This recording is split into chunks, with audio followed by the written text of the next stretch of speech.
watching the Citizen Science Podcast, the one and only twin solar system podcast featuring Samuel Hofman, along with his team of experts as they discuss the very latest information about our binary twin solar system. Welcome to the show.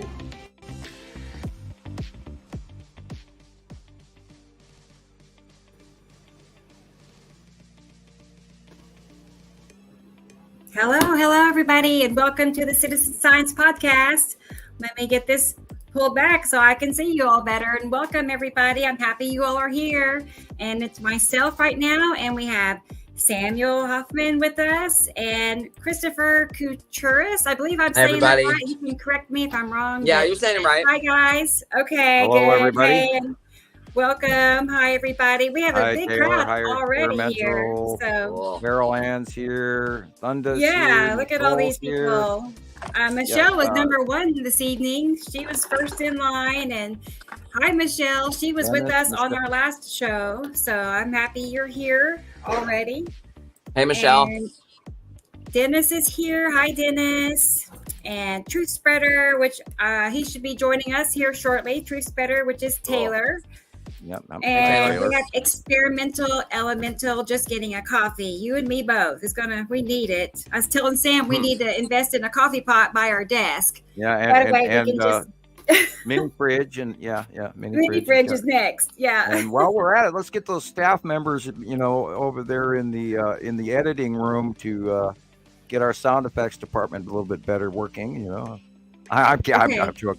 Okay. Well, you know what? I learned staff, not touch the mouse while the intro is playing, because I clicked it all the way to the end. What that was. And that was me. So I just put my hands down and not touch anything until it ended. So anyway, but Nicole is with us. Hey, Nicole. And T. Racy, good morning. Hi. And we have Thunder. Hi, Thunder. And she's going to make a latte. Yummy. Carol Ann, I'm happy you're here. Crank it up, she says. We can do that. And Gray Guy says, let's do this. I'm with you. I'm feeling pretty pumped. Even though I haven't all day, I'm feeling it now. So okay, me too. Let's see. Stephanie Marshall. It's contagious. Good. It's contagious. Stephanie. Hi, Stephanie. Yeah. Glad you're here. I think we've caught up on everybody. And we have a Facebook user. And the intro is so cool. I'm happy you like it. I'm going to send you was this one new or? Well, I've added to it. The end of it where I included Taylor doing his little speaking gig. Yeah, it was really cool. We'll play it again in a second. He actually recorded it in one recording in 21 seconds. Okay. Oh, here he is. Let's see. Let's pull him up. There he is. Come on. Here he is. Hey, Taylor. Hey, Taylor. We're talking about your intro. Glad you're thank here. You very much. Appreciate it. Yeah, it was really cool. Right. Play with your microphone. He did all these warm-up exercises. He spent more time preparing and exercising for it than the actual recording, Yeah. But that was fun. We had a good time. We finally got it going. You're blurring in and out. Try it again. Say something. Checking the mic out. Hello. Yeah, it sounds like you're really close to it. So that part it was just maybe you're glitching on your phone. Becca loves the intro also. So hi, Rebecca, Tyler. When my phone does that, or excuse me, when my computer does that, I go out and then I come back and it usually corrects it. All right, I'll probably try that. Right, you might try that and see. Could be the type of fabric on your where you're putting the mic too. Could be. It's a new mic. I do know that. Cool. Or a new headset, whatever. Not fancy though, but I'm going to pin our show to the top of our groups so everybody can see us. And I can see whose Facebook user is. I have a lot of things to share with everybody today. I've been collecting different videos and, of course, pictures. So a lot of going on, as we know, with the weather, especially the flooding and the winter weather.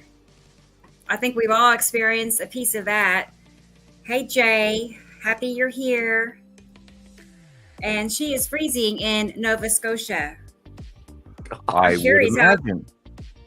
cold it is. Well, they're getting a direct Arctic rotational jet stream, which is going over northern Alaska, straight over to Hudson Bay and everything, and then over the top of Maine, and then out into the Pacific, and then it's going way up to Greenland and Iceland, and then there's a jet that's dipping down off the. Actually, the Florida weather is about to go to England. England's going to get warm here today or tomorrow. Lucky them. They're going to get a bunch of warm air out of the Caribbean, believe it or not. I'm sitting here looking at null school. Anyway. I was going to say, okay, a few days ago, it was 0 here in Oklahoma. It was 0 or 5. It was terrible, Chris. It was horrible. It was painful.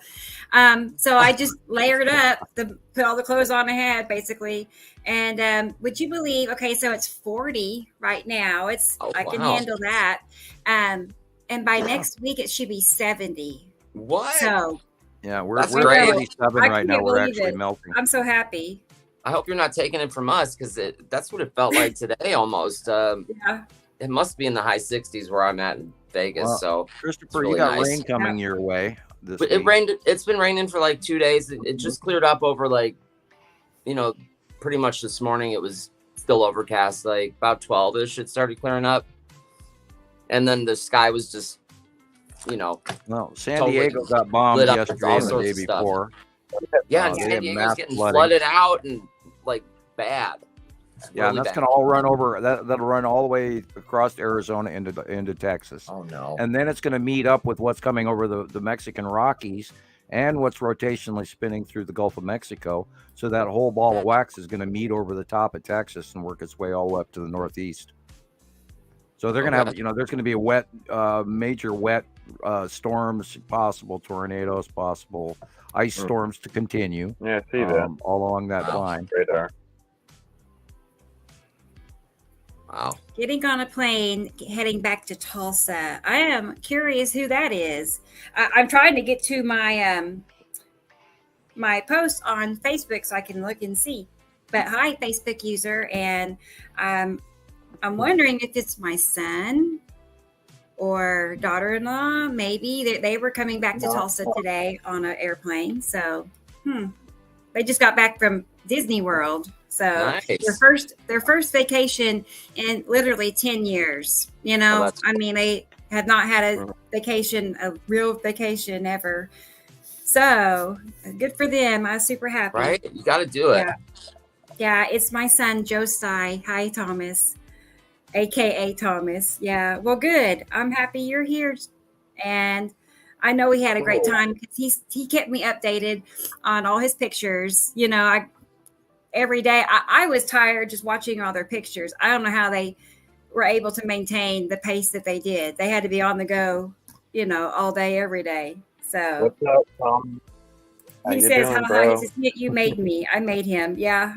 I had a part in that. So it's all your fault. I'm well, good. I'm be happy to talk to you when you get settled. So maybe tomorrow. And 2 a.m. in Nigeria is here. 2 a.m. in Nigeria.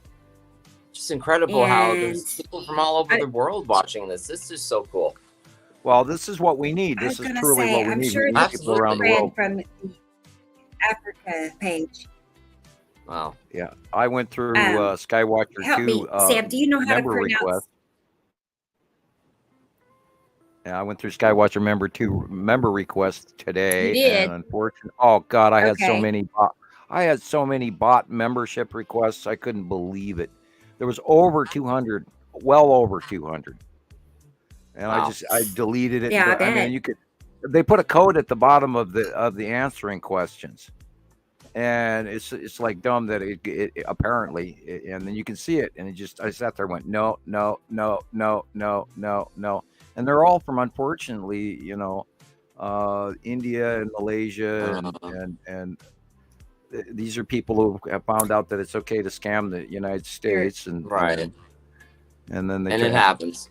we've been Either they're real getting dumped on people by or they're spam people automated. again. Yeah, Right. yeah. So I'm not that's what I sure spend they're half my real day people. doing. Yeah, I believe this is our friend. Oh well, I wish I knew how to pronounce it correctly. Oluwo, sorry, I was our thinking friend of in Oliwal. Nigeria. Yeah, Yes, from African but Skywatchers. hi, I'm happy you're here. So good How you deal. doing? And got back to Michelle. Yes, let's all take notes now and be And sure we get everybody, everything yeah, I right. agree. I wanted to say experimental, look after your animals, please. And I'm right there with you on that. Would you believe, I got to tell you this real quick. There's this stray cat named Leo that I feed. And we didn't see him for a couple of days. And then would you believe he found his way? My landlord had taken a piece off of the inside of the water closet where the hot water heater is. Anyway, Leo found his way into the hot water heater closet, and he's been camping out in there pretty much ever since. So he's been like at a 5-star hotel. I got a heating pad for him to lay on. He's got warm milk and chicken and cat treats, and he's never had it so good in his life. Well, actually, this morning I found him sitting in the kitchen. He opened the door, left it open for it to warm up, and he's sitting in the kitchen this morning. He's kind of getting comfortable with us, so we might have a new cat in the group. I don't know. Oh, no. Leo, I know. That's what I said. I was like, oh no, he's going to be one of the bunch. But anyway, yes, take care of your cats and your animals for sure. And I know he is pretty smart. I can tell. I'll show you a picture of him here in a moment. I'll load it for y'all. And yeah, Leo is a legend. Yeah, I agree. He adopted me. He did. He has, actually, for sure. He's just so comfortable in there. And it's kind of nice because he doesn't have to be out in the cold rain. I know where he's at. So, okay. He's helping me. Aluwoli. Aluwoli. Oh, Aluwoli. Okay. One day we'll have to talk on the phone and I can hear you say it. Let's just do that. So, and that's even harder. La why? Okay, I'm definitely need some help. Law. Yeah. La hard time too. I know. We need to actually Plus talk on the phone. Let's see. And I agree, Nicole. I'm going to show you a picture of him here in a minute. Why? Okay. I may be getting better or worse, but I'm happy you're here. I know it's 2 a.m. Hopefully you can hang out with us for a while. So, what else? I think let's go ahead and post some pictures up. Let's go ahead and do that. I don't know where Taylor went, but he'll be back. And I don't know, Jillian, she might pop in. She was up a little earlier. She might be here. And I think Katie Joe is going to visit us later in the show. So cool. We'll just keep things interesting. So, but I know if you've been on Facebook this week, you probably saw this picture. Oh, yeah. Change this around. Did you see this one, Sam? He maybe had to go cut the pizza. I know he was cooking pizza. So, but it's quite sure this is the red asteroid. Okay. Yeah. Wow. It has, many different appearances. The red asteroid does, like everything does, because based on lighting, distance, and angles, all the planetary objects their appearances can vary based on those factors. So, but we know what things are based on, the sizes and the textures and then the colors. So, I'm back. I sort of snuck out for pizza duty. I'm sorry. I figured. I felt that. So yeah. Is it coming in from?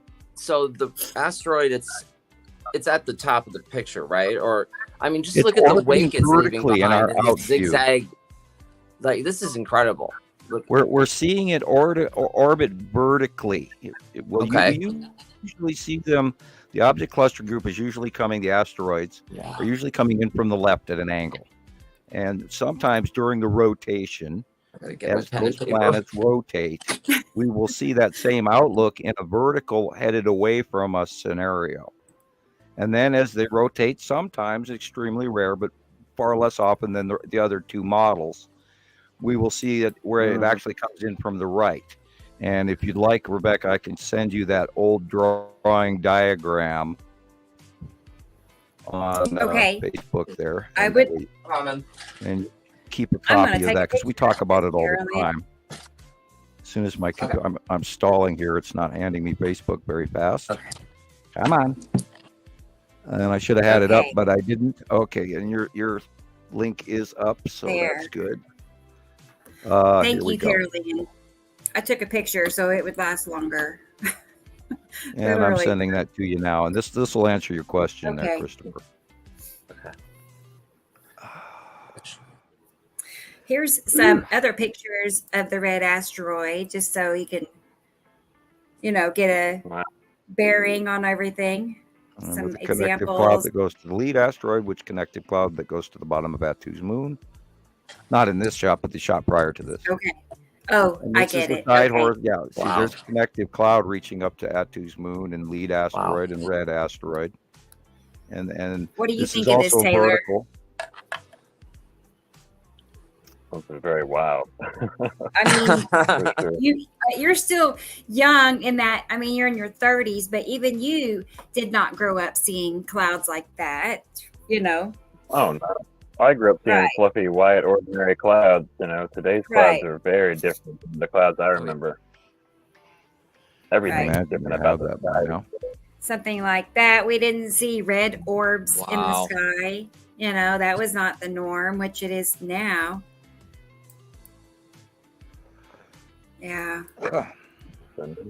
That one we've is seen always that going to be repetitive notorious. facial of Right. this cloud over and over again, and that's the little sister being encased in a different set of clouds from the red asteroid behind it, and it's always there. And that's why Yeah. we ended up calling it little sister, because it was always right in front of the red asteroid.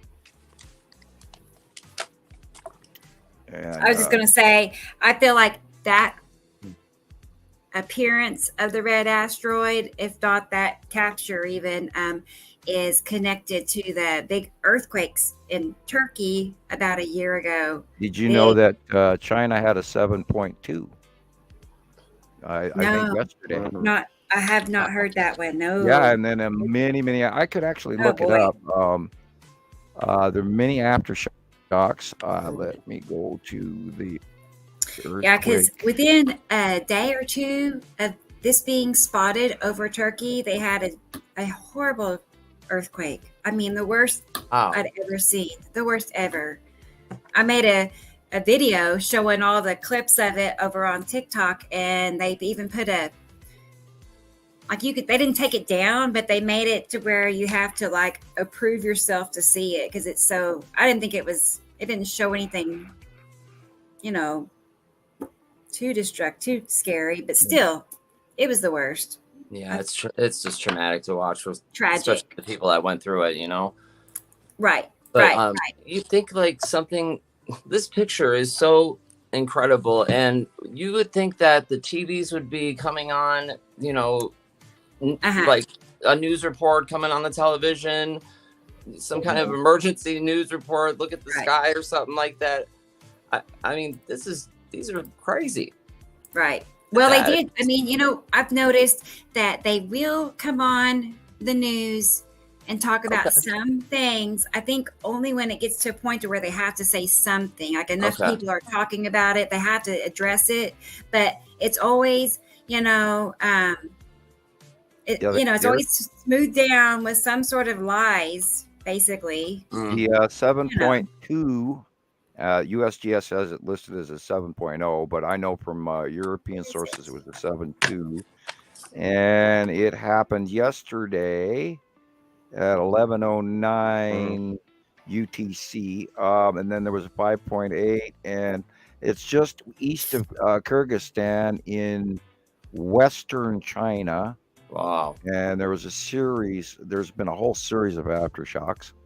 Anyway, there was quite a few houses that were lost, over 100, they said. Of course, that is early in the estimates. Anyway, back to the drawing. What we were talking about is we're looking at the middle model on that cloud, where they're orbiting underneath in a vertical orbitation. And as the planets turn and rotate in front of us, sometimes the captures will show either the left, the middle, or the right model. And this is just a generic showing you the rotating planet with the orbiting asteroids underneath that are directly attached to the gas giants. Wow. And Yuri. So didn't you send me this because of let's see, because of the cloud pictures that we were looking at prior to that straight down. Right. Yeah, that one. Look at that. And that's the middle like model. This is a vertical rendition of the orbitation of the red asteroid. And we've seen it repeatedly, and this is a repeating pattern. And we've seen multiple variations of this same facial cloud formation, like that, for example, on the left, and then, of course, on the right.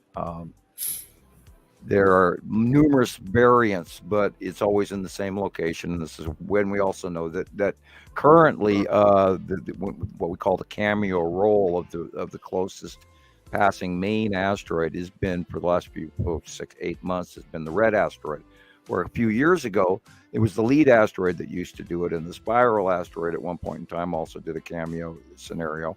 And then next, of course, we're at any time now we should be seeing a lot more of the skull asteroid coming around, as we're seeing the vertical. There's Little Sister in front of the red asteroid. Okay. That's why, and Little Sister sometimes brightly illuminates, and we've got many examples of that where it has. Okay, so what's behind the red asteroid? Probably the lead asteroid. Wow, So, that's okay. cool.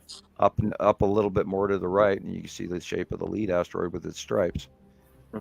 And that has to do with outview. It's not always exactly like that. One could be way far away off in the right-hand side, and one could be way far off, and like the spiral, for instance, could be off to the left.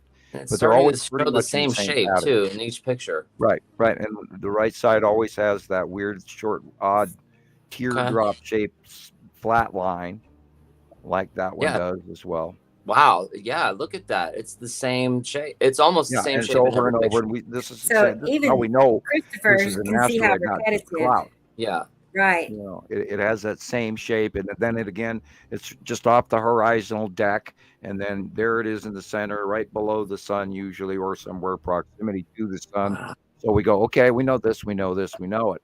And there's a lot of them where, they go, oh, it's just a cloud. But, when they're illuminated like this and nothing else is, it shows you the height of how far over Earth it is. Yeah, this is an older one when the red asteroid on the left-hand side was going almost in a right-hand orbitation, which would have been the right-hand model. And then, of course, you're looking at red asteroid and spiral asteroid. And in this shot on the right-hand side, because the spiral asteroid is closer than the red asteroid, it looks bigger, but it's not. Okay. And of course, the date on that, I almost caught the date. Sorry, Sam? That's all right. I was just trying to catch the date on that one where spiral asteroid was in the front. Okay. It's May 2023. Okay. That one's similar to the one. It was an old lead asteroid. This picture is from about 2 to 3 years ago. This is lead asteroid. Oh, it's the lead. Okay. Yeah. Did you know? I put it in my red asteroid. That's how I knew. That's how I knew the age. Okay. Yeah, I remember this pic. I remember when it came in. It's about 2 years old. Yeah. When you look at it really close, you can see the patterns in it. The straight line patterns. That's incredible. Yeah. Now that you mentioned that, Chris, I totally agree. Those horizontal lines going and then they stop right there. You can tell it's part of that structure. It's not a cloud, or it would be, maybe it would keep going. No, this as drawn. See the Yeah, there it lines on the lead object, which for those that don't know, the lead object is the leading asteroid. And then behind it, is all the colorful asteroids, which create all the rainbows that we see. It's the largest. Clouds. We've often wondered if it was a moon, but it is very smooth and it doesn't have any moon-like craters on it to call it a moon. So we've always thought of it as an asteroid, metallic asteroid. It's also we call it the lead one because it was literally the first one we saw way back in 2015-ish. When we started discerning the asteroids better than just sort of illuminated, weird, odd, glowing stuff that was discharging off of the bottom of Atu and Uri, because back then that's what we saw. We didn't even realize that the asteroids were and that's why we originally called them object and object cluster group, because we didn't have a way to actually identify them until they got much, much larger. Okay. And now we've extended to the term asteroid. Just some examples of OCG or clusters of asteroids. Debris field passing by that is noticeably there. And we know that there is a major, it's an Oort cloud, it's a debris field, it's all of these microscopic and megascopic particles that are illuminating in space, and because the light is refracting through this debris and this stuff, like breaking down in a prism, and that's why the human eye can see them. And if you see the illumination here is way up higher than the atmospheric normal lower clouds. So that shows you the difference of height here. These are way up in space. Those are illuminating space clouds of debris underneath Atu, which is in the upper left-hand corner. And this is just at the base of Uri, because we can see it because of the onset patterns, which we've watched for, a decade. Right. So, what do you think, Taylor? No, I think it's something to see, honestly. Just the colors alone. Remarkable. And it's a reoccurring pattern. Things like that. It's just... Yeah. That's the bottom of necessity in illumination. I love it, but then you think about what it is. Right. Yeah. And then the red asteroid is in front of necessity. So I'm guessing the official explanation for this would be like water vapor or what? Yeah, they're clouds. Yeah. They're clouds. Yeah. I had somebody they've been there approach me. forever. I had somebody approach me on YouTube wanting to try to convince me that these clouds have always been here. And I'm just like, okay. No, I mean, not just these clouds, but everything that we're seeing. Right. Excuse me, but we have easy 100,000 pictures proving you're exactly wrong. This is just like it was in the 50s. Right. Yeah. I have a saying that I use occasionally, not as often as I'd like to, but I have a picture of me that says, quote Luke Skywalker, everything you just said was wrong. And I wish I could use that more often, because he said that to what's his face in the last movie, and everything you just said was wrong. Yeah, just they've wrong. Always been there, my butt. And we've got thousands and thousands of pictures capturing these anomalies. And this person's mind, they really believe that the message was a real long message, and I just kind of scanned over it.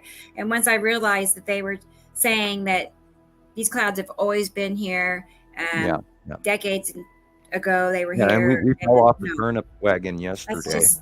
And if you're confused, if your parents are older, like my grandmother just passed away. She was 96.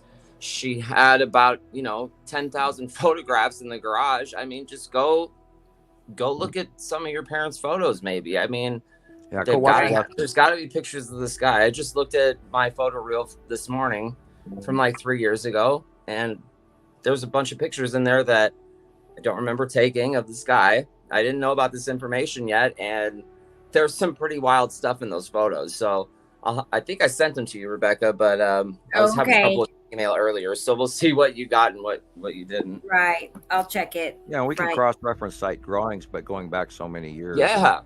And that's what I always chuckle over when somebody says, "Oh, here's a picture from 2020 in July," and then I just grab up the July 2020 drawing, and then they match, and you go, "Well, you can't make this up," because here's back reference from you and back reference from me, and which proves, and we've been doing it for coming on our 14th year in April.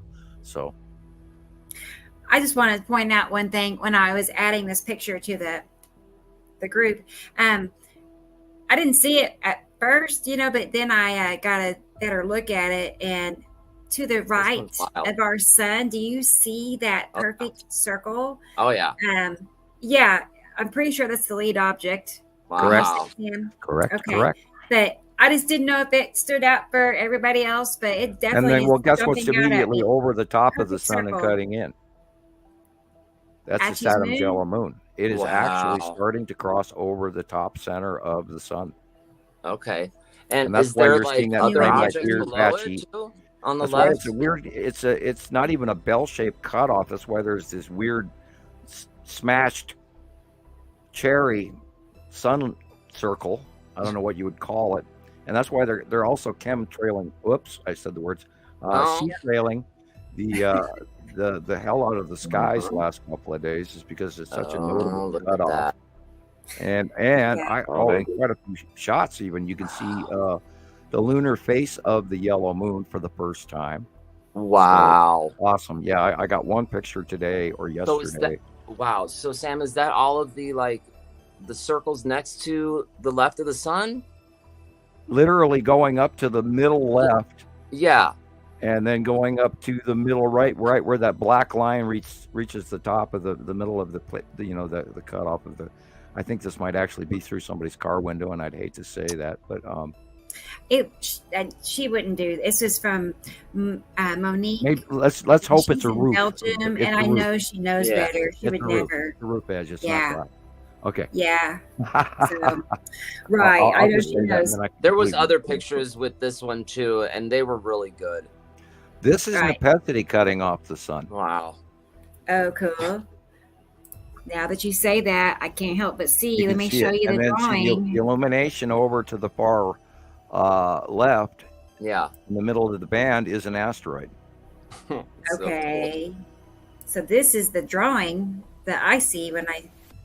Right. Except you tip the axis, because when a planet goes directly over or in the middle, the axis is flat. When a planet goes over to the left, the axis is tipped to the left. When a planet is on the right-hand side, the axis is tipped to the right. Okay. This is over the top of, and this is a straight line. Streaks going up. And that's flat over with a slight axis tip.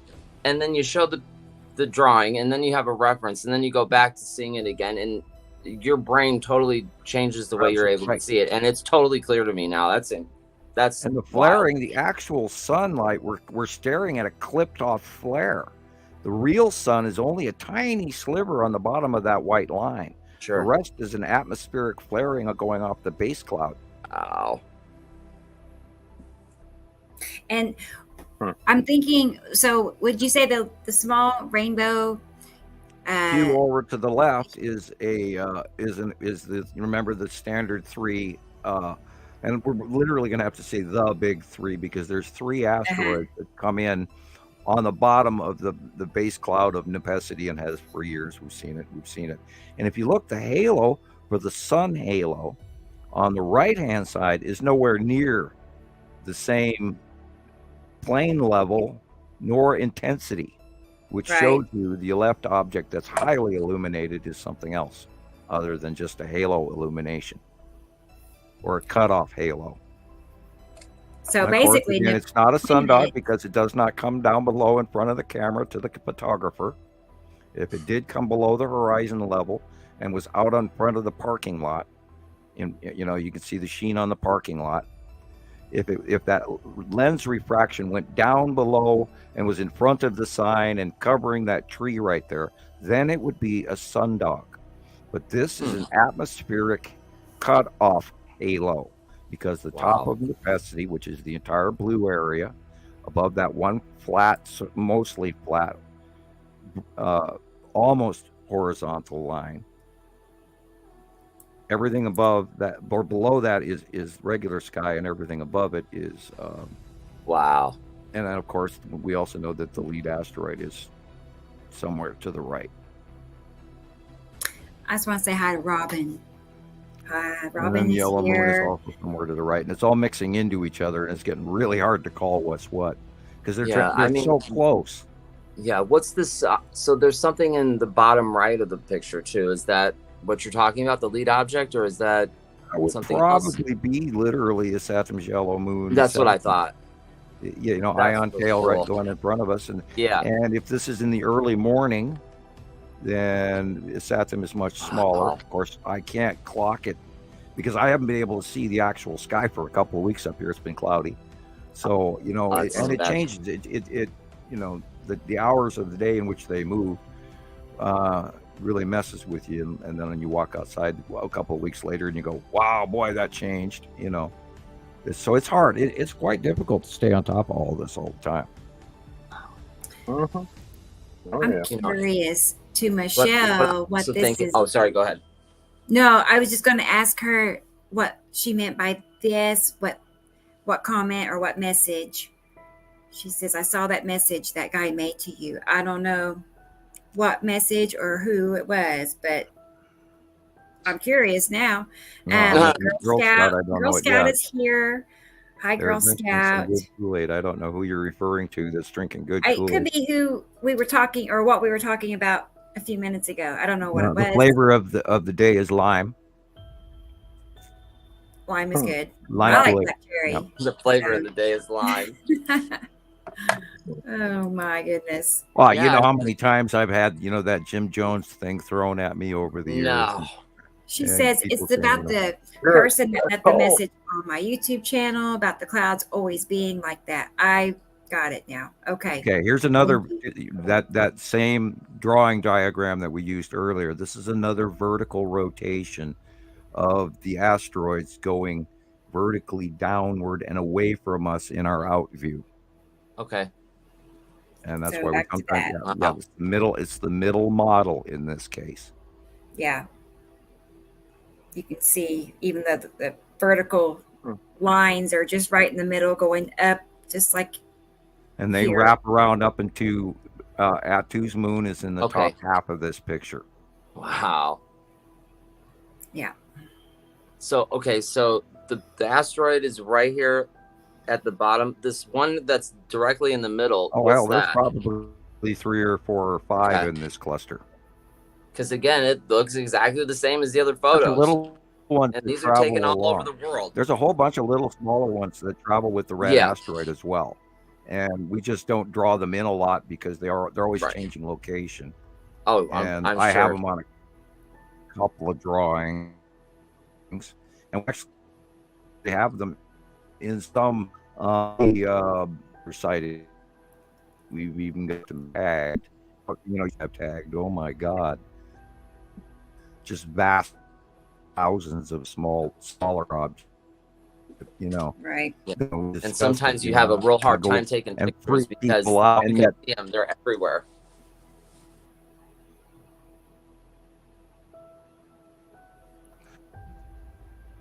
Okay. There are smaller ones than these. Talk about the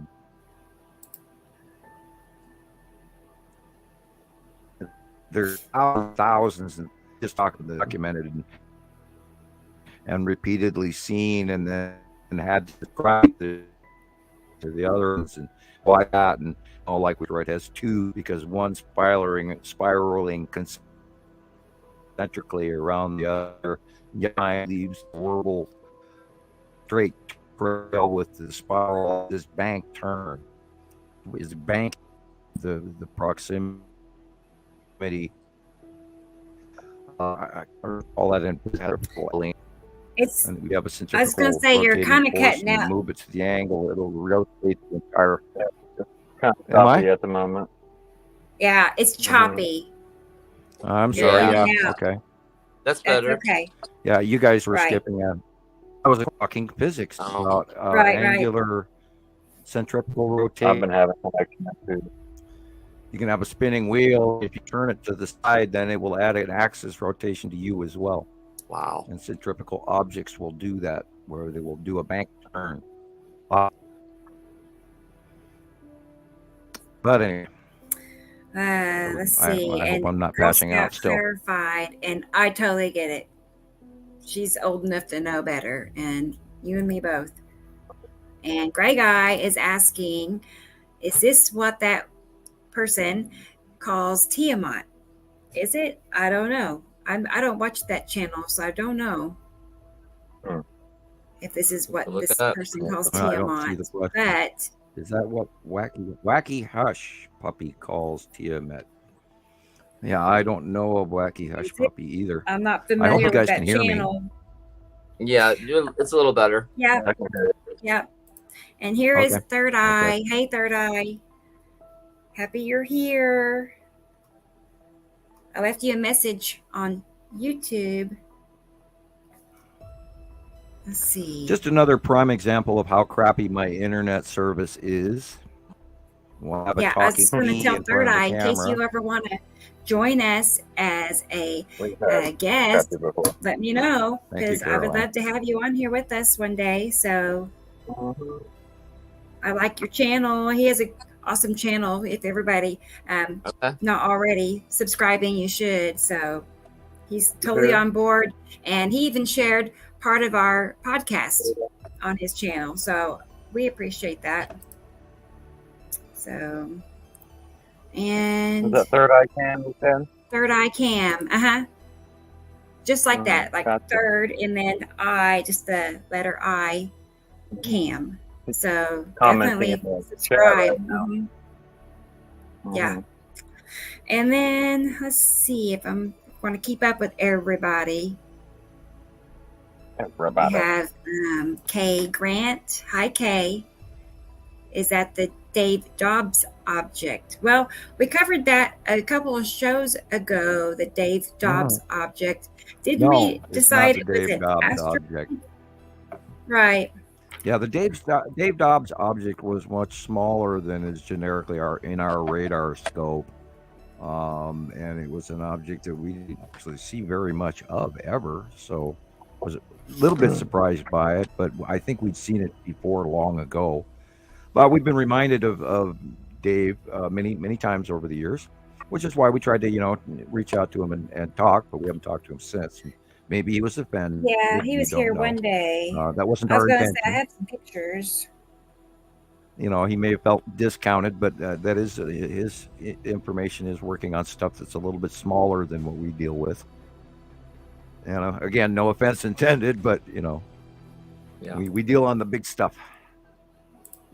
Just to clarify. Anarchy on the group page is, see, Nicole, that is what Montana Skywatcher has spent an entire decade plus trying to make sure did not occur in my websites or my sites, my Facebook sites. And that's why I've been as strict as I have about the science and who posts and who doesn't and the topics we share. And that keeps the level of the anarchy out. And I go through it every day. And anything that does not meet my community, my science community, citizen science community standards is immediately removed. And a lot of people may have some, he was a jerk and he didn't, take my post and he made it go away or whatever. And there's a reason for it. And I try to give everybody, we don't have our current hall monitor anymore. So, and like we were talking about earlier in the podcast, I had to remove so many requests today that hundreds of people that were not anyone we wanted, and I think a lot of it is bots. Unfortunately, there's a whole new thing coming in from Asia. So anyway, I definitely agree. A lot of I bots. think a lot of them are definitely AI. automated. Yeah. And what the Well, when you purpose see is, the, I the don't quite code on the bottom. understand. Other than they're just, wanting to integrate and mingle within groups, not just our groups, but just across the social media. Well, maybe they get paid to robot post on gazillions Maybe. of sites. Wow. Yeah, because this morning I got literally 4 copies of the same ridiculous idiot in Thailand or something cutting cow horns. and it was not the same person.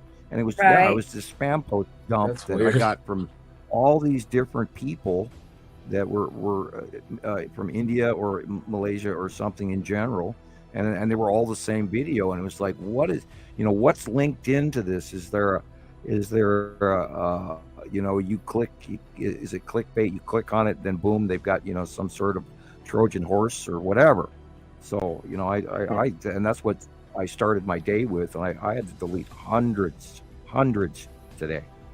So membership requests. It was only a couple of dozens of spam, but I had to it's amazing what's coming in. And that is the base cloud of Uri coming in. That's Uri onset coming in. And this, of course, is the issue with the 180-day cycle, and the ending of the 180-day cycle is when at the end of the 180-day cycle, we see this coming in.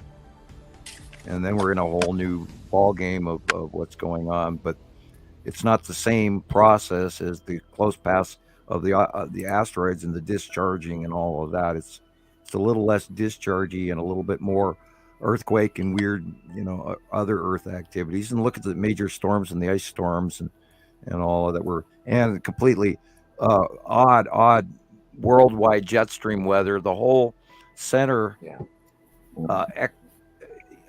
the equator. I was going to say equatorial and equator at the same time. I got stalled. The whole equator is devoid of any major jet stream at all.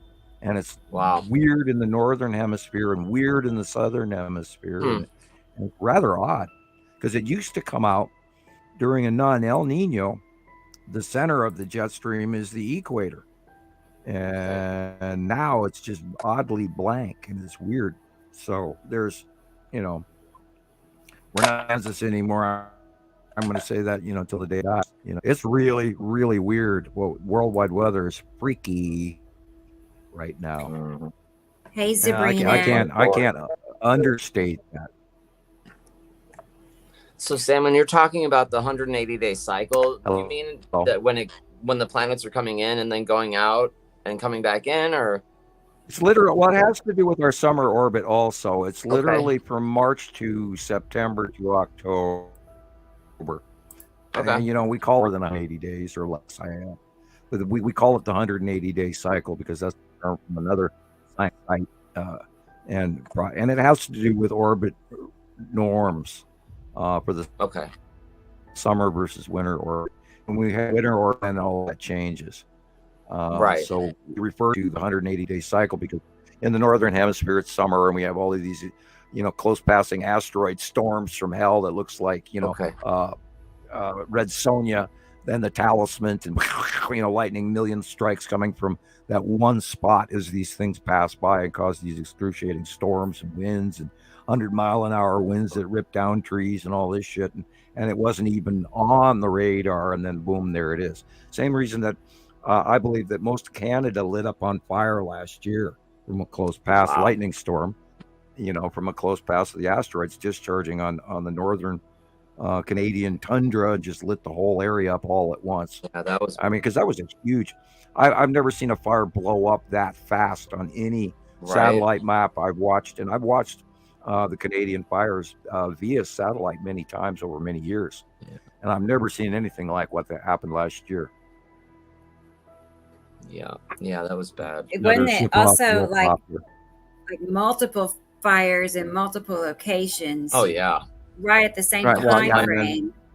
And we had the Hawaii thing, and that was all debatable too. But that could have been, and we debated that whether it might have been a spatial lightning strike. But yet at the same time, we knew there was a hurricane going over the north of Hawaii when Hawaii burned up, and all those folks died. And but that was because of the northern hurricane, and they did, of course, not plan for it with their electrical system.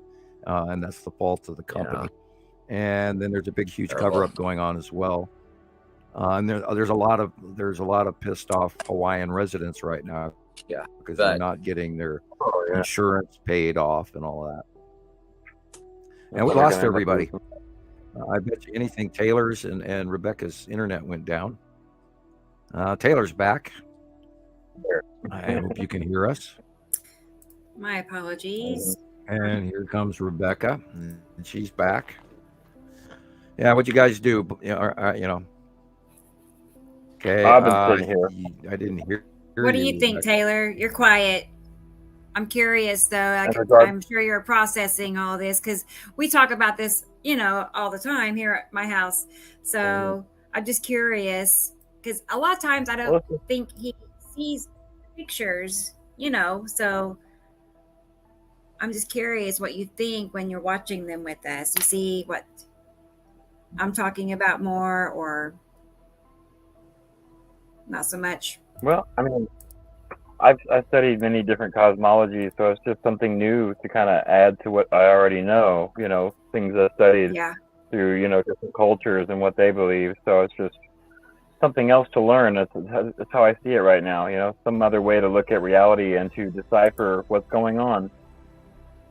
So sure. That's a good way to have, go about starting with it.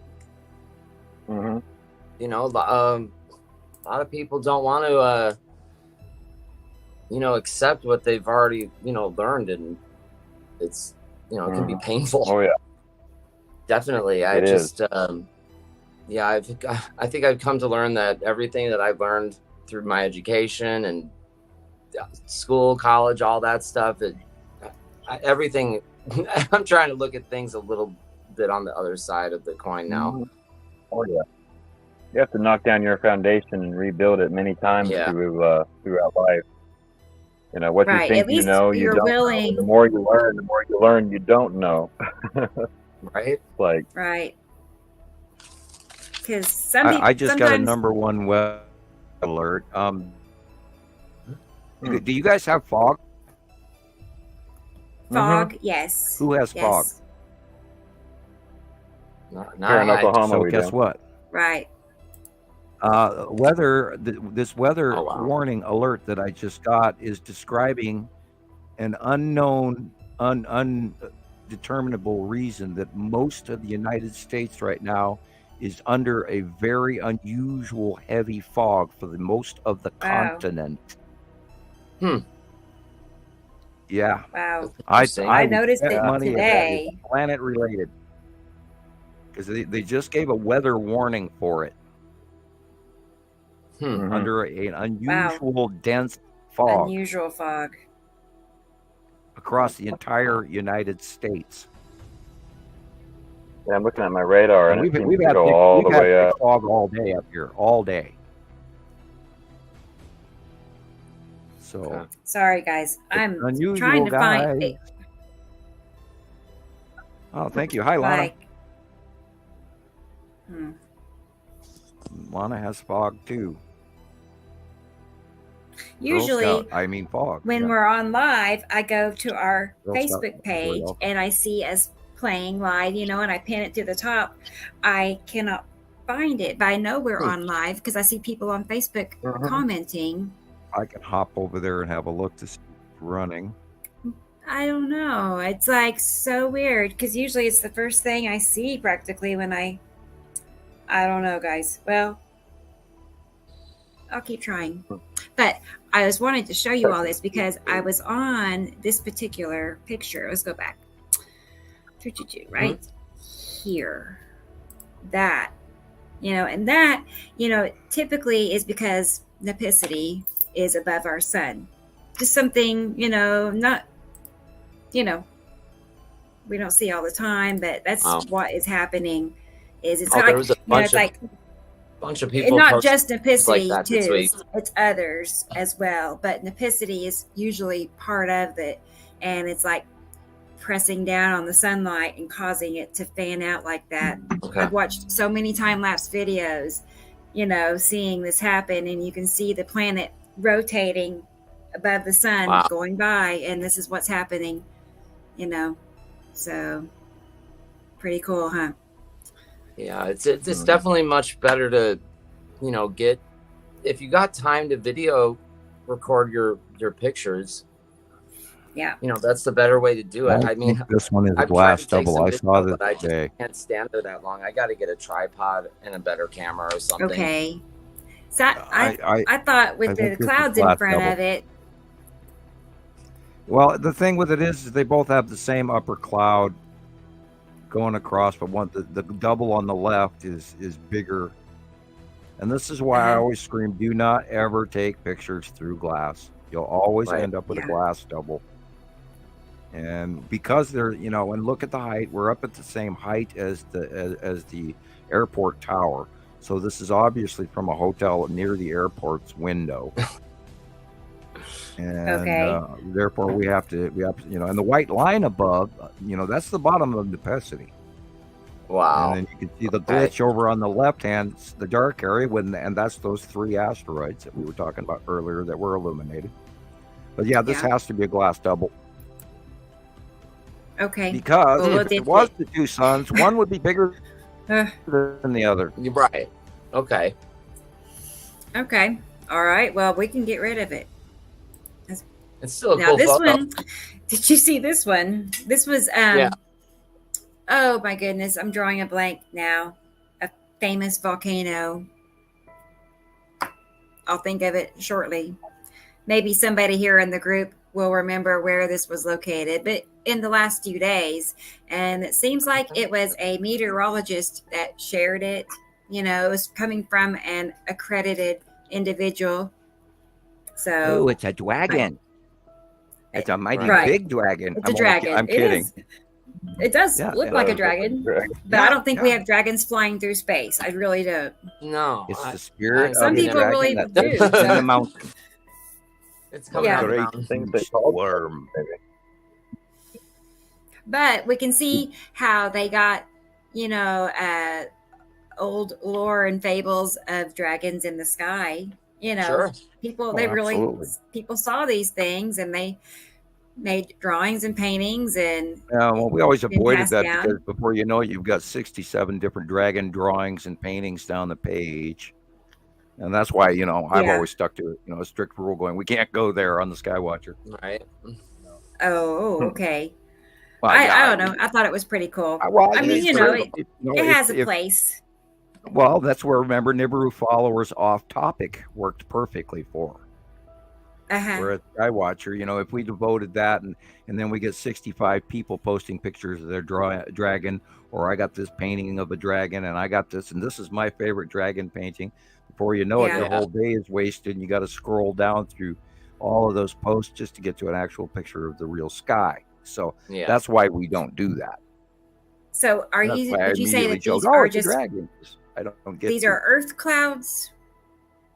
It's a combination of the wind and this giant, and literally that is a volcanic mountain there because it's got the shape. Yeah. And then this is the snow blowing off and creating it. Those mountains create their own weather. And this is weather coming off, and the direction of the wind is coming from the right and blowing to the left. And so you're seeing a normal, natural cloud formation with the wind blowing. Yeah. And from the look of it, this could almost even be Mount Rainier. I could be wrong, but it does look like a Pacific Northwest mountain. Yeah. Right. Yeah. I could be wrong. Let's see. But Rebecca wants to send me a video, but that's fine. I was going to say probably the easiest to send it through Messenger. So try sending it through Messenger and I'll be on the lookout. And Nicole is smart. She says, I never take photos through glass ever. I don't either. I really don't. So, well, look who's here. It's Rocket Man. Hey. Wow. Thank you, Rocket Man. Hey, Rocket Man. Were your ears ringing? Yeah.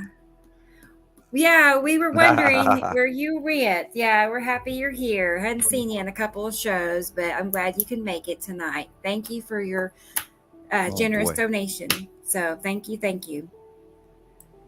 And speaking of Mount Rocket Rainier, Man that in whole the house. I know. I think several people were missing really you. Active.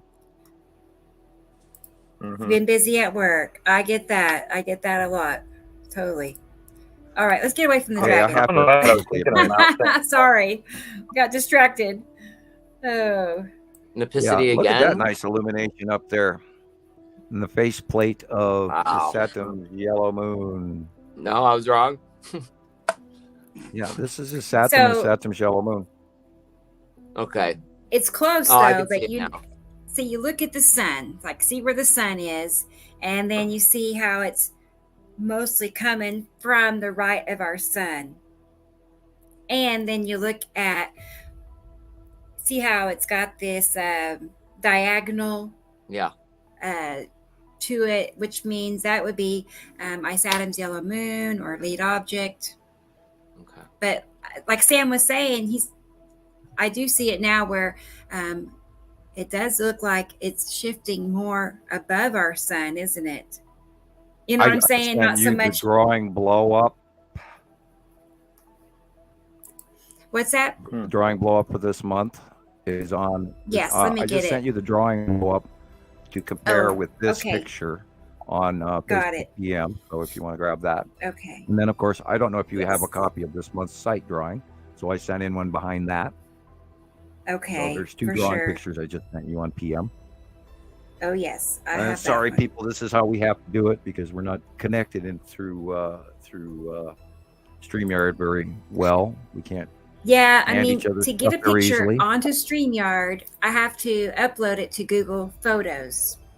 I wish it just went directly from my phone and etc., but it's one extra step it takes to get it visible for everybody. But they're patient. That was what was cool about Show More, but then you had to record your show, but then you could use your cursor to show, what you were talking about. Oh, okay. And add other sites. I can't believe it doesn't work like that here. Well, give them a couple of years, maybe they'll, maybe they'll make stars out of this all instantly. The good part is level of difficulty to it. My friends on TikTok, they can see the cursor over on TikTok. So I'm sure they like it, I guess. I think it's helpful. Helps me. Yeah. Okay, so here is the drawing Sam just sent me. And it's loading. Okay. I see it. That looks perfect. Yeah. That's what I'm talking about, Chris. Yeah. The angle, that diagonal, slanted angle of the yellow moon.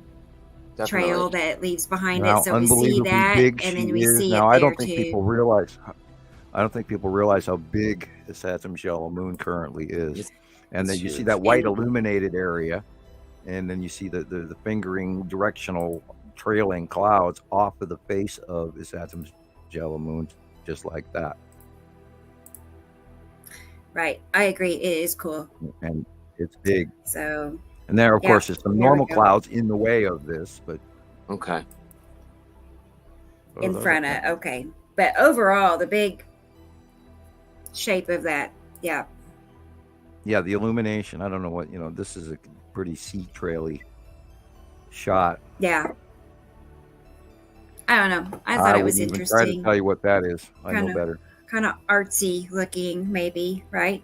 I'm more interested. Brendan is here. Hi, Brendan.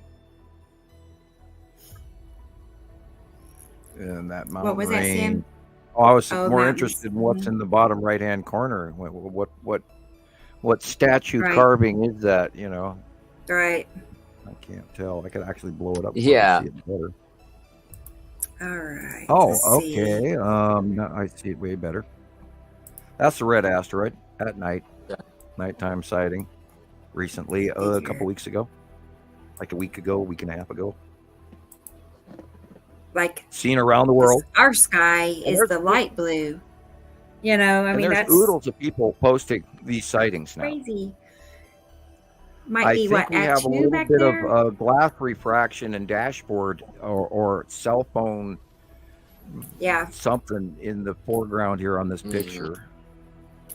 Of course, look, they're driving. This is one of those reasons why you never film through your windshield. Yeah. Yeah. And we're on the highway here, going to go under a bridge. So they're filming through their windshield. And this, of course, is what the upper right, and the middle, and the left. I don't know. I would still roll down my window, and right. I would roll down my window. I'd pull up to the side of the road if I saw that. Right. Pull over, roll down your window, And I totally open your agree. sunroof. Pull off the road. Don't try to film and drive at the same time. It'd be very expensive. Definitely. If that was in front of me while I was driving, I think I'd pulling over. Yeah. I'd pull over. Right. Yeah. And a lot of people have been citing this around the world now, and we've got really cool videos coming in. I got one today that was just nuttier than anything, and it looked literally like a huge giant bomber going down. But I think I sent you a copy of it, Rebecca. I'm not sure if I did or not earlier today on your personal PM. I'll have to look and see if you did. Not on the link PM that we're working off of now, on your personal PM. Okay. Excuse me. Oh, hey, guess what? It's cop drop time. Number one. I do see something. Mm-hmm. Got it. Okay, I'll get that. I was curious what Taylor thought of this picture. Really odd, and I don't like there, but except that I knew that we were going to do the show, so I took that and I went, I don't know what it is, and normally I don't have run into that often, because usually I know what everything pretty much up there is to a degree. And I saw that, and it was like, wow, that is weird. And it looked to me like, a burning, huge, massive, like old world propeller bomber going down or something. I mean, it was just unbelievable. But I figured you might want to play that today. I will. I'll get it. I'm getting it now. I just want to tell my friend Melissa hi. So she's at home, not feeling very good. So I hope you're feeling better, but you got to keep me posted, girl, on what the doctor says tomorrow. So she's got tummy ache. But I'm happy you're hanging out with this girl. She's a cat lover too. So boy, she loves cats a lot. So they're so cute. Oh gosh. So okay. So back to the pictures. Let's see. We got that one already. I wanted to show you also all the pink. Yeah. Here, we've been seeing a lot of pink skies lately. Pretty cool. And pink, purple. It could be, and purple. I was going to say, when it's more lavender, I think, at 2. And then when it's more pink and red, it's isatum. Is that a good rule of thumb? Yep. Usually. Refractive lighting where the planet is so close, the light is refracting off of the planet above, right at a sunset scenario where we're getting less light from our major star, but we're getting more refractive light from above, refracting off the bottom of the overhead. And that's why you see the purple and the pink, because you got a mixture of major Ad2 and a lot of isatum, and together they make a pink purple.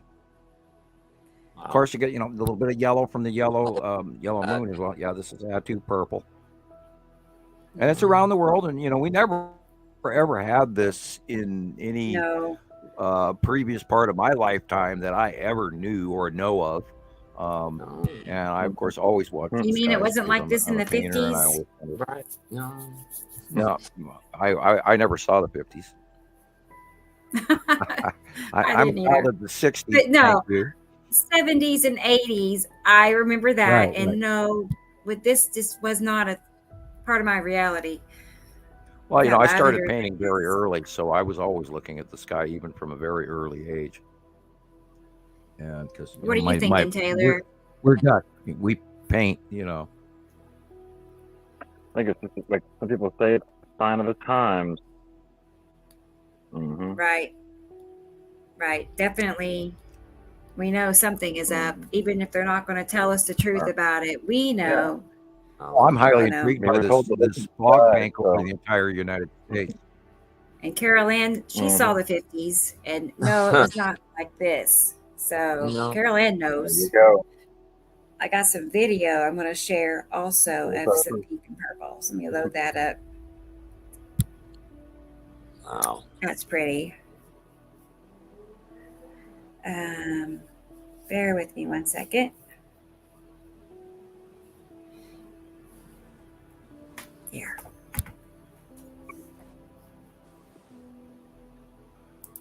It's like, that's not too pink. I'm waiting for my turn patiently for a good pink, sighting, because there are those nights when it's just off the hook like this, you wait for your turn basically.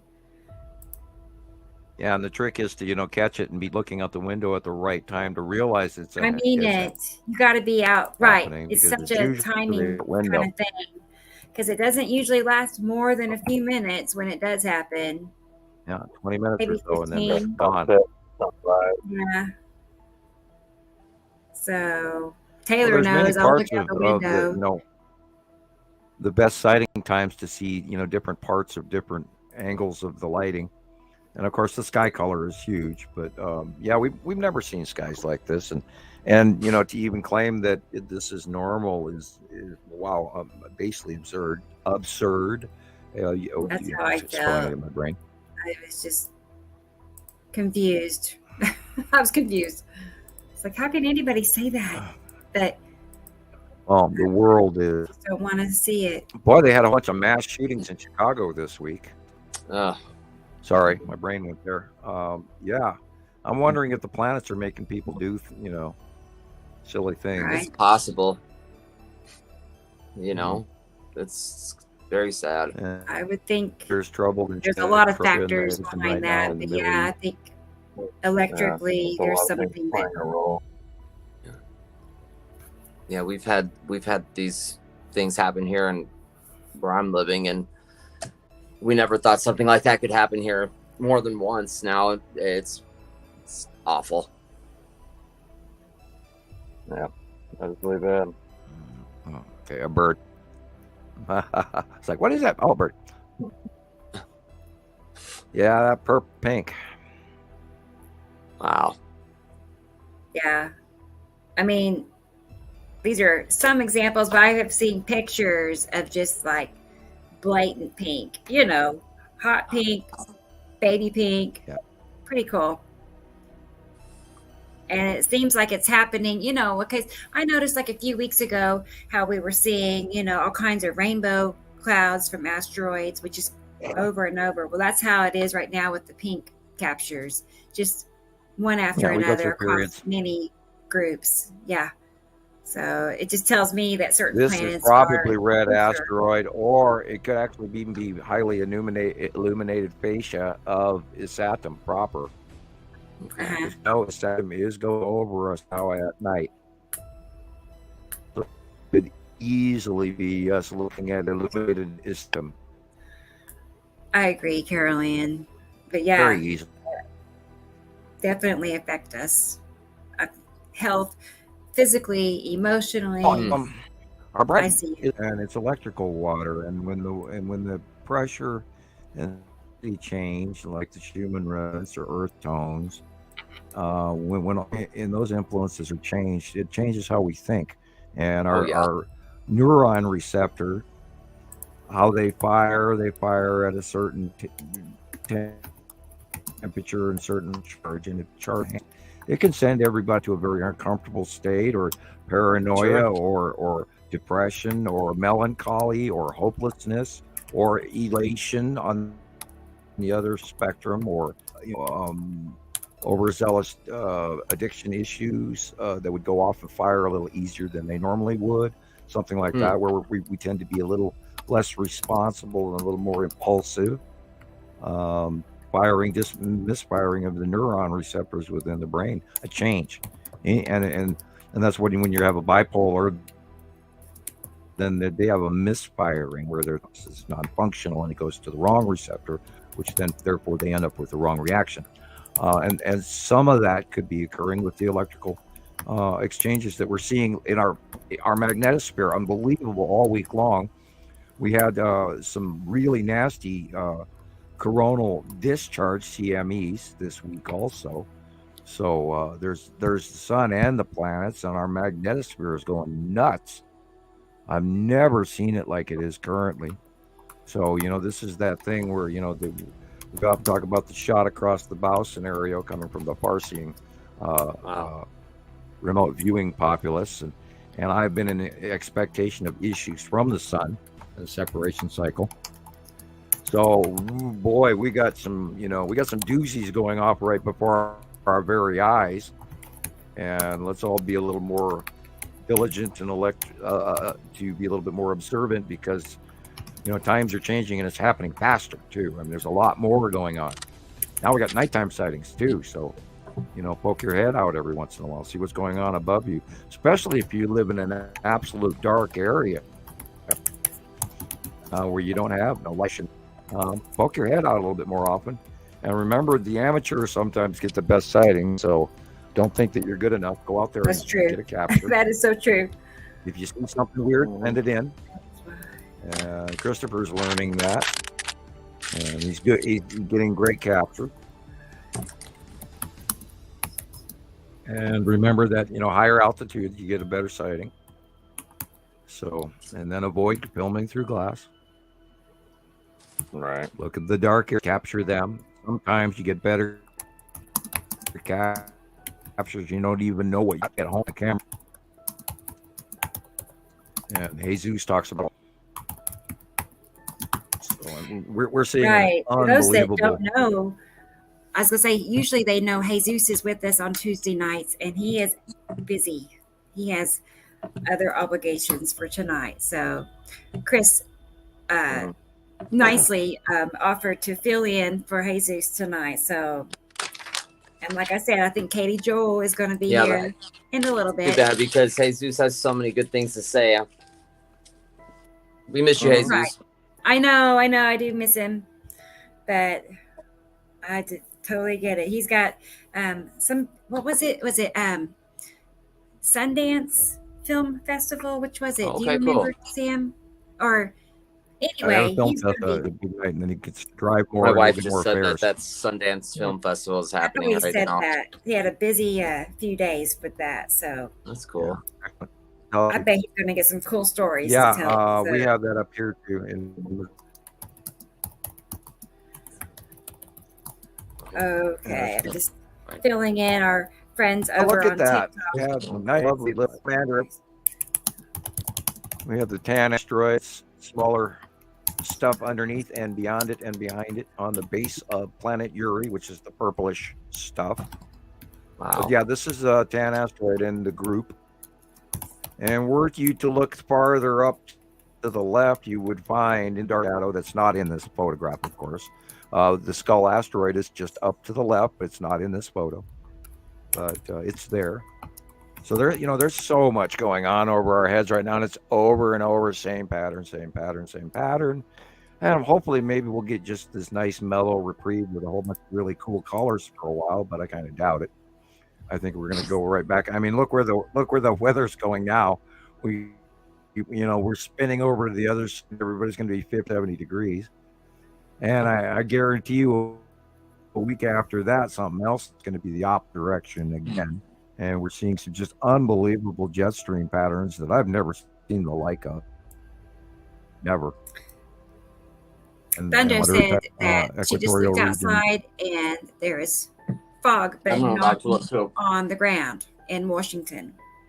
I haven't looked outside. Right. Yeah, and it's all over the entire United States, which they've never ever reported. Very before. foggy. Well, this is freak. This is weird, guys.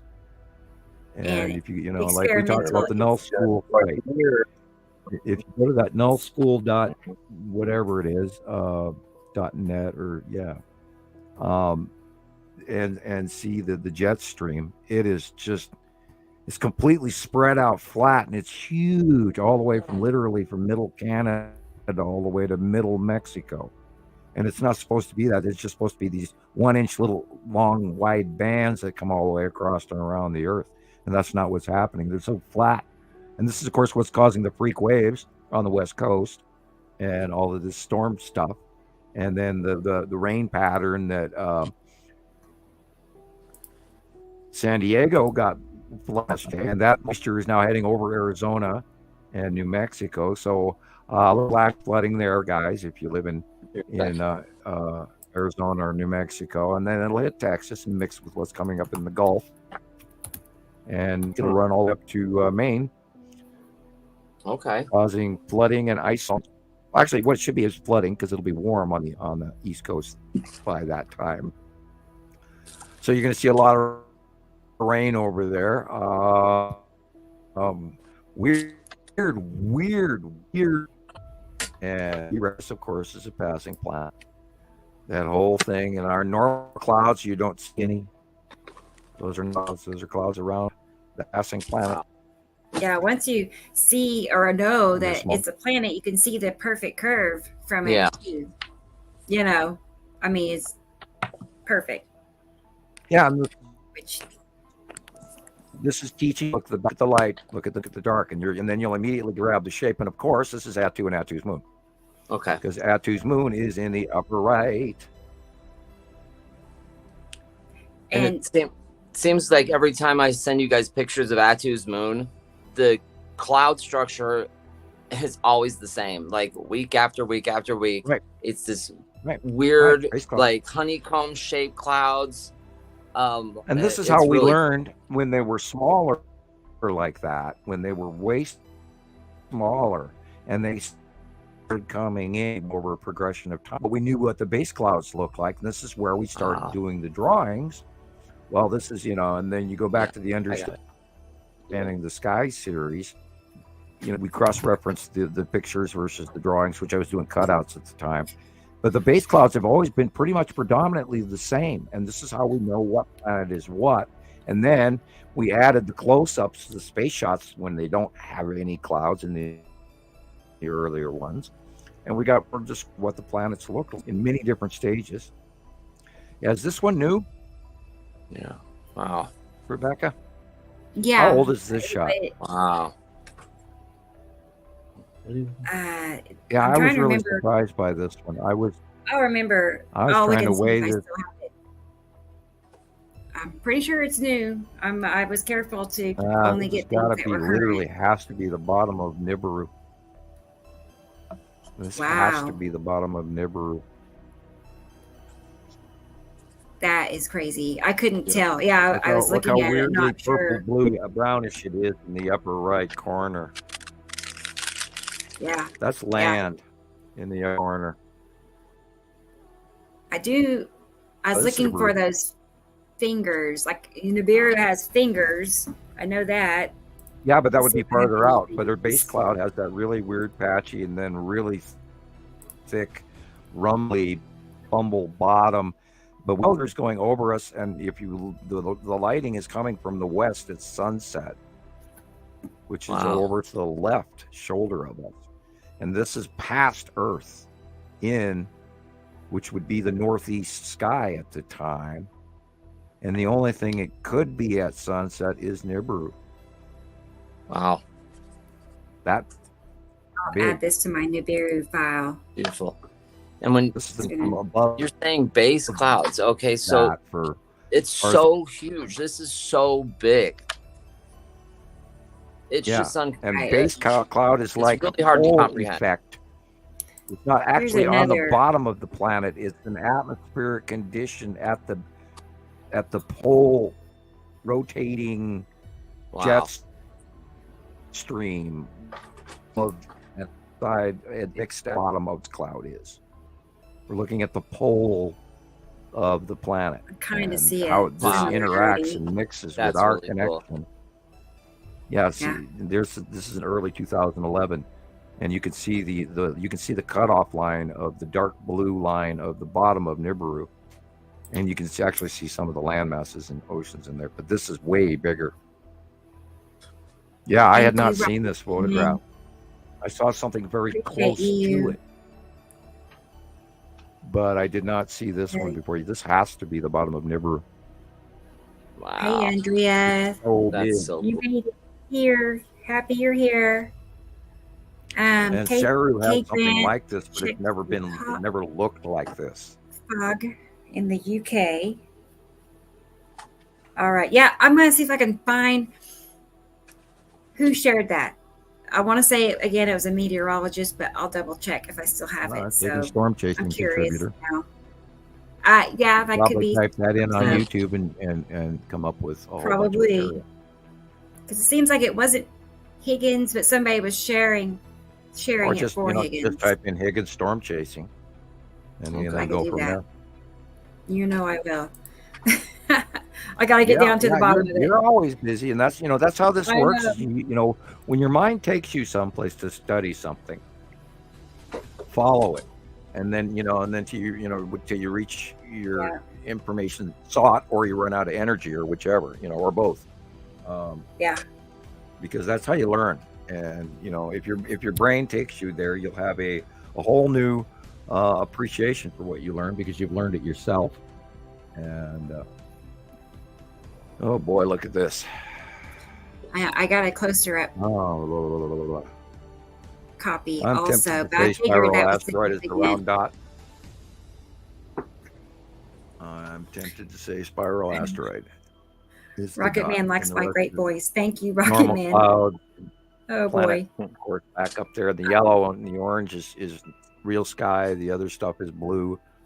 You're looking at Uri-ish. I know Taylor knows. I was, for a long time before we started doing this show, I was paranoid of, of course, being on camera. But sure, I always felt like I had, a country accent.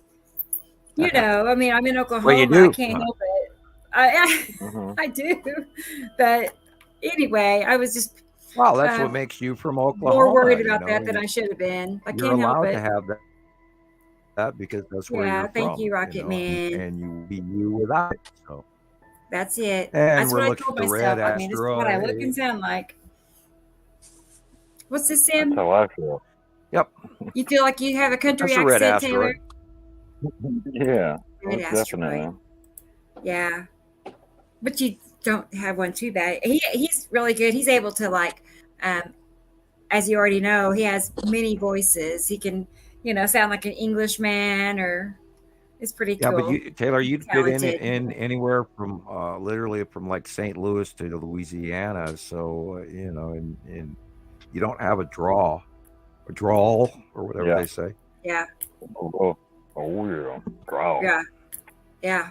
But your R is real hard. You could be from anywhere, lots of different places. Yeah. Wow, thank you. Yeah, red asteroid and little same stuff shape around it as the other ones. Yep, same shape. And look where the lighting is coming from, so we know it's just on the lower left of the sun. So weird looking. It does. Yeah. It's. And we've seen photographs of her shape without hardly any clouds around it as well. Okay. And that's over the years. That kind of goes back to this drawing here. That's a see. Oh, okay, this is that picture. If you look at the bottom of the center of this pic, you can see the lunar surface. Wow. See the little pockmark bubblies on the bottom of that? Sure. That's the bottom of the yellow moon of his Saturn. Boy, that's so cool. It is a moon. And there are its lunar craters. Oh, yeah, look at that. Wow. And then you add that drawing back, and then you grab the size of that, and how close it is to the ground. And it shows you Saturn's yellow moon is currently very huge. And I'm sure that is partially, see, that's right where it is. Yeah, right. Although, I could have drawn it actually bigger. I love that. Suns and Moons. Your Suns and Moons says, once you have tasted the taste of sky, you will forever look up. By Leonardo. Oh, grand cousin Leonardo. For me, I love that. Really cool. I'll have to remember that. Maybe use it for something. Let's see. Oops. Okay. Yes. So, how about this? Of course, is the bottom of Atu and Atu's moon. Close past. I think this is from like Europe. I could be wrong. Right. I could not tell you for sure. But again, pink.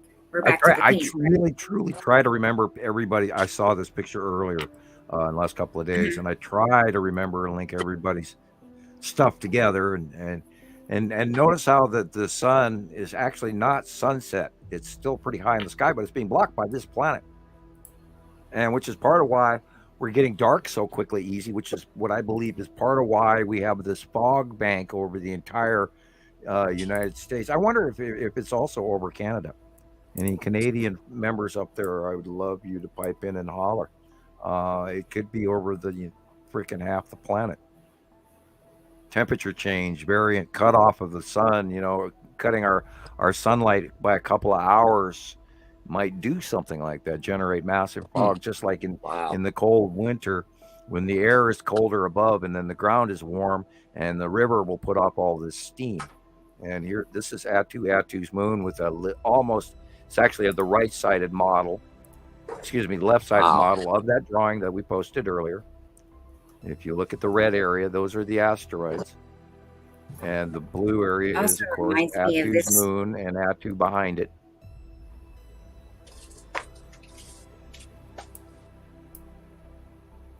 So that's, area in front. Yeah, Attu's moon. You kind of make and that then the asteroids are in the upper left. half circle. Over and over and over again. And then you Taylor said, or maybe it was Christoper that said the cloud patterns are always the same. And they are. And we've always seen this little bubbly stuff on the right-hand side over there with that weird patch. And that's always part of Attu's moon. And the cloud reach between Attu's moon and Attu's, and so it's always there. And then if you look over on the left, then we've got drawings going back 8 years on this, where the asteroids are always coming in from, and then of course back to the drawing where it's either the left model, middle model, or the right model that we talked about earlier in the podcast. Just what do you think of this example one, Taylor? Incredible. That one's very neat. You can really clearly see the curvature in that. There wouldn't be a round cloud. Right. Right. Because, I mean... I'm definitely seeing something up there, for sure. Right. Planet and moon. Pretty good.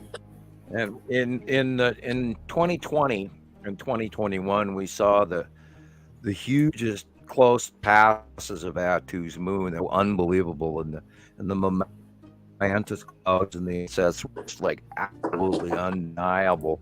And the funny thing is I would gain the most notice from the most people.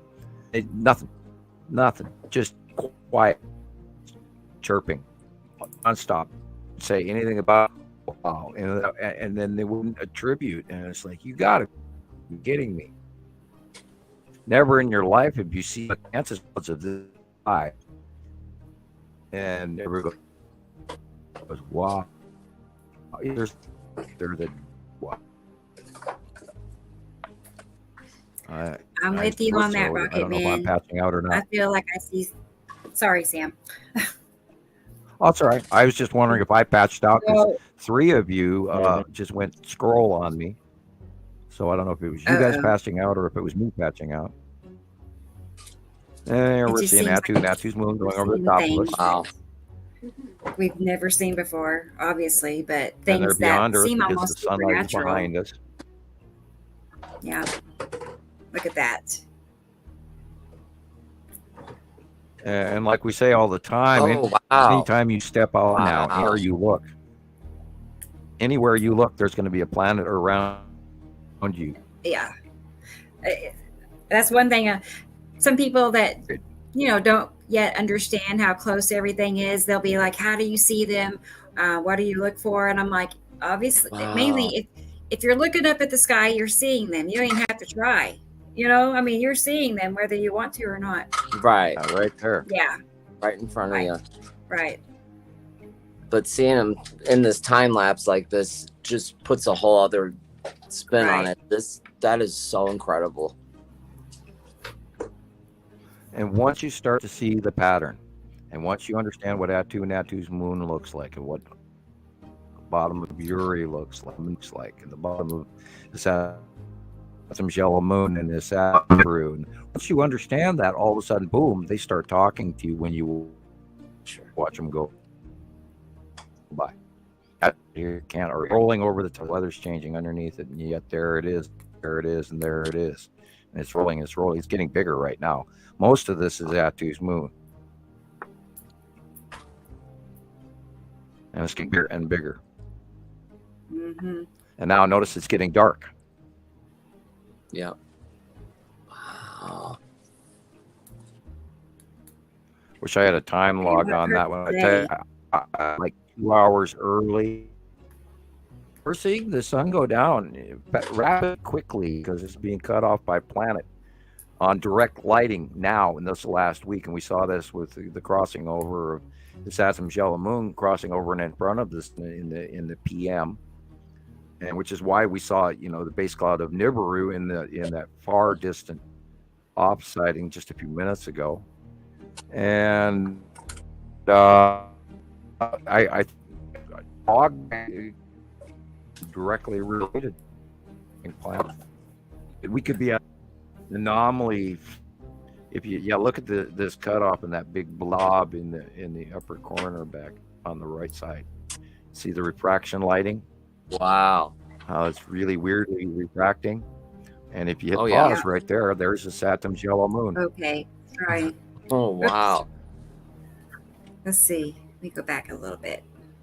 And it's cutting over the top now, going over the center line. And this is cutting off the sun. And we've seen this for like a week and a half now. Yeah. And I was see that highly hesitant to call it, but that's what we're seeing. Chris, earlier, remember on that one picture I said, see the dark circle to the right of our sun, the lead object? You can see it again. Yeah. Here. Just to the right, you can see it. Definitely. I think I've been seeing it. I think I've seen it several times this week, too. This is 2:00 in the afternoon yesterday. Look where the sun is. Okay. Look what's happening to the sun. Wow. And it shouldn't be that far south, first of all, that low to the horizon, second of all, at 2:00 in the afternoon. This is 4:00 in the afternoon, 4 or almost 5 o'clock. And why is the sun setting at 5 o'clock? Okay, here the sun is set at 5. There's 18. It's pitch black. Jeez. Right. This is 9 o'clock. 8 o'clock, 9 o'clock, and it's pitch black. Now, granted, in the winter, the sun does go down earlier, but not that early. Backlit crescent flare. See the crescent flare illumination of the cutoff? Right there is the Saturn's yellow moon from the sun all the way to that flare. Let's back it up a little bit. Yeah, and then you have those flare comparison. I was going to say, let me get a comparison for those that crescent flare. There's a round object between the sun and the flare in the middle, and it's focaling out the center of the backside of the planet and centrally flaring, as if you were holding a ball in your hand that had a glass rim around it, and the light bounces inside the atmosphere of the planet and then focals out the far side, which is half of some of the sunsets that we have. Yeah, this is an example of it. So basically, the sunlight is passing around behind Saturn's yellow moon, the dark backside of the planet. That's why you see that darker area circle. And that flaring occurs when the object is cutting in front of the sun, and we know it's doing it because we know it's also cutting off the sunlight in the early afternoon. And so there it is, another example. And this is on the 14th of this month. You know what I was thinking earlier today? I was thinking about how, actually I was thinking this last night, Sam, about how we used to wait months for your shows on Radio Wasteland. We would wait months and months and months to hear you talk about 30 to 45 days, all of this. Yeah, we just, and it'd be so much hype because anyway, it was just an exciting time because it'd be like, oh, it's your show, you're going to film or record today, and then it comes out a week later. Now it's just boring old me a couple of times. I know. Twice a week we get to, hear you explain all of this. I don't know. I feel like we've made a huge. I think it's important. I hope it's still exciting. I know it definitely is exciting. I feel like we're making a lot of progress by sharing this information. So, and it's helping people like Mary. Yeah, that's the big thing, right? So what we want because is we don't have to wait months out and there, months now. In podcast land to fall into this information. It's great to have all this faster so that we can learn quicker. Mm-hmm. Okay, Thunder said just looked outside, fog, but not on the ground. You okay? That's an old one. I'm rereading. Oh, Right. okay, come on. And Jeez. Michelle says I hate it when my she thing looks stops forward to scrolling. Tuesdays and Saturdays. I am way behind, guys. I'm You and me sorry. both. Wow. Wow, I am way behind. You're behind. Sorry. Yeah, well, What did you think it was? The scroll. If I look something up, or if I scroll up, then it stops scrolling down automatically. So I fell far behind. Wasn't reading what everybody else was saying. Wow, Rocket Man, thank you. Out there passing the hat again, Cool. I tell you, thank you. That helps out a lot. It really does. It's dry. It's 34 degrees in Lolo, Montana, which is is amazingly warm, which also means it's melting. And come about midnight, everything's going to turn into a skating rink up here. Wow! Because all that nice wet road is going to turn into ice, which it normally does. Well, we're used to it up here. Studded snow tires, etc. Yeah. And lots of I had my taste of winter last week, and I hope that's the worst of it for the winter. I'm hoping it's not going to get that frigid air again. I'm reminded I showed some of those major snowstorms to Nova this week that was happening on the East Coast, and she goes, "Oh, normal Montana winter to me." And then she moved, just walked by, and of course, yeah, that's normal to us. The East Coast. I don't think we talked about it on the show, on the podcast, but this week's storm that just blew through, the ice storm that we talked about the other day that was coming, and sub-zero temperatures that dropped in and through that went past me first, and in here in Montana from Canada, and then went down and got all the rest of you guys. Over 100 people have passed away, unfortunately. Rest their souls. And I knew it was going to be a major storm, and it actually killed a lot of people. So we ain't joking here, folks. We know what's coming. We know. I mean, when was the last time a winter storm killed 100 people? In the U.S., just in the U.S. Yes. And of course, quite a few people got the last storm from San Diego yesterday, and which is going to go through Arizona and New Mexico and Texas this week, and then it's going to go all the way up to the East Coast because it's mixing in with Gulf of Mexico weather, which is also part of that weird Caribbean odd jet stream blowing over the whole entire Western hemisphere of both continents of North and South America. I can't say South America because the equatorial region doesn't have much of a jet stream going on at all. It's oddly weird. Anyway, I digress into lunacy. Anyway, go ahead, guys. Here we all are. Yeah, right. My mind was drifting off into the weather that I spent that all day. Let's see. I agree with suns and moons. Than the 7.1 or 7.2 earthquake in China. People are feeling it in many ways, like behaviorally. Like I've mentioned before on previous shows about my upstairs neighbor. He's an older man, 72 or 73 now. But I feel like in the last couple of years, as these planets have been, passing closer and closer. And anyway, as time goes on, it affects him. Like days that Atu's moon is close by, I notice his behavior more erratic. So yeah, I was hearing the planets again the last couple of days, and I'm just sitting there at home, doing my stuff, or like when I'm doing the checkbook, or when I'm focusing on something else, and then you sit there and your feet and your butt cheeks and your ears are going whoa, whoa, whoa, and I hear it and I hear it and I hear it, and it's not the highway because it's a completely different sound. And it almost sounds like a plane that never goes away. And then it changes hum cycle sometimes, and sometimes it'll go wah wah wah wah wah wah wah wah wah wah wah wah, and then it'll go wow, and then your whole body feels it because all of a sudden the recreation cycle has changed, and it feels like somebody just put you into slow gear, and it's like wow, that changed, and it's just weird. A lot of people talk about ringing in their ears.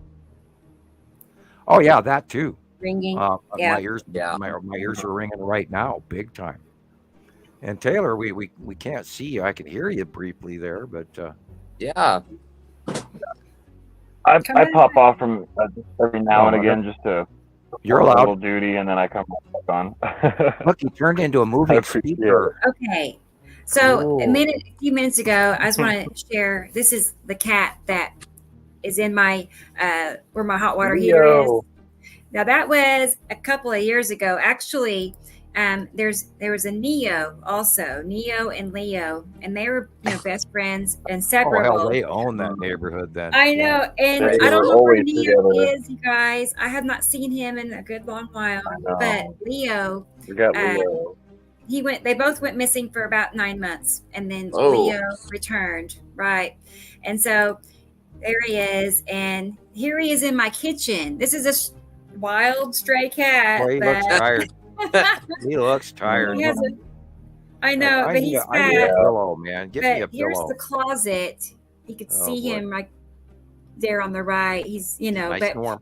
Underneath him is a heated little blanket that stays warm, and it's got water and treats and warm milk once a day. Ask for. I'm going spot. I know, but I can't believe he's in my kitchen. Chicken. I mean, can't argue with that. Yeah, isn't he cute? No, he's not gonna want to go. No, he don't have to go. Well, I mean, yeah, he doesn't have to go anywhere. I think I want to leave the board off just so he can have. It's like a cat door, sort of. He's sneaking in through the crawl space under my house. Now I just don't want possums. Mine came out of my closet. I know, it crawled under the house and appeared. Right. Well, depends on what other wildlife you have in the area. Oh no. Possums was the first thing we had crawling through there. We had possums come in, and there was like a litter, a mother and like 3 or 4 little babies all throughout the house. We had to go and gather them up. Yeah, it was something everybody else. Loves Leo, right? Isn't he cute? Anyway, that's the story about Leo. Okay, Funny. I'll have to keep everybody posted on his well-being. Let's see. So let's look at some video. Oh, and Gray Guy has a feral cat named Sunny. Awesome. I've always been somebody that feeds the stray cats. I have a food bowl in the front, a food bowl in the back. I have an electric water bowl so it doesn't ice up. And we know who to blame. I know. I can't help it. Did you download that video that I sent you to your? I was working on that, Sam. Let me get back to that. I just thought you're right. Kick us a little bit back to topic off of cats, and we could, I could talk about 87 cat stories. I need a cat show. Yeah, there you go. Oh boy, we could do Another that. Channel. Hi, and welcome to. I need I need more shows. Cat Watcher Television. I know. I do have a cat group. There it is. Yeah, Cat Watcher. Followers Anonymous. Hey, well, and put a little live cam harness on each cat, and then have them go on their YouTube live and get an income from each cat. I'm joking. I know. I was gonna. Heavy cam. Let's see. Put those cats to work. Well, yeah, there's a lot of people that started filming their own pizza making or their own. We can promote my favorite. It surprises you what people will sit and watch. I mean, you go through TikTok, you'll see some of the most bored. I mean, just thousands upon thousands of people watching somebody like race little Lego cars. It's like I watch people use. There's a sawmill that I watch regularly, and that's Bus Motor Productions. And then I watch my favorite international food eater, Beard Meets Food. And then I watch rebuilding things like Escape to Rural France, where this guy bought a really old, burnt down, dilapidated, 30-year-long dead chateau with no roof on it, and he's rebuilding it. And I've been watching that. So it's amazing what people will watch. And I've watched dugout building and you name it, how to build a hobbit hole and how to build a log cabin. I know how to build a log cabin anyway. I've known it for years. I watch all of that stuff, nut job, survival, always how to make a new fire this way and how to do this and how to do, hell, I watch architecture. Prepper. Doomsday prepper. Rome and Gothic and this and you name it, including roundhouse making and all of that. So, so it's amazing what people. Everything is invaluable, though. It's on YouTube. If you want to know how to change an auto part, go to YouTube. You know, I've learned how to do stuff like, oh, that's how, you know, on every, and it's all there. It's all there. It's amazing. Sorry, guys. I had a certain video I was wanting to share, and now you lose it. I'm having trouble finding it. It's like, well, did it? Oh, here. No. Yes, I got it. Took me a minute to figure out where I had it. So anyway, here's. But go ahead. I was just going to tease Christoper and say, what's Dad up to, and has he pondered his invitation yet? Well, I talked to him about 3 days ago. I told him about it, and he kind of just changed the subject. So we'll see what happens. That's your answer. Yeah. Yeah. He knows I keep sending him stuff, and he stopped sending me, goofy cartoons of clouds. I think I sent him one picture that it must have jogged something up there. I hope my son hasn't gone insane. I hope right, my son exactly. Hasn't gone insane, but my dad's gonna be 70 next year. He adopted with his new wife about 4 or what? It's been 7 years now. He's got a 7-year-old. Like, Oh boy, he's tired. Yeah, you can hear it in his voice. Yeah, I had my children late, and raising kids in your 40s and 50s when they're in diapers and stuff is a little different. Yeah. Than normal. But you're late 60s. I mean, hey, more power to him. Well, I have teenagers now. I have 14 and 16, so I'm in my early 60s. Tonight through Monday across Oklahoma, Kansas, Arkansas, Missouri, Illinois, and Indiana. Travel across. I'm not sure.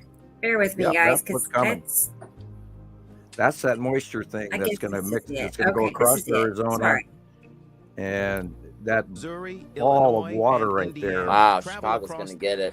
It's going to do some damage and some flooding. And whoa! Oh, hello! Hey, that driver gets to tell that story for the rest of his life. Right? Okay, how many phone boxes and mailboxes did you wipe out? Man. Is that the slow motion? Oh my gosh. Yeah. Welcome to St. Louis, Missouri. I bet they didn't buy snow tires this year. We've been seeing a lot of videos of people not putting chains on their tires. Yep. What are they doing? Know better. If they're an emergency vehicle in an ice storm, they should have chains on. Man. I don't know. It only takes 5 minutes to do a truck that fire big. Truck. Get 2 guys working, you can have it done fast. Yeah. Let's back it up a little bit. It's like I think they have them now where you can just put chains on with twist ties. Oh yeah, there's Police in Massachusetts are asking residents to stay home because of how much snow they've gotten over the last few hours. In certain parts of Massachusetts and New York, people have reported seeing up to 1 foot of snow so far today. Oh my gosh, whatever are they gonna do? Inches and inches, no matter where you look, it is just creating a That's every other day to us. Now this was the that's normal. This is normal Montana highway right here. Oh my gosh. As a matter of fact, this is probably going into Idaho. Actually, it sort of looks like it. Hang on. Yeah, this is normal. And if his truck, he's going to be done for a while. Call your insurance company. Call your boss. You're done for the next week.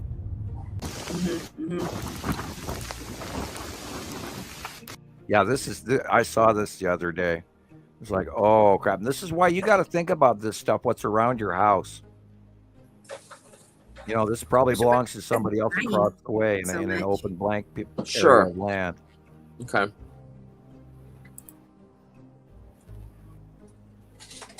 Man. I'm guessing it's my internet. Taylor, what do you think? Seems like I'm lagging pretty bad. Yeah, it's stalled. A little bit. Oh my God. Oh no! Movie right there. My God. Oh dear. Wow. Yeah, and that's the end of that house. Yeah. Yeah. Now walk it out. Now walk it out. Those are not winter shoes. Several feet off the ground. The snow was so heavy and wet that I literally had to use my body to push it so that we could get a shovel through it. So that was fun to walk into. Hi, welcome to winter.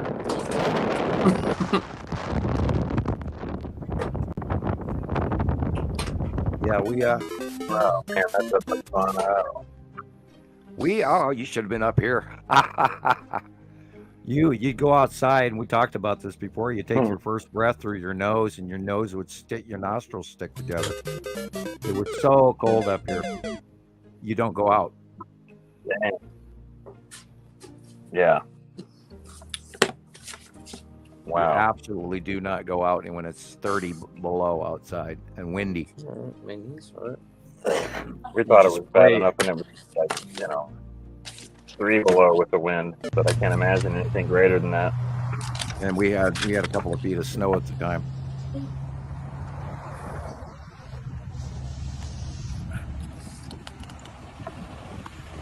I figured there'd be a lot of weather accidents going.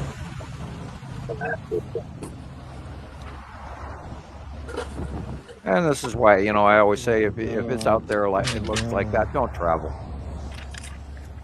If you can avoid to do it, don't do it. Yeah. Tulsa, outside of Tulsa. Wow. Yeah. Oh my God. Not far from me. No, I-44. Yeah. Is everyone Here in Oklahoma. And we had that up here, and it was, we of course everybody up here knows how to drive these horrible winters.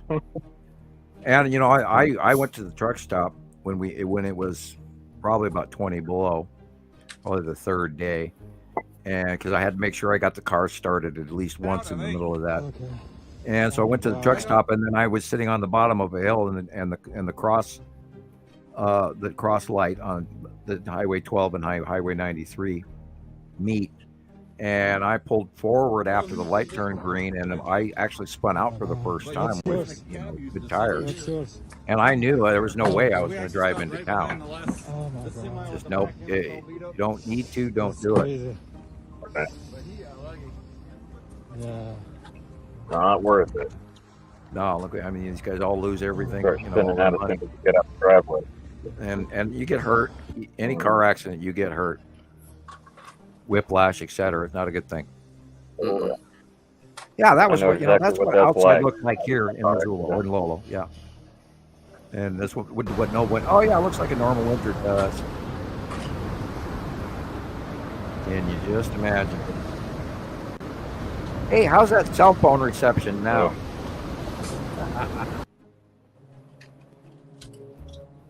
All right. Not that too was hot, Bob. Yeah. it on that.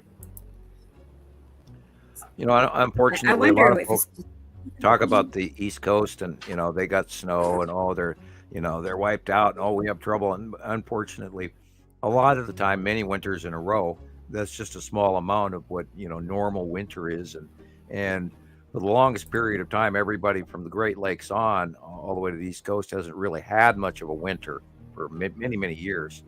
So we have to keep that in mind, that it's not as absolutely severe as one might assume. But then again, that the storm that did go through actually did kill 100 people or more. Wow. And that was as of today's count from the early morning national news, etc. And Chicago and Detroit. I try to watch, live streaming from all the affiliates available.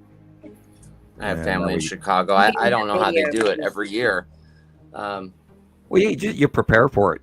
I guess so. I guess they're just, they're used to it. You learn how to drive in 28 degrees below zero. What is that? I don't know. Well, at that point, your car is most likely right. Not going Everybody's to start Teslas are frozen on the side of the road. Like, Teslas, that was funny to see that happen. How all their cars were just lined up, miles to get their charge. I guess there's a couple like, I guess they have like charging stations for Teslas in like suburbs of Chicago. I don't know where. And they had huge problems with it. Yeah.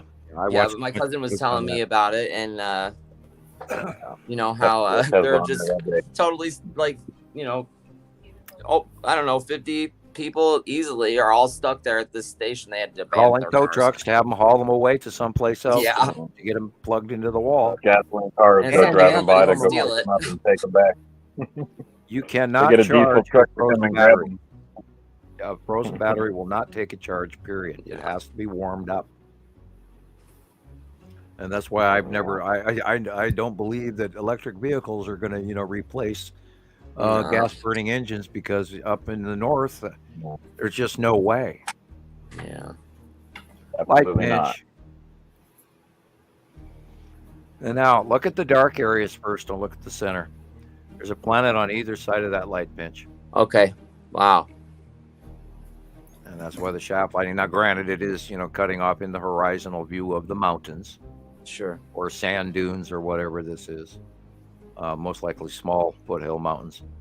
Yeah. But generically, this is a light pinch because there's planets on either side of the sun, right and left. That's just amazing. Okay. I have your video, Sam.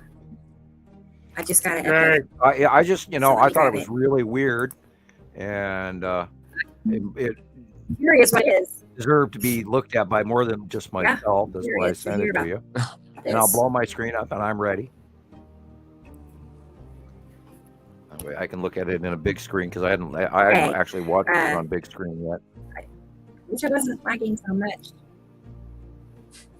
It's like I don't know how to. Well, remember we're having solar flare activity, so. And I rebooted before I started. I think, I really think I'm experiencing some issues from all this weather. Or it's gremlins, or suicide samurai hamsters. Hamsters. Right? Hamsters with t-shirts. Hamsters did it. Make sure there's no nipple shots. Samurai hamster. Oh my goodness. Okay. Download. Hamsters wielding nunchucks, you know. Little sized katanas. Washikis. Glaive. All right. I don't have sound though, because I had to record my screen as a private video, so I couldn't. No biggie. You can explain though from it says here. It on the top. Explain this. Proof. Yeah. There's the moon. Okay. And there's been a lot of reports of more than one object and some really weird bottom illuminations and all of that going on again. On quite a few moon sightings Not far as well. from me. Why is he not on the other thing that was in the video? Or did that already pass? Yeah. Or is it stalled? Why is it not? It's probably stalling on you. Good at standing still. Boy, we're stalling pretty bad. Yeah. There was a lot more to this video than just the moon. Lagging. Yeah. Okay, go back to the thing that we were really here to watch. Is it this? What, Sam? Isn't this what you sent me, right? Yeah, but there was. If you looked at the previous beginning of this, it was showing much more of this object that was literally coming into Earth's atmosphere and crashing. So go back to the beginning of that. Let me go back. We didn't even see what the reason I posted it for. Yeah. Saw it briefly. Okay. Reload it. And then it was done. Because I had to do a screen record. So I recorded the whole video. And it's going down, and in the video, it's showing it crashing down and burning up and then changing direction. Oh, really? I didn't see that. It jumped away from it. How come? There was more to this video. Well, let me look. Wow. Sorry, I was wondering too. Because they got a close-up of that, and then it jumped to this. Really? So okay. Well, I'll check it. In the middle missing. Yeah. I can send you a new copy of it. right? Let me go back and see. Let's see. Pull it back up. Yeah. Because I want to see what you're talking about. Who's the? I will read. What's the account on TikTok it came from? It's called The Secrets Within CP. All one, The Secrets with an S. Let's see if I can look it up. CP. And it's being shared over on Facebook, it looks like. I will find my copy of it. Copy the actual video, and it's private. It won't let me make a copy. Okay. So I did a screen record. Keep going.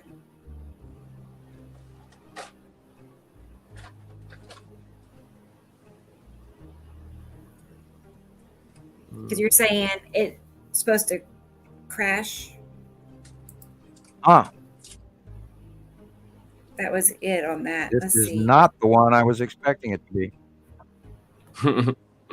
Yeah. I mean, I'm watching it right now. I'm just watching it, and it's not doing, and then it starts all over again, but it doesn't crash. Whoops. Yeah, it starts all over. Okay, never mind. Okay. Never mind. It's not there. It oddly seems like they edited a whole bunch of it out. Wow, I bet they did. Wow. Because we looked at it earlier today. There was a whole lot more to it. That's strange. You saw this thing coming down with it at this multi-faceted burn-off pattern, like 7 or 8, like a crashing multi-engined plane burning up as it went down, and that's not in there. They briefly showed it. Okay, so what is it? I don't know. That's what I thought. It was just it looked like something that was coming into above Earth's atmosphere and burning up. And then they went to the moon, and it's like, huh? Weird. Part of that was, I don't want to scream conspiracy, but I thought there was something completely different to that. And I can go back to Montana Skywatcher 1 and see if I make another video, but I think I did. Right. I will add, though, on TikTok, I noticed this week there were several planes that caught on fire mid-flight. Yeah. Have you heard about that? Yes. I gotta look for some videos to share on it. There was a plane flying to Alaska too, where the door just flew right off. Yeah. There's a lot of plane issues with airplanes right now. Yeah. And I don't know, Sam. I mean, I thought, well, could it be electrical discharge hitting airplanes? Well, no, but it looked more like something that was coming in from above and burning up in the atmosphere. But anyway, I'm not finding a copy of it. Right, on your video? Not the normal my page. Not the normal way you'd usually see something coming into the atmosphere, right? They first show it when they show that weird rounded red orangish light that's looks like something, like a bent L in the sky, and then they hop all of a sudden to the moon, and I recall there was more in that video than that. It's like somebody edited part of the video out of the middle. Right.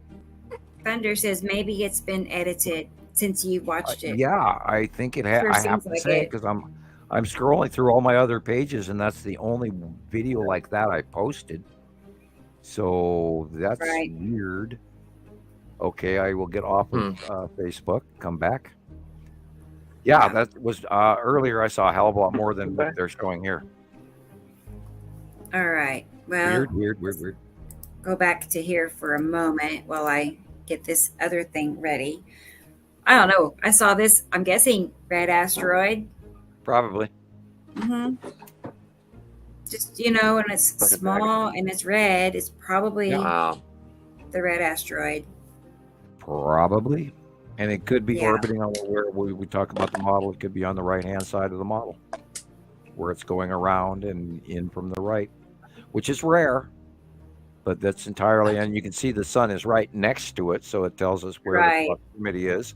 So it's also therefore within the horizon. So therefore, it's got to be, and it is red. So this is like lower right of our sun. Okay. Yeah. Looks like, yeah. Yeah. Cool. This is one of the, I just saw this on Facebook, as a matter of fact. I was scanning through. Anyway. Wow. Yeah, but again, that's so undeniable. We're just being at the lower quarter of a planet right here. Yep. And I think I've seen a bunch of. I've seen videos with this picture, and it's saying that it's Nibiru. Well, Nibiru is probably a very prominent part of this picture. It could actually be the side of it, Nibiru, as well as this atom. But okay, for the last week or two, Saturn has been prominently more visually in front, and we don't even literally see that edge of Nibiru. So I could see where someone would automatically attribute that over the last few months, and then not know of the change that Saturn is coming in front of, and which is now cutting across into our view all the way to the left as it goes over the top of us at sunset, which is cutting into the light, which is why it's getting darker earlier. Which is why I think we got this weird fog base over the whole United States, because that doesn't happen. Yeah, look at that pinch. Wow.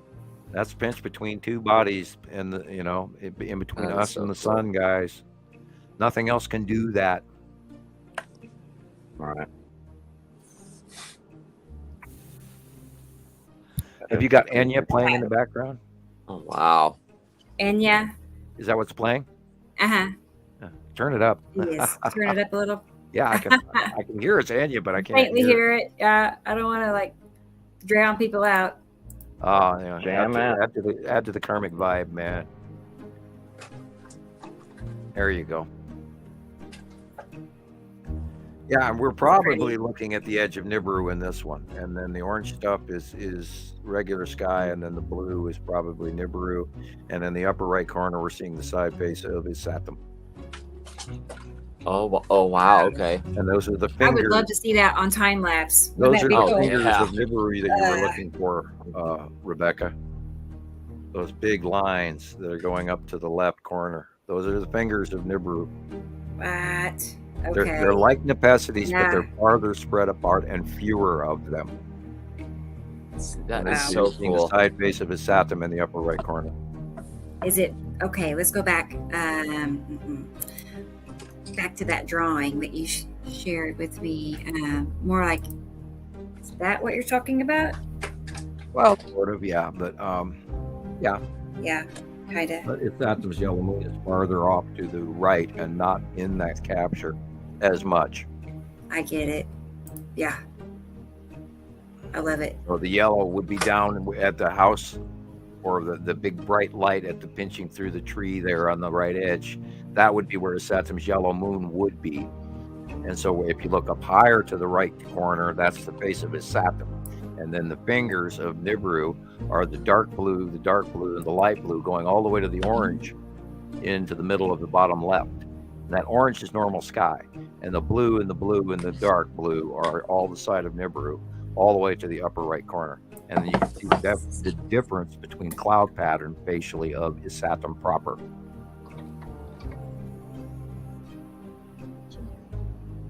Good to know. And I just want to say one thing too. For viewers that are new, I'm just learning. I've been learning this since October, and every time there's a podcast or during the day when people are posting in group, I'm learning things every single day. So it's just incredible, how you're talking about these, the base cloud of Nibiru and how it's different from Nepicity and all this stuff. It's just, you just want to pay attention to all these small details. You can't learn all this in one, just sitting down and watching a few TikTok videos, right? I learn every day. Yeah.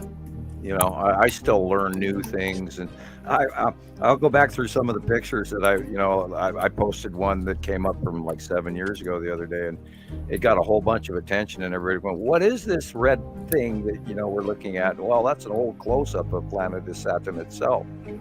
and that goes all the way back to 2016. Wow. And we're always learning new stuff because we're having a different new view, and it's always transitioning, and it's always bigger than it used to be. And we've talked about in recent shows or podcasts, excuse me, is that we've never seen Saturn's yellow moon and Saturn, etc., this close. Okay. And Nibiru is bigger than it's ever been on any of the approach, even going back to 2011 and 10 and 12. And so this is all new to us. And so you guys are going to clip into the best part of the show. Unfortunately, the new folks have missed the smaller, when you could definitely see the planets were planets, and learn the base clouds along with all of us, the older members.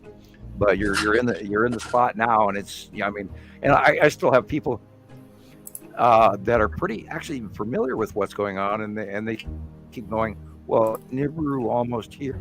Well, guys, it's so over the top of us right now. It's absolutely here, has been since 210. But I mean, and then it went away, and then it came back, and now it's so unbelievably huge in our sky, and we're underneath it. And that's, I think, a lot to do with what's going on with the magnetosphere, and even the star and our suns and the new CMEs and all of that. So we're in a transition, and this is why I'm also very fearful of this summer coming and the weather. But I mean, hell, we got to get through spring even and this winter. So it should be, it's interesting right now. As well. I just want to say hi to Audrey. Good morning, Hi, Audrey. Hi, Audrey. Audrey actually messaged me earlier. She has a question for you, Sam, about this picture here of Nibiru, and she just wanted to know, like, the origin, where this picture come from. I don't even remember who I got that from. This is the one I was talking about recently, where here I'd stared at it for like 3 or 4 years, and it didn't even dawn on me that I'm looking at a Saturn and a Saturn's yellow moon in the lower right corner. Right. Oh, wow. Yeah. If you until you realize, look at that. Your eyes in on it, you see a round, darker place about the 4 o'clock. The yellow moon is right above the W, and his Saturn is literally from the A to the H and over to the right hand side. And it's all encased in clouds and the ion tail and all of that. Stared at it for reason, never even saw it because I just was, paying attention to what was dead center of the picture, which I'm guilty of occasionally. And you can see the land masses, and there's a lot of peninsulas, and this is matched. Oh God, I don't know how many space pictures that we've gotten from space cams and people setting them up on the internet. And the blue one, the red one, and all these different years, and yet the facial markings and the land masses match time after time, which is why we know what it is.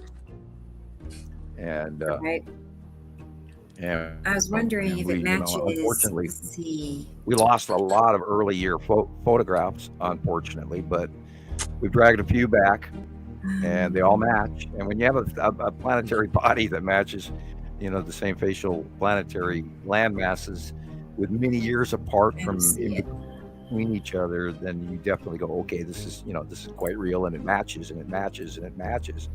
So you can't argue with it. And this one I think was 2019-ish. 2020. 2020. Okay.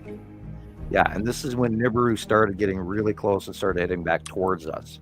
Of course, when we say close, it's so huge that any part of this view is showing a very large planet, but then now it's even bigger. And there's land masses in there, and if you look, you can see the lighting, you can see it, you can see it, you can see it, and there it is. It's the same face. You don't have that facial angle of banking clouds the same all the time around the world, unless it's real. And there's another example. It's always there. Yeah. So, do you know, Sam, if that Nibiru picture was ISS? That's a good question. Taken from the ISS? I don't think so. I think it was taken from a variant of the stereo A and B scientist people back when we could still get variant pictures. And I think it got I'm trying to remember when it got published, but I got a copy of it around 2018. Wow. And then I looked to the 2016 and then the 2010 or 11 other shots, and they matched. And that's why I went with that picture. Right. When they match, then you have your proof. You know, because these facial, you can't take a picture of a planet, and then if the facial pattern doesn't match in the future, well, then you can't attribute it.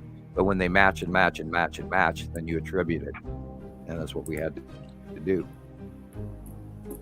Part of this has to do with, you know, me reaching across the street to take that scientific step and say, yes, this absolutely matches.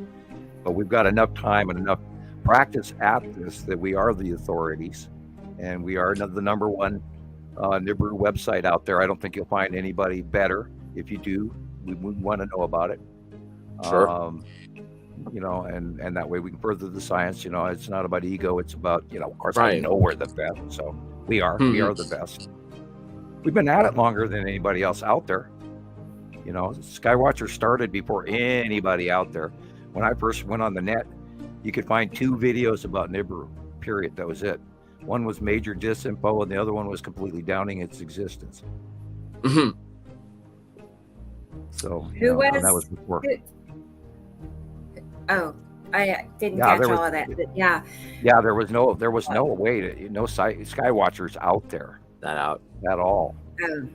And then, of course, then the Sea Trail people got crazy and went off, and then the Flat Earth people and the Matrix people and the firmament and all of that, you know, galore. That was all out there. And then, you know, how we're being poisoned on purpose for what do they call it, geoengineering and all of that. And those people were going, ARP and then Sun Simulator and on and on and on and on. And then don't even get me started on the Q. Anyway, move on. The disinformation is just so deep. Like, it's up to here. It's unbelievable. It's up to here. You know, I mean, it's you know, buried in it. Yeah, one of them's going to get you. Yes. I feel like, you know, it was part of the plan all along, really. Well, I try not to attribute that. I try to chalk that up to gossip and fear. Sure. And both. Sensationalism. And then there's the people that get addicted to the fear ratio, and then when they can't find that they're being equally scared, then they find something that scares them even more, so then they jump into that one. And then, you know, and there's unfortunately a large group of people that have become fear addicts. And I, you know, I'm not calling them bad, but I mean, they should rethink how they view things. Yeah. Because I see a lot of it. And then these people that, you know, and we've had a couple of people, her initials were, anyway, I can automatically tell Rebecca and she'll know immediately who we have. There's I already know. A lady that we used to talk to, and every little thing that she read somewhere on the internet and scared the hell out of her, she would spend the next 2 weeks contacting us about it, going through everybody down the stream. What do you think? What do you think? Oh my God, oh my God, oh my God. And then even her family members ended up asking her to leave, and et cetera, et cetera. And then she came back 25 times. And we couldn't get rid of her. Sorry. And she kept coming back. Every time I hear Chris go, oh no, like that. It's like, oh no. Yeah, I was going to play you. Go ahead. I had a couple of new TikToks. They're short, like it's going to last a whole minute, but just something to show you guys. Thank you, Caroline. It's the end of the world as we know it. I love it. It's the end of the world as we know it, and I feel fine. 6 o'clock TV hour, don't get caught in foreign tower, slash and burn, return, listen to yourself churn. Locking in uniform and book, burning blood, letting every murder escalate. Light a photo, incinerate, light a candle, light a photo, step down, step down, watching Hill crush, rush.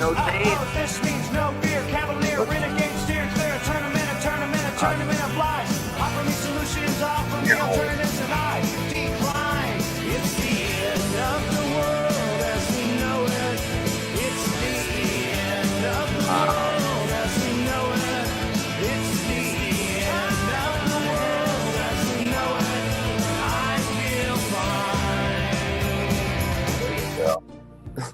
I wonder if they're going to get flagged for copyright on that one.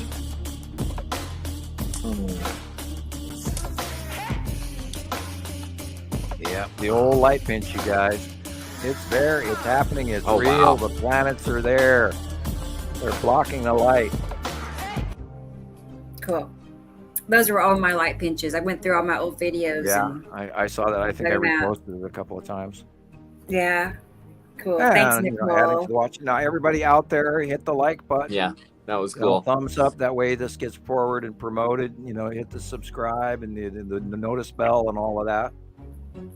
And Audrey is asking for the latest picture. I don't know.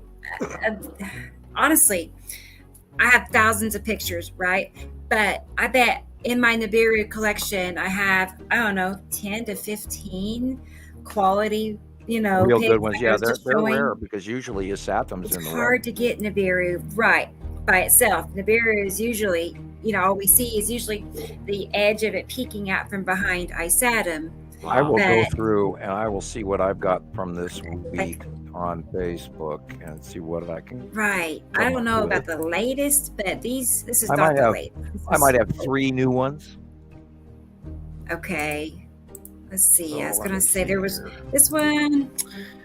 This is kind of recent. This was November, a couple of months ago. So that's probably one of the more recent ones. And this one is recent. There was one from Carrie in Australia. That was really cool. Wow. I think. I wish I was there watching it right now. I don't have it. It's being smaller.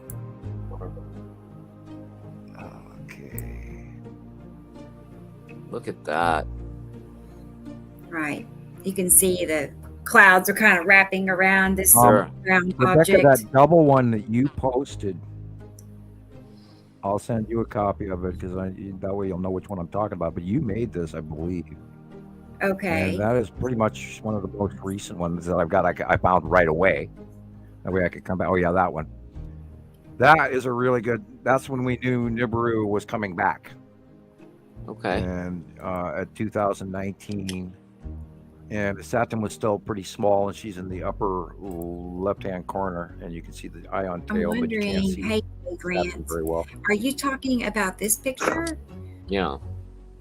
Me? What was the light pinch? I'm talking about the PM. Oh, that's a light pinch, definitely. I'm talking to Well, Kay. someone in the comments wants to know about this picture too. What planets are on either side? She's asking. In this shot, at this time, if this is a curved shot, then you'll have Atu's moon and Atu on the left-hand side, and you'll have Saturn and Saturn's yellow moon and Nibiru on the right-hand side. Here's your current drawing. Just like that, yeah. Yes. Okay, good. So we do see sort of a Saru coming into play, blockage going on, but it's a hard call depending on where you are on the planet and your angle of view. Right. It's not going to always look like the chart, but that's where they're at. No, it's going to be slight variable difference. Right. And with degree or two, but generically everything is exactly pretty much where it's supposed to be. Mm-hmm. Give or take a little angle. Okay, Audrey. I can do that. I need to do a new Nibiru post for the newer members, just to keep that current with everybody. I sent you that double one comparative that you sent or posted within the last couple of days on PM in Facebook. Okay. And just to point out which one I was talking about, and you can give that to them if they want that. That's a recent comparative of between two. Oh yes, I love that too. Okay. It's a very good. It's actually the older one and a newer one. So, an older, not the older one, an older one and a new one. Right. Yeah. And that's actually it's a very good. The new one is a real good landmass viewing. You can see better side of the planet in the new one. Oh, sorry, cat. And it's highly dry in the house. Breaking news unfolding now. I'm getting an alert. What do you got? Breaking news unfolding now. Okay, not worth discussing. I got it. Storm Jocelyn Where is Storm Jocelyn?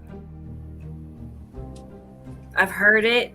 I don't remember where. Is it East Coast or West Coast? I didn't know we had a named storm over the I do. top of us. Oh, it hits the UK. So this is a new one again. Oh boy, I was wrong. Okay. All right. Yeah, they're well. The other one was something else, and now it's. There's so many. I mean, there's got many named storms for a change right now. Well, they name them when they're a superstorm, and we stopped doing it because that's the different limitation that's going on between info. They feel if they name the storm, the bird will ignore it. Yeah, that's whereas nice. We stopped naming ours because we started paying attention to it. I wonder if you ever went by Becky or Becca, because I have. I've had like all kinds of names, it seems like, but I went by Becky for at least 5 years, if not longer. So, yeah. I've been called worse. Oh. Right. Oh boy. My mom, she did not like me, just going to the changing my name like that. She didn't like it. But, when you set your name up at work as Becky, it sticks. Right. So, yeah. So let's see. Okay. So that's a good comparison. And obviously it's repetitive like that. Wow. Seems like, we have Katie Joe here, guys. Yeah, and it's so hard to argue with when you get it, year after year after year, you see the same thing, with variations in size. And here's Katie, everybody. Katie Joe. Hi, Katie. Hi. Hey. How is everyone? Yeah.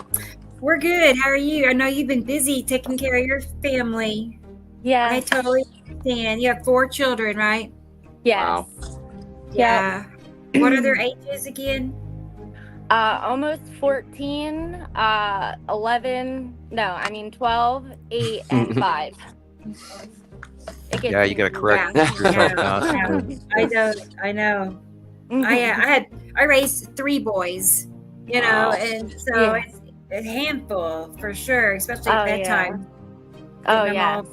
Bedtime. Down. What's that? That's that thing that they ignore. Yeah, they don't care. I caught mine. That. I caught mine talking at 3 o'clock in the morning the other night, and it was like, we're not doing this. Right. No wonder you don't get up early enough. They like to be best friends at bedtime. Sure. They can fight all day long, but at bedtime they're best friends. Are they boys or girls, or how many? 2 and 2. That's nice. Yeah, that's nice. I always wanted a 2 girls, 2 boys, so it's like their ages are. Yeah. That might be the best, though. Really, like be each other's friends. Because I had 3 boys, and then in the neighborhood we lived in had about 8 or 9 boys. It was just a boy-filled neighborhood, so it was common to have a house full of boys in gaming or eating or whatever they do. Though, it was fun. I'd go back. The popcorn, potato chips, and peanut butter and jelly sandwiches you can make. I know. I'd go back if I could and relive it for a little bit. I miss it really. Already so fast, it's crazy. Yes, it is. Because my youngest now is 28. And the other ones are in their 30s, and it's like, golly, how'd that happen? I know, it's so fast. Yeah, don't sneeze. 10 years Rodney goes said, by every time you do, it's gone. Hi, Rodney. Yeah, Rodney. A lot of folks will said 10 hand you years. the church routine and say, you need to get right with Jesus right now. And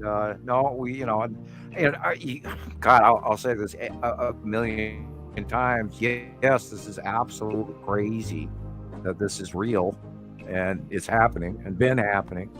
And I mean, all of us go through this every day where we sit here and talk to ourselves and say, oh God, and here it is. And then we go, oh my God. And then we go, oh, there it is. It never ends. And every time I stare down, the south as I'm driving home from Missoula, there it is. And it's like, you can't argue with this, and it's been happening. And anybody that has been watching the skies, even from, the 60s or 70s, go watch a Western like a John Wayne or even some of the old spaghetti, the old sky used to look like. And it is nothing like we have today. No. I'm getting your pictures, Katie. Oh, awesome. So, yeah. She sent some pictures to share, so I'll get those ready. And I just thought it was interesting they told you to go to church, because it was kind of because of church and religion that I found Nibiru in the first place. I heard, I was in certain, seems like it was a YouTube channel called Jason A.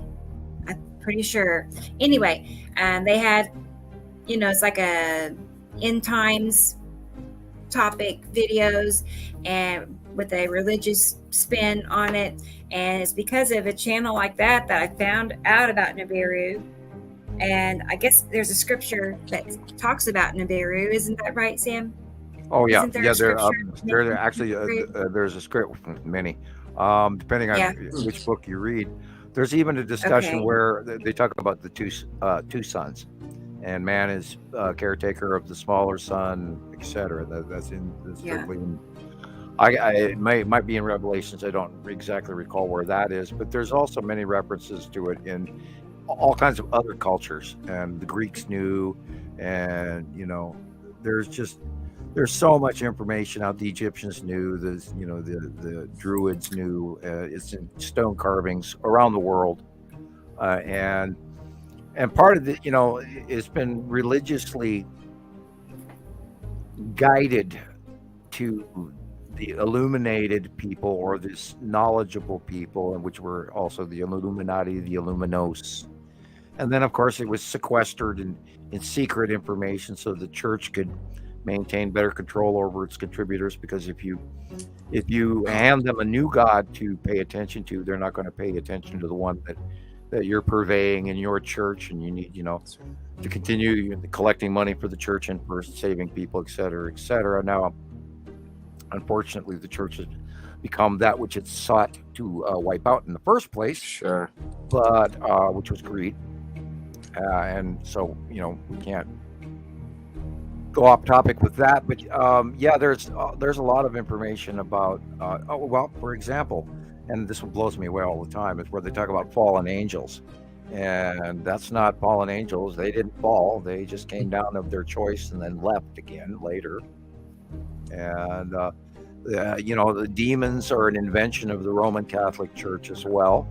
And I could go on and on and on about these cross-reference attributations due to legend and fear, and there's always a basis of reality attached to each one of those. But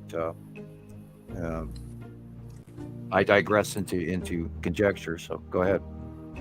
Yeah, I'm just gonna tell Taylor, thanks for joining us, and good night. If I don't see you before you go to bed. Yeah, good night. Good night, Taylor. He gets up early, like 4 or 5 in the morning. So do I. It's an early day. Too early. Let's see. And I was going to tell Audrey that the pictures that Katie sent me, I think 1 or 2 is actually a really good pic of Nibiru. And she was asking if we had any current Nibiru pics. So what do you know, right? Yeah. Looks like we do. So it always comes in at the right time. In the meantime, let me find another video clip I have. So these are some of my videos I went back and pulled. I thought we could take a peek. Let's see, Rebecca.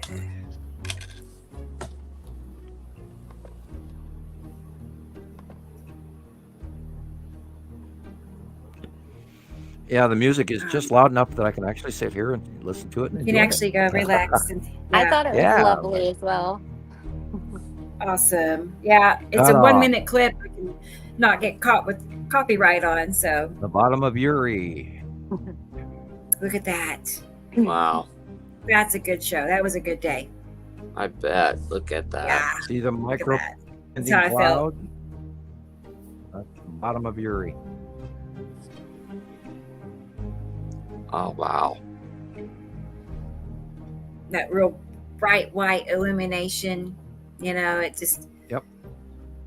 And then over behind it to the right is Nepesity. And this is Attu's moon and Attu again. And it might actually be Nepesity. This actually might. I was going to say, would you? Nepesity. Attu's moon. Attu's moon will be over to the right here and above. Yeah. Okay. Yeah. This is the green is Nepesity on the tip axis. Okay. We saw that earlier. So let's say. Oh, wow. Let's see. Bottom of Nepesity. I was going to say, let's go back right here. And you see the buildings, right? And to the left of the buildings, how it's just a sliver of orange. That's the open base core bottom. That would be our sky. And then you see that line of cloud. That's where Nepesity starts. And so it's basically the whole sky. That line that is on the far horizontal might actually be the base cloud of Saru. It's hard to. We know she's back there. We have to kind of attribute occasionally that it's back. She's back there, and she, in our view, now that they're rising up, she should be more prominent in our view. So we have to kind of remember. Sorry. No, I was gonna say I feel like some of the pictures I have look like this, and two of them they're like from 2 different days, but this looks like that around. And they match. Yeah, that's absolutely. And that teaches you it's not just clouds when the pattern's repetitive pattern over and over and over again. Yeah. Yep. Yeah, that could be Saru's base cloud in the off bottom horizontal left. Quite easily, because we know that Uri and Attu are rising above us. And this again is on the right. I remember that night too. And that's got to be Satsum Jello Moon right there. And there's the side of Nibiru. And it just went as far as you could see up. You look straight up. The fingering. Yeah. But they were in pink this time. And there again, you've got Attu's moon. Oh, wow.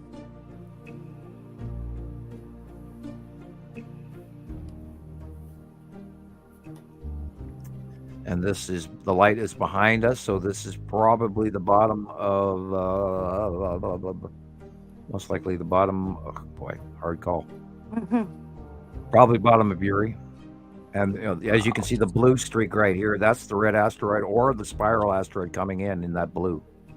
Okay. Dark blue. Yeah, you can see how it's. I would be tempted to say lead asteroid. Angle. Cutting in front of the sun, and we've got tons of pictures of that. Yeah, that is, I don't know how many times. You can just see like something's dragging across 8 cycles where the lead asteroid crossed the sun, Rebecca? I mean, there were so many of them over the years, and it was absolutely undeniable that it was the lead asteroid. And here again, I'd bet money this is lead asteroid crossing the sun. I was looking to see, because usually when the sky looks like this, also we have the long box cube and Texas cube also, Yeah, that would be in the middle upper for the Texas cube, and then the middle, something like that. Right in the middle, right? Yeah. And then the lead asteroid is in front of it and just sort of crossing in front of the sun. And when as you well. see that, and then you go back to this, you can kind of see them. It's like, it makes sense. Those dark areas, both sides. Yeah, that would add to the depth of that dark black shadow of lead asteroid. Definitely would be the cube behind it. Doesn't that look just like that drawing? Sure. Back to this a second. Cool. I mean, that cube picture you posted on the group, like the main photo, that one's right. That's another good one. Too cool. I'll have to get that one loaded too. Now, I'm still wondering, and you can see the cube up here in this one just above the sun. You see that giant, diamond shape? He's cutting into the sunlight. Oh, wow. That's an angled bottom that is a square, but it's angled, we see it as a diamond. Oh, cool. And then then you see the 3 lines behind this group of clouds on the right-hand side, of course, and then that's the long box. Wow. Or the long box could even be overhead here, because I see a very long, dark, straight line at the top of the picture here. That looks more like the long box cube, very close, directly overhead. Wow. Yeah, and I forget to look for those from time to time. Sure. And because it's in two separate drawings all the time, because I don't add them in the middle of each other, because it would be so busy in the drawing, I wouldn't be able to tag it. And of course, on the round, you've got Atu's moon coming in on the left-hand side in the dark circle, and then all the asteroids. So cool. Same old pattern, time after time. Cut off on the right-hand side of the sun, and that's Saturn's yellow moon. Big round circle. We're not seeing a backlit crescent flare on this angle, but no. Normal clouds, mostly. Normal clouds. Could be an asteroid in there. That could be the red asteroid. Because I thought that was that arm of God effect. Yeah, and when the arm of God thing is the spiral asteroid, when the thumb and the spiral are separate. That's why you see a thumb and a forefinger. Uh-huh. When you're seeing a side view, that's the arm of God reaching in, because the spiral asteroid is concentric. And that's why it looks like a hand, because you see the thumb. It's the smaller one behind, and the spiral is the finger, index finger. Yeah, that would be the spiral asteroid in front of the red asteroid. Wow. Yeah. And the spiral asteroid is from the light pole left, and the red asteroid is between the pole and the tree. What looks like an arm and a hand coming out of the sky. Yeah, and boy, for years everybody freaked out over that one. Oh, look, it's God's hand reaching down. And we saw it over and over and over again, and that that led to the spiral asteroid. Now it does this bank turn that causes the wrist of the hand, and I chuckled over that one. And of course, there's a lot. I got some photographs from somebody the other day that sent some stuff from Planet X Hunter, or not Hunter, but Planet X News. Excuse me, I shouldn't mix the two of those guys. But and then I just had to kind of argue with him, going, thanks for the picture, but I'm not going to use it. And they were sun pics, but then we went off on a different topic. Right. Sometimes. What's going on up there? What? And we get all of this. Rebecca and I get stuff every day. Everybody sends us, and that's mostly how we do what we do. Lots and lots and lots. I know we are fortunate that we have, so many people sharing their pictures with us.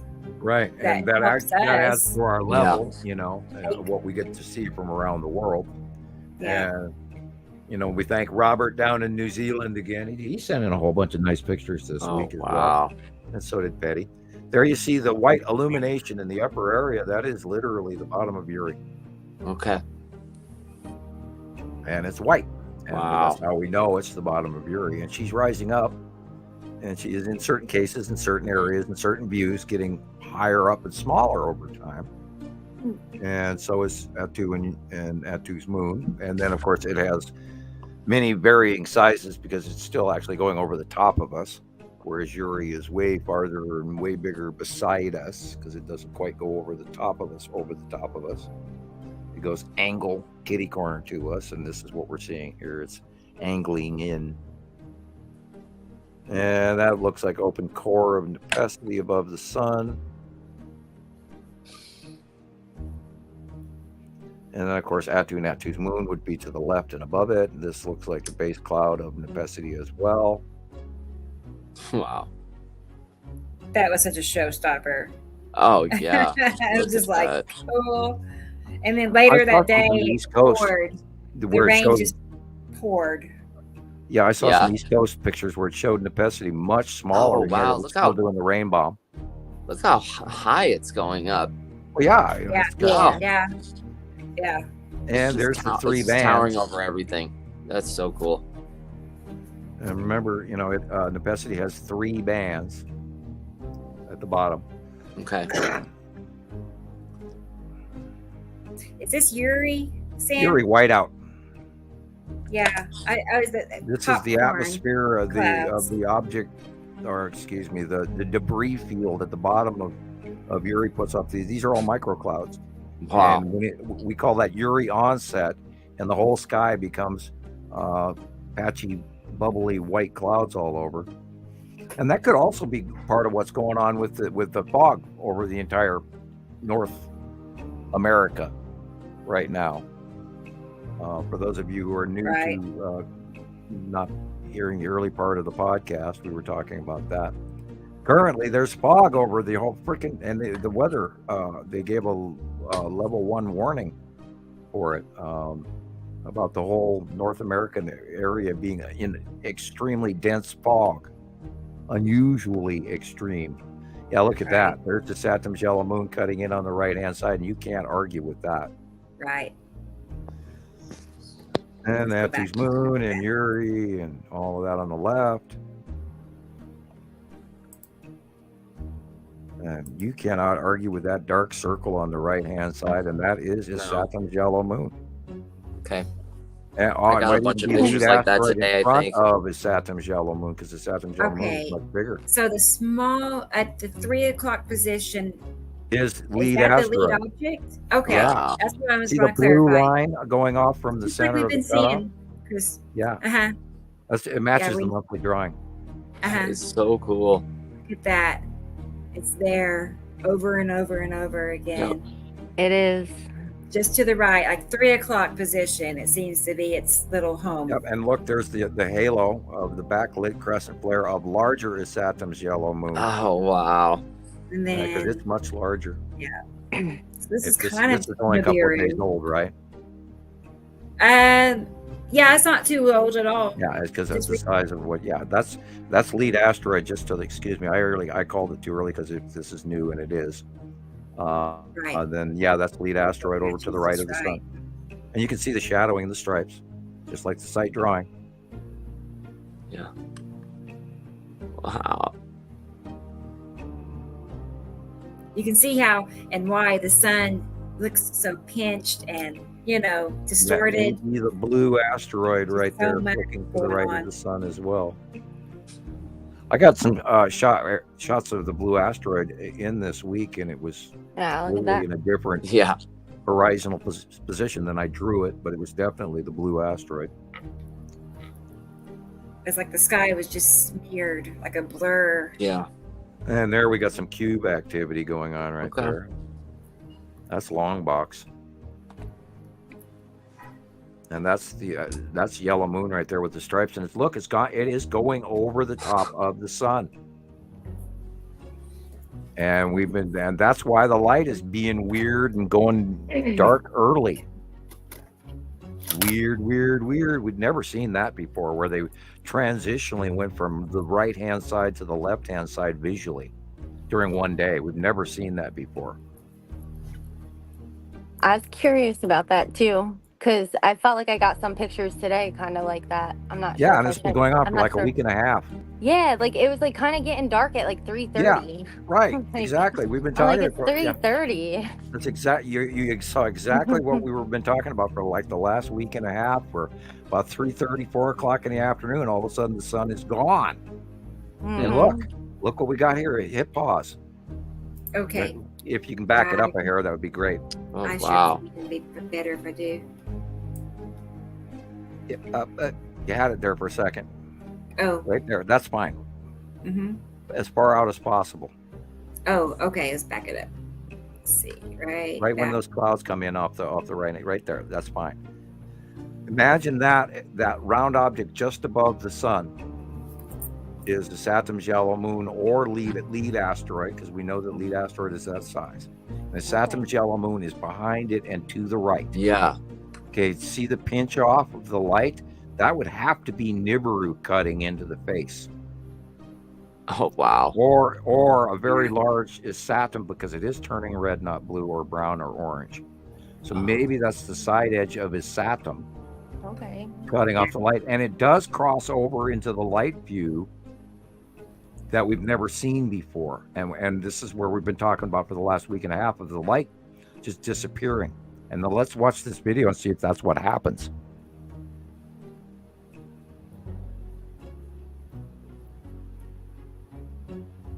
See, that's a planet cutting in. I was going to say, by the way, the sun is pinched, like something is coming in from the top right. Right. Mm-hmm. And then we know that this cloud blob is probably the lead asteroid, and the cloud blob behind it is probably Saturn's yellow moon. So this is either the side of Nibiru or the side of Saturn proper. Okay. And it's cutting into the light. And I mean, I've seen it like this all week. So this lead asteroid is what you're calling it, with the horizontal lines going through it. Right. These dark horizontal band lines of a golf ball.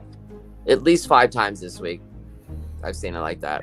Yeah, and this is a lighting that we have not seen before. And I've been noticing when I was driving back from Walmart out of Missoula the other day, and I noticed it. And it's like a 20-minute drive, but as I'm driving, I'm noticing that it's getting cut off in that pinch that we just saw. It was occurring right in front of my eyes, and I went, wow. And then all of a sudden, as I'm turning down my road to my house, there's hardly any of the sun is left at all. And I was very surprised by that, so I saw it physically with my eye.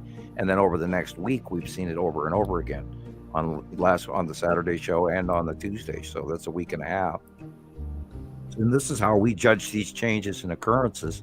And we learn that new shit's happening, and it's awesome. And everybody out there is totally current. Hi, Maria. Yes, hi Maria. She was asking about where to send the pics, and you can send them on my messenger, or you can send them to the email address for skypicsforsam@gmail.com. So either one. Let's see. I just oddly had an old song pop into my head. And here's Princess. Hi, Princess. And I don't have any makers, so I'll change the subject. Yeah, she's like my big fat cat. I have her a little bed right over here by me, so she can. And forget wearing black pants and going anywhere in public. Oh my gosh, yeah, I've had to give in to cat hair being on my. Right. Well, I'm a clean freak, and I'll tell Alan we'll get out for something. I'll look down and dark cat hair. Blue or black. Oh, no. He's like, well, we have cats. What do you expect? I know. I do know. Okay, so I have some pics. I'll first share the video. Oh, Christopher, you have to show us your T-shirt. What's your T-shirt, Christopher? Oh, it's Stand up. Let me. It's just we have this atomic bomb. Okay. Historical center here in Vegas, for Yucca Mountain and all that, the test site. Awesome T-shirt. Oh yeah, go out. I think it's like the Trinity explosion, maybe. Yeah, go out and get your monthly radiation dose. Right. Yeah. I don't know. I've always been interested in, like Yucca Mountain, and it always reminds me of those guys who like to go out and hunt for uranium. Yeah, go right ahead, hunt for that uranium. You can. There's Mount Charleston here, and you can go up there. There's like 2 different canyons, and they're connected by a road. And up there's an overlook. You can actually see the Yucca Mountain flats, or just the flats where they used to test the weapons out there. And yeah, it's pretty cool. It's they detonated sometimes above ground. During the summer you can see it's kind of like a green almost. It's like glass. Yeah, well, I would imagine. The sand. Yeah, I wouldn't visit that place for 20,000-30,000 years, but yeah. So I think people go out there all the time. Oh boy, wild. Glow when you go home. Okay, let's see. Okay, so I have some video, a few clips that Katie sent me. I think they're like live photos, some of them. So like some of them, I don't know. Okay. All right. Cool. It might be, it might not. Just letting you know. Okay, that works. Where is it? Bear with me. I thought I had it right here. You're good. Okay.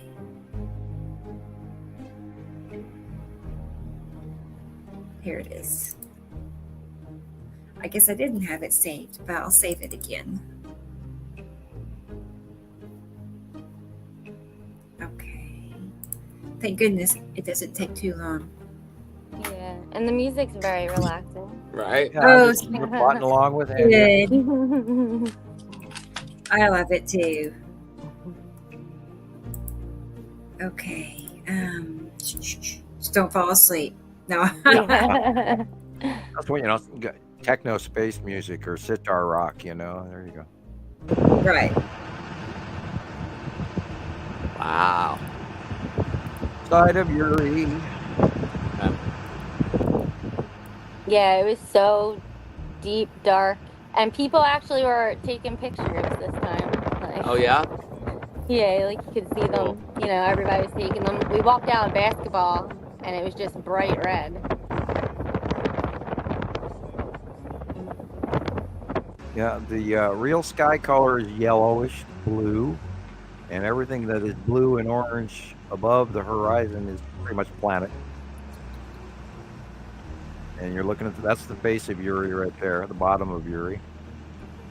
And then middle behind it in the light blue is where Nepesi's Barrow is there, but it's in the back.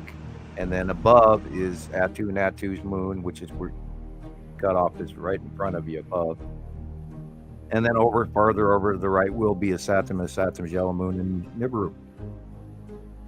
Because Nibiru is now moving beyond Earth. That's it. At sunset. And was illuminated. We looked at earlier in the podcast, and is illuminated now literally in the eastern, from the northeast sky. So above us, huge. And the base clouds, and then that really cool base cloud, and the illuminated orange mega structure of clouds. Awesome stuff. Yeah, it's crazy. I don't know what they're going to do when they start passing past us, and then start getting smaller and smaller, so we get that whole show again. Ought to be really cool. I look forward to it. I'm a little worried about whatever the sun's about to do, because boy, it's up to some crazy activity. Wow. Very, very enhanced, larger, that CME that went downward burst, but off the front face just like 3 days ago was very large, unbelievably large. And that's, we're getting effects from it in radio and telecommunications for literally since about 24 hours ago, and it was very fast and got here very quickly. And fortunately, if that would have blown our direction, we'd probably be in the Stone Age right now. Wow. So, yeah. And it's entirely possible, with what's going on. Wow, that would be, that would be the end of communication for everybody. We wouldn't be able to talk anymore for quite a while. In a lot of cases, we don't even make the machinery in the United States anymore to fix our own problems were we to have a quarantine event. And I wish we had those old power construction factories back again, where we need to start making hammers and scissors and, brooms and tableware and things here in the United States again. We have to start making our own shit that we use and paying our workers and not making garbage that doesn't work, that ends up in a landfill that is only toxic, breaking down. I mean, how many plastics have you got from China? They're putting off toxins. When you're looking at plastics that are breaking down quickly, they're putting off gases that are not healthy. And and this is what I'm talking about, plastic food. Food that comes in a plastic package. Don't eat that sits in the sun. You're getting store your food in a glass container. Bottled water. Don't drink bottled water out of your car that's been sitting there for 6 months. That's an instant, oh my God. And I'm barely tolerating aluminum cans. God, back in the day, and there's only a few people my age that remember steel cans. Boy, you drank a Coca-Cola out of a steel can, and they had so much carbonation pressure that you take that first sip and your whole face would just go fizz. And you'd feel it in your nose, you'd feel it in your eyeballs, your eyes would water, your ears would water. There was so much carbonation back then. And, there's a thing to that where you could actually recycle the steel can so much better than the aluminum. It actually produces something. And we are, of course, recycling our aluminum cans, and because there's an aluminum shortage. Anyway, there's about 3 topics I digressed into. These are, just so everybody knows, these are pics that Katie sent me, just so you all know. This is Natu's moon with the ion drop tail. Yeah, this is like a signature appearance for Atu and its moon. Those clouds, the dark blue, light blue, V shape, all of that combined. and the and location. we've watched this left for of so our many sun. years now. It's absolutely undeniable. It's kind of like, And that's the funny thing about it. We never really, go that far with this. It's like, I want to scream at everybody out there. I mean, oh my God, how can you not see these, And we've watched them for so long, and this is what it is. And oh shit, listen to us, I mean, I want to pull my own hair out kind of thing and draw a cartoon of a man, throwing papers around and clearing his desk and screaming, wake up, something. Shit, this is going on. There it is. Crap, what's it gonna take? I mean, I see it, like I show people. It amazes the hell out of me that people don't see. When you show people that you're talking, I mean, what do people say to you? They just rub it off because, like, yeah, I don't know. I've gone through the rabbit holes, and this, like Taylor says, you just go through everything, and you gotta see all sides of everything, and. Right. I guess the people I'm talking to are just so closed off. They just can't see through a piece of cardboard. It's just really sad. No, I mean I totally but now get I'm like, that, though. yeah. I even have family members telling me not to talk about it. Oh, no. Yeah, it's you almost get beat into submission. Whatever. You do, If that's I'm at the point now time, that of course. I'm at the point now that I'm just, who I am and what I believe in. That's right. What I believe in, and if that's right. it, you know what I mean? Like, if you don't believe in it, that's fine, you know? Like Jesus says. That's right. Mm-hmm. And we've been, we've been sitting here learning about it. It's been awesome. Taking pictures myself, like seeing it myself, knowing it's not doctored, you know what I mean, in any ways, like. To be able to take Sam's you didn't even chart and just use it the yourself. names of the planets and what exactly was going on, you'd see it. We see the evidence, the repetitive evidence, and now that there's attribution and documentation, and then that's the thing. We talked about this earlier. It's like we didn't fall off the turnip truck yesterday. We've been doing this for so long that it's beyond debate. Period. Right. I mean, you have so much evidence in the court of law. This would, be a winning case. The defense rests, Your Honor. The defense rests. And when was the last time you saw orange skies and purple planets like that? And over and over again. Same pattern, day after day, month after month, year after year. And they're, this just clouds, and it's pretty, and it's like crystals in the atmosphere, and we're going to call it this cloud, we're going to call it that cloud, and then they write it off, and then they go back to paying taxes. I'm just glad I'm past that self-doubt part. That was pretty rough. I wish I was. I'm like, now I'm seeing it, I'm like I'm in the podcast, watching you guys talk about this, and just the more you guys showed, like today with the red asteroid, every single picture that you guys showed, it's the same thing. How is that possible? It's not. From around this is the something world. That's actually tangible and real. And I'm glad that we're all here for it. This is something to be. Yeah, and the object cluster groups were literally the first we've seen. And we saw the dominating star cross the illumination. It was a cross. It looked like a cross, the way the light shined. Okay. And that was the second star coming in, and that was 2009, 10, and early 11. And then it just got bigger and bigger and bigger. And then we just kept documenting it all the way from there to here, including, the sightings of the object cluster group, and the lead asteroid per se was the most dominant of all of it for the longest time. And then all of a sudden we started recognizing that dark circle with the cutoff light going on, which was what was creating the cross pattern in the illumination and all of that. And the other little black and brown and red and orange dots running around. It got bigger and bigger and bigger. And over the years, now they're sky fillers. And that's a tale that we have watched every day since 2009, 10, 11, 12, 13, 14, 15, 16, 17, 18, 19, 20, 21, 22, 23, 24. And I had to go through all of that because people don't put that information together. They think we've been doing this for 6 months. No, we have not been doing this for 6 months. And all this has matched from day one till where we are today. Incredible. And there's a lot of people that are naysaying out there going, oh, he said this and he said that. Let them. Exactly. Let them. And we've had a few people that have got the information and screwed it up. And then there's also some false information out there. And that's unbelievable that someone would go to that effort. Anyway.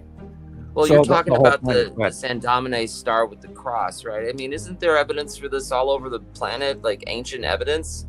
Yeah, and that's where the term comes from. Anno Domini is the year of our Lord. And would you like that picture, Rebecca? Sure.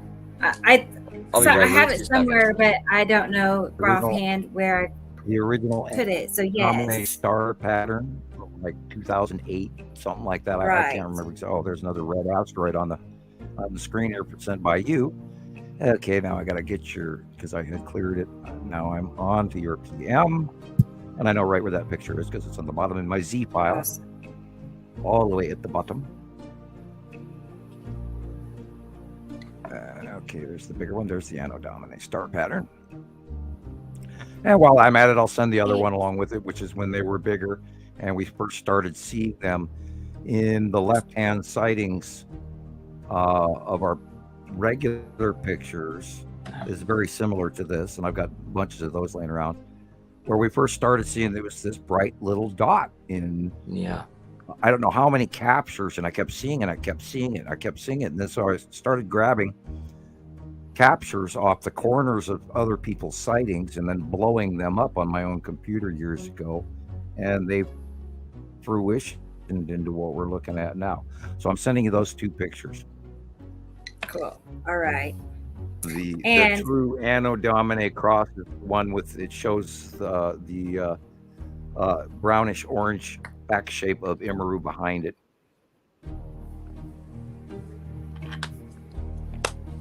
And you'll see that in just a moment here. All right. It says Maria, I got your picture. You've received it yet. Good. And I'm still on Facebook, and I'll pop back to StreamYard the moment that it says you you have got it. Yeah.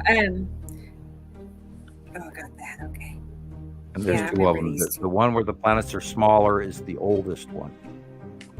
Okay. Start with that because that's the Anno Domini cross.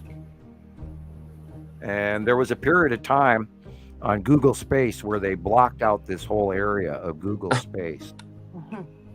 Forgot, it was like 2 years or something like that. I can't remember exactly how long. Because after it was no longer usable, I quit using it, so I wasn't aware when they quit until much later. I went, they brought it back out. And I believe that this is part of why they blacked out that section of space, that and the Texas Cube, because we have pictures of the Texas Cube in deep space from Google Space. Oh, wow. Yeah.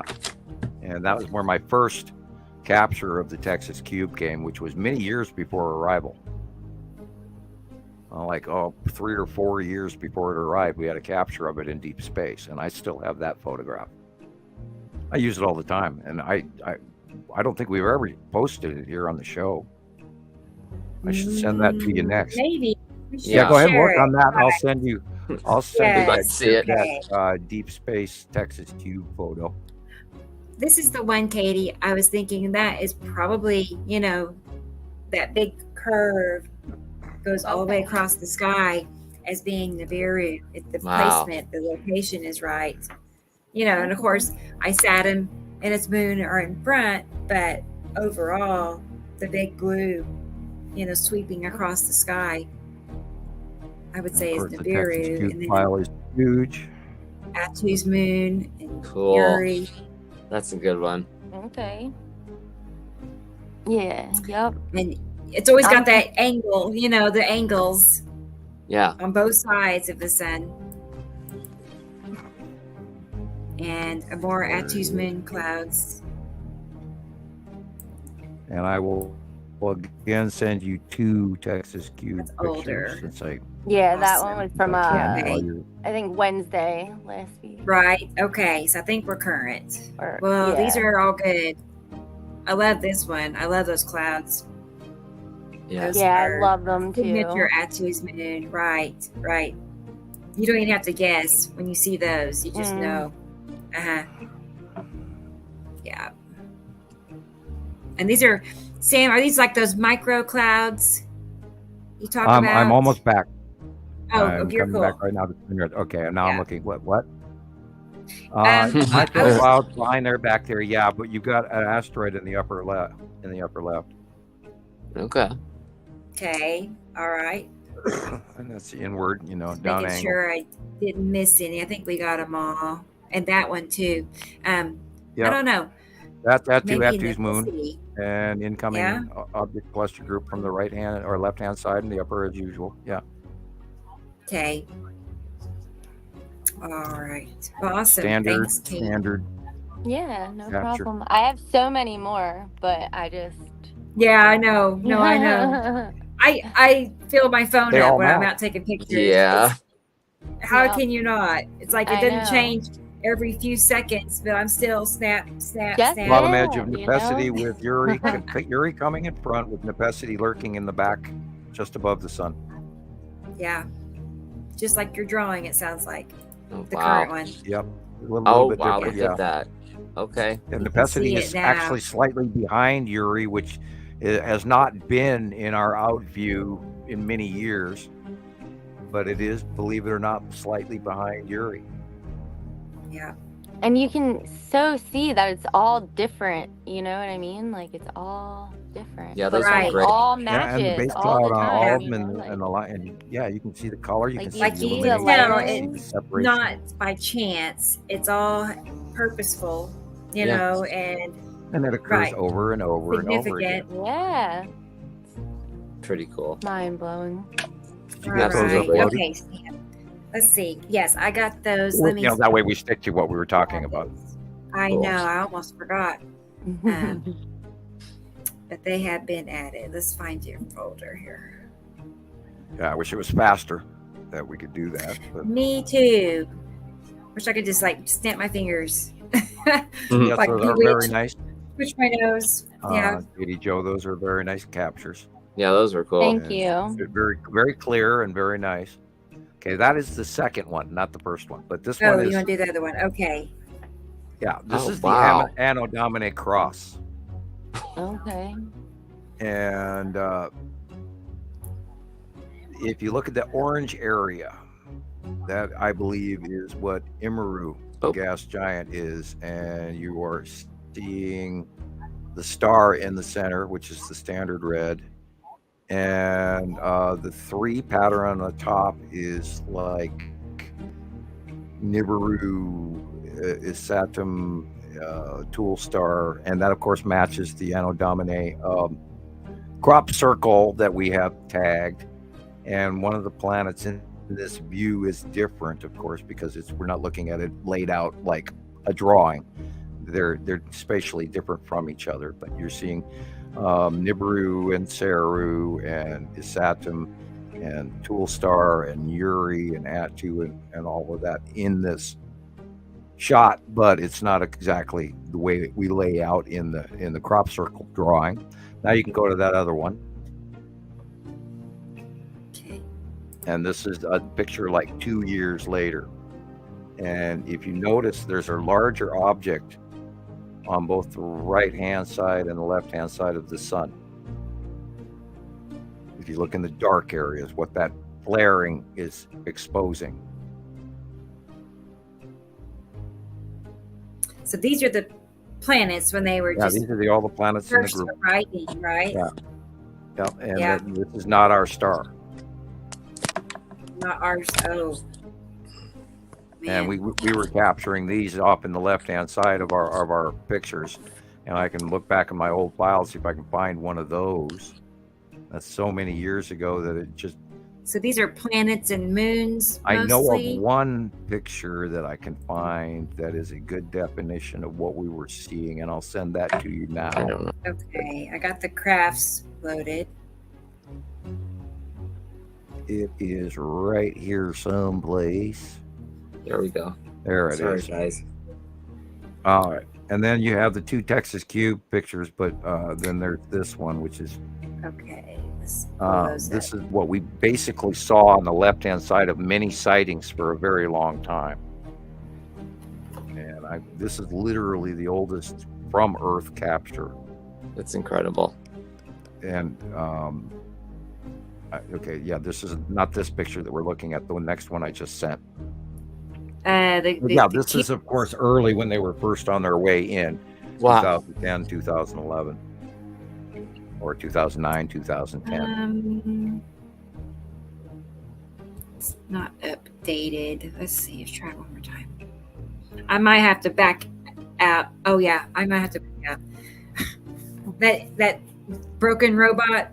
You got your robot again. Okay. You know, I don't know why, but I got a broken robot. It's a Google error. Strange, but yeah, I think we as consumer. I'm reading we broke the internet. Talking about don't buy anything at Cabela's either. I think we should start boycotting faulty shit. Start buying American and actually start requesting it. Even if absolutely don't be politically diligent or overly diligent or Karen. But I think we should actually speak to our managers at our local store. If you do go into a Cabela's, say, excuse me, but what here is made in America? Start there. And then they're going to have a hard time showing you that. And I'd settle for Canada. I'd settle for what's made on this side of the planet, or in England, or in France, or Germany. I'll buy German steel any day of the week. Right. Give me something that's made in Sweden. You bet, I'll buy it. Don't sell me something made in China. I don't want it. It's not what it's supposed to be. Falls I mean, apart. how many times do you have to buy a damn can opener? Yeah. How many can openers do I have to buy? Right. Oh my gosh, I know. Well, you told me to get that wash my machine by made in America. Well, we'll see. I had a can opener that my grandmother used. Right? It still works. For 30 years. Just like my refrigerator. If I had it, green colored refrigerators and yeah. Oh yeah. Okay. Yeah. Wow. Well, that's I like the further incredible. back one. Oh my gosh, look at that. Yes. Yeah, that's the Texas Cube in deep space. Now it is a little blurry because it's a screen capture. But those white dots in front above where it says Montana Skywatcher, those are not stars. Those are star destroyers and smaller craft. How did they get this picture? Yeah. And if you look in the upper corner of the cube on the face, in the upper left corner, there is the side orb. Okay. It looks kind of like a white blob, but it's the side orb in front of the Texas Cube in deep space from Google Space. Okay. Wow. And that was years before it got here. Right. That's so cool. And the next picture. Yeah, that's awesome. The next picture that Rebecca should have is the day it arrived over Texas, which is where it got its name. Oh, really? You sent me another one? Yeah, I sent you two. Yeah. Oh, yeah. I got it. Back. That one. Whoa. That one? That's the close-up of the. I have a bigger one as well. We ended up with like 60 pictures of it. The day it arrived over Texas, and they did a live stream about it. And there was a bunch of people that went absolutely apeshit over it the day it came out of the wormhole above Texas. And that's not a clear facial of the Texas Cube. I haven't seen a better one yet. Wow. Right. Also, okay, let me take this. Let me remove that so I can bring it back up. No.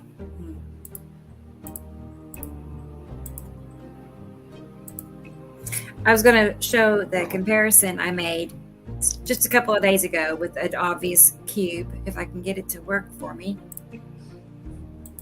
And we are getting sightings of the cubes every day still. I know, Michelle. Yeah, I think I saw it today. Agree. Yeah, every day. Now, the cube came in over Texas for a reason. The Empire orb came over through the Norway spiral for a reason, because it has to do with what is on Earth in those locations. Okay. And I'm hinting. Yeah. For people to do their homework. You told us about the one in Europe. Whoop, did I say 2 that? Weeks ago. I'm quiet. I didn't say that. This photo though is just incredible. Yeah, it leaves they leave a path, and path is. And we've seen it for years, and there are so many sightings from so many new members, even just amateurs around the world for all these years now. And even Mr. BB333 has put it on. By the way, we're going for cough drop number 2. You've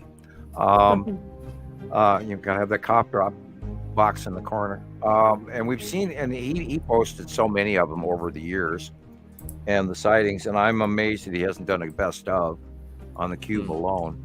But then I'm not telling him how to do his own show. Right. And here, we were talking about it, right away within, the day it was sighted over Texas. And then many, many years after that, and I'm in awe to this day that it hasn't gone viral like all this other stuff where all the cryptids and Bigfoot and all this, everybody's screaming about all of that stuff and on slapped ham and stuff. Well, why isn't that on, why isn't the cube on slapped ham? And maybe it's not scary enough, spooky enough. I don't know. You would think though square clouds would get more recognition than they get. Every now and then you do see a story share on a small publication of some sort, that are recognizing video and picture. I got a sighting in from the long box, and it was partially overall halfway in the atmosphere, halfway below the atmosphere again. It. Mm-hmm. And we get more sightings from new folks again, and they go, "Oh, this has to be," and yes, it is, and there it is, and there it is, and there it is. Which doesn't surprise me. Really, would you expect them to talk about it? No, because it's real. And if they did, they'd be just a little bit of truth or speculation, full of lies to point you in a different direction. That's usually how they operate. These are intergalactic craft. They come from elsewhere. They're not even probably from our solar system. Of course not. And these are the folks that visit more regularly than the Anunnaki / Nibiruans do, or the Empire or Federation. Excuse me. So are the cubes part of the second solar system, or are they? No, I don't think the cubes are part of the second solar system. I think they're an additional here also.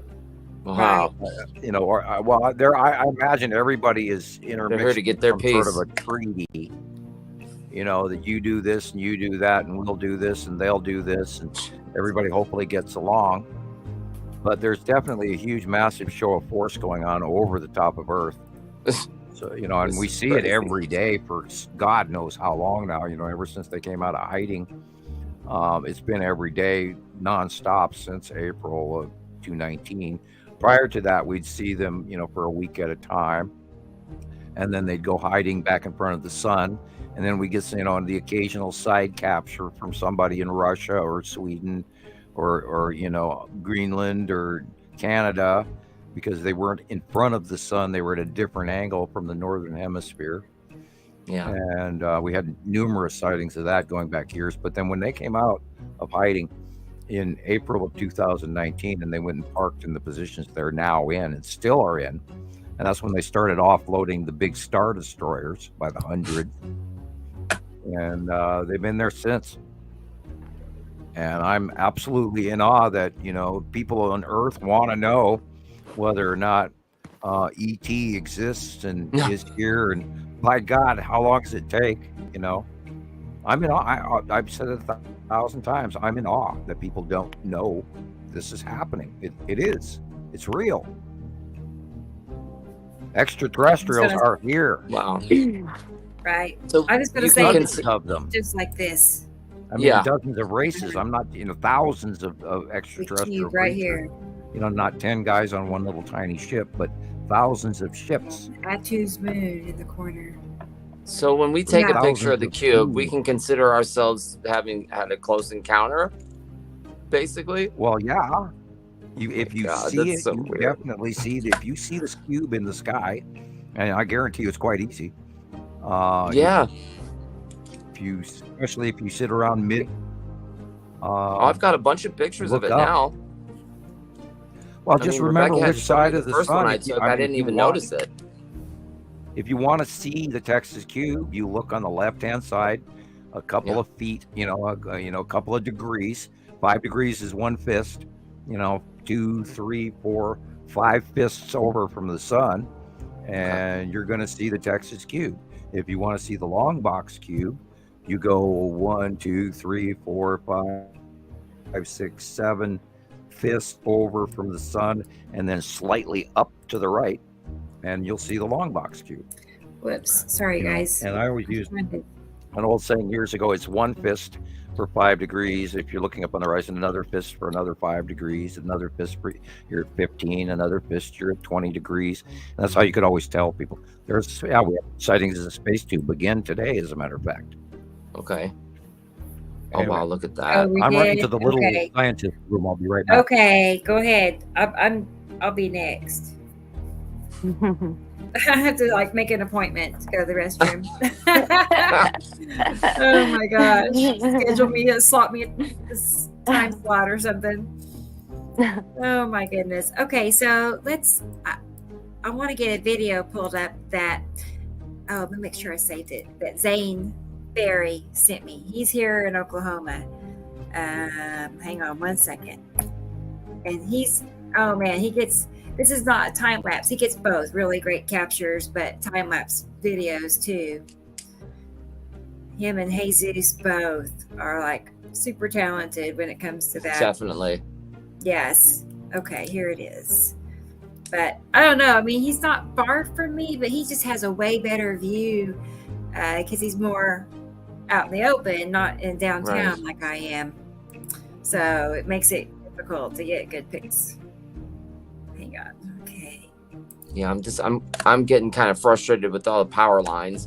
Yeah, power lines. Every time I want to take a picture, I'm like, they're everywhere. It's like, I'm running across the street. I have to drive out down all the time. Right. Next time it's a really great day, I'm just going to drive out in the country. And take some pictures. Yeah. Because country from here is 15 minutes. Okay. I can be out in the country pretty quick. Atu's moon. And the cat wanted to be fed too. So. Yeah, there's your basic Atu's moon. You can't argue with the bubbly bottom. You're looking at the pockmarks of the actual moon. That's crazy.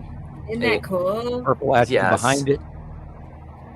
And this is that, we go back to the 219, 220 patterns. Show this real quick. The close passes of 2019 and 2020 were unbelievable. And I should probably hand you, Rebecca, one of those webcam 2019 photographs of Atu's moon. And I'll hand you, if you want 3 of them, I'll hand you 3 of them. And if you want 2 of them, I'll hand you 2 of them. Well, send me 3. Okay, and then I'll start off with the small version and work my way up in size. Okay. I know that is in my Atu file. Of course, most of them do have their own file. And these are the overhead sky cam pictures. All right, now I'll send you these 3. Mary Jean said they came to visit her, the star people. Okay. That's pretty neat. I'm sure they sound like they're nice. Well, which ones were they? Yeah. I mean, I don't know. I'm assuming. Are they nice, Mary Jean? Were they nice and friendly? I've not met any that I know of. But I feel like we could be mixed among us. I feel like, I don't know. I mean, maybe I watched too many I'm movies. sure they're that definitely mixed amongst us. I feel like there are there's, races that look very much like us. right. Oh yeah. But So I feel like the one I met was absolutely, unquestionably not human. And I will give you this one. I have dealt with some people that, I don't know. I know. Yeah, you kind of wonder about their elongated and rather strange and you're an odd. alien. That's what's wrong with. Yeah. They look like somebody from the opera Carmen. Yeah. Right. That's funny. That was cool, Zane. Thank you. Okay, I sent you 3. I'll add that to your collection. You have to be on the show picture. again soon, like on a night when Jesus is with us. So I like that. So there you go. So I sent you those 3 2019-ish captures from Skycam of Attu's moon. And the first one is smaller. You know, that's the far right one, I guess, depending. I don't know how you're receiving them. But they go from smaller to larger. And I have a handful of those. Okay. In the Attu file. All right. Let's see. Yeah, I've never been one to completely fully trust any faction, including government or ET faction, or I've never, completely believed everything I was told. But that's who Sam is. I'm speaking in the third person, and I apologize, but I've never been one that absolutely believes everything I'm told, and I work things out for myself, and perhaps that could be a flaw. Perhaps I could listen to some people better, others less, but of course, we'll see where we get. Okay, bear with me. I got sidetracked here. That's an interesting orange color behind you there, Katie Jo. It was painted like this when I moved in, and I was like, all right, it's freshly painted. I'll keep it. We had the same problem with the orange. But you know what's weird though is that I picked it out my senior year of high school for like my house, growing up, and this was just like pretty much the same. I was like, wow, that's weird. I mean, yours is better than mine. Mine's more of like a dark pumpkin orange. It's just so bad. Oh, okay. Yeah, mine's a little bright. I got that same color when I had a can of half a gallon of one paint, half a gallon of another, and I still had 2 walls to do. And so I threw them together and mixed them up, and I ended up with a very similar orange wall in my house. I have all primary colors. I have a bright lemon yellow. I have a deep burgundy red wall. I have a forest green major wall. I've got a blue wall and a white wall. Yeah, if you walk into my house, I was from Africa, man. Or Caribbean. We tried painting over the pumpkin stuff, but my dad came to town and we went to Lowe's, right? Me and my wife pick out the colors on the swatch or whatever you want to call it, and it was like a nice gray color. Okay, we can do gray. Get it to the house, paint it. It's like baby blue. How did it go from gray to when you paint the walls? Now it's baby blue color. So yeah, our house looks like a nursery now with orange walls. Well, it's like the movie Money Pit. There you go. There you go. Yeah. Well, every house is a money pit. I've got to go back up on my roof again. So I'm just waiting for the tub to fall through the second floor. Oh, right. Then Yeah. That's always a major thing. Is like if you have any problem with your second floor bathroom, you immediately go into remodel. That's all there's to it. It's not worth Stop wasting time. What are you doing? Major headers, or your king headers or anything going bad on you that are holding up the whole center of the house, and then your damn roof fails because your bathroom. Look at China. They have such bad underground piping that they're undermining entire building structures because nobody's been underground for 30 years to fix an old leaky toilet. And one stupid little leak that your rain gutter breaks the surface and it, breaks through the pipe and immediately goes under your foundation, and it'll undermine one corner of your house, and then your whole damn roof fails. It's like, oh great, and that welcome to home ownership. I've owned a few. And yeah, and you never really sleep when you own a house. You always, that guy's tapping you on the shoulder. It's like, oh crap, here's fall, I know winter's coming, what do I got to do to make sure, and then of course then you have my life in 2018 and 19 and 20 where my roof gets the shit ripped out of it twice.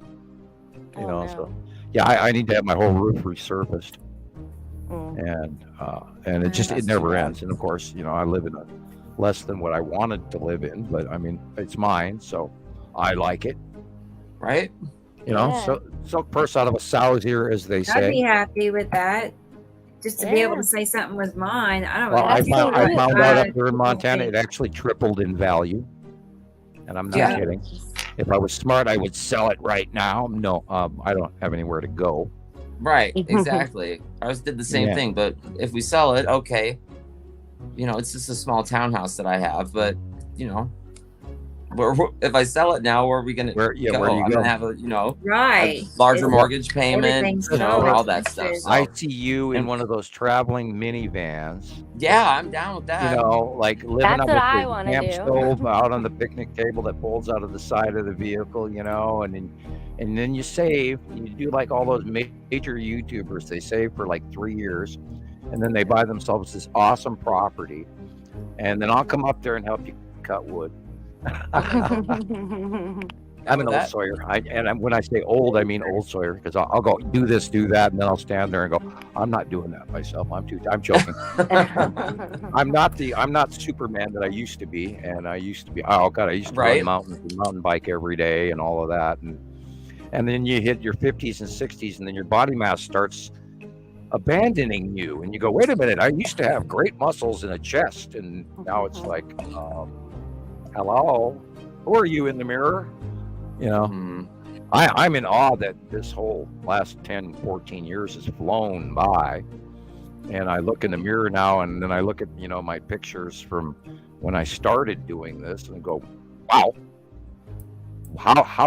when did that go by? Rebecca, what have we been doing? I mean, I can't believe it myself. I mean, it'd be 7 years now since I started my group. Yeah, we've been so busy. I can't believe it. Honestly, what's funny, you guys, is when I created the group, it wasn't because I could see the planets or anything like that. Nothing like that.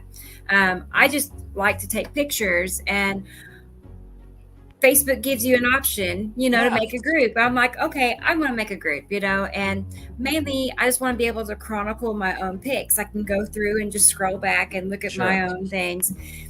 That's really that was my original intention, was just like have it as a scrapbook or something, I never really thought about people joining, and I never, ever thought I'd be sharing what I'm doing now, is making these comparisons, and that came later, like 3 years into the group. So I started seeing it, and I'm like, well, I need to tell you guys, I need to tell the people in the group, like, I am seeing things, and here I am. Isn't that crazy? Yeah, we've been so busy that literally really all these years went flying by because we've been working every day, and it's been so feverishly gathered, and it's nonstop coming in, and you get so excited you can't, and I was getting up so early in the morning at 3 o'clock in the morning to be the first guy that posts this. So hey, this happened in China today, or this happened in France, or this happened in the United States, in Oklahoma or in Montana or Washington State or whatever. And I was always trying to give everybody the best news I possibly could, because it's so crappy what is out there. And then, I mean, anybody that's ever watched Fox News would know what I mean, the difference between, sensationalism and reality. And and when I say Fox News, I mean Fox, whatever it is that they are doing. That's not news, and unfortunately our whole world news system has drastically gotten undeniably worse. I hardly watch the news. It's awful. Like I used to be. Watch it anymore. I used to be like almost addicted to watching the news back. Mm-hmm. Okay, a long time ago. Things have changed a lot, but Right. I had a recorder. You could record up to 6 shows at once. Yeah. And I recorded the news. You know, all this Nancy Grace. I mean, I recorded, and all I could do is watch, you know, what I had recorded. And I look back and because I don't even watch the news now. I mean, I couldn't tell you what was going on. Yeah. It's actually better for me, and I'm way more relaxed. I feverishly hunt for the news that's going on around the world. Real life lore is really good. He's excellent. Of course, we talk about SOT weather. They are excellent. I used to do a lot more Suspicious Observer. He's good, but publicly down Nibiru, so I haven't watched a lot of his material. I did post some of it the other day. But be right back. I feverishly go out and hunt for the information for you guys out there every day, and I absolutely have to know. So I figure I share that with everybody else. And sorry, I'm sitting here almost getting the hiccups from my Coca-Cola. So trying to talk at the same time. It's cool. odd to me that the worldwide newscasts have drastically dropped off, and they're not talking about. I mean, they barely covered that major city storm that wiped out that Tunisian town and everything. I think it was Tunisia or near Libya, right there. Okay, got my countries messed up. But the Mediterranean city that got wiped out by the 2 dams. And I apologize for remembering the exact name of the town, and I need to go look that up again. But that was covered for like a week and then forgotten. And then this typhoon that went through Taiwan and all of that, and the earthquakes. And did anybody even hear about the 7.2 earthquake in China yesterday? No. And that bothers me that this stuff is not being shared. And had I not gone around and found it, I don't think, fortunately it's in an area that's very low population. So they don't have a lot of catastrophe. They lost a lot of houses, locals, but they weren't idiots. There are no deaths reported that I know of. But 7.1, 7.2, 7.0 USGS has it listed as, and we can look through the guys to see. I bet that went around the world in a harmonic. So there's a lot going on, and people really need to, if you're interested, and you need to keep looking up, because you're not going to find it on regular news. Maybe. And this, of course, is why we get all those people that say, well, if the planets were here, wouldn't we be seeing some of this?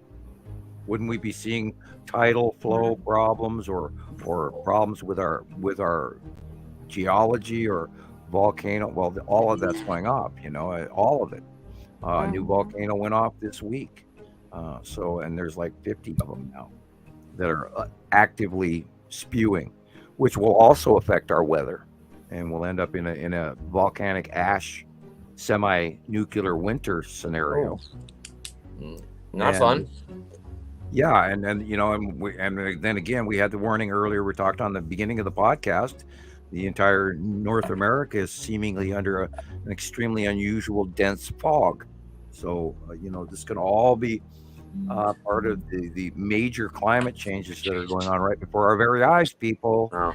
And I'm running in here in a skid. Oh my God, you guys, you have to wake up because start screaming at everybody. Oh my God, and you include the freaking aliens above us, and off I go. And then there's just so much going on, and I cannot believe that we are not got 10 times the amount of listeners. We're good at what we do.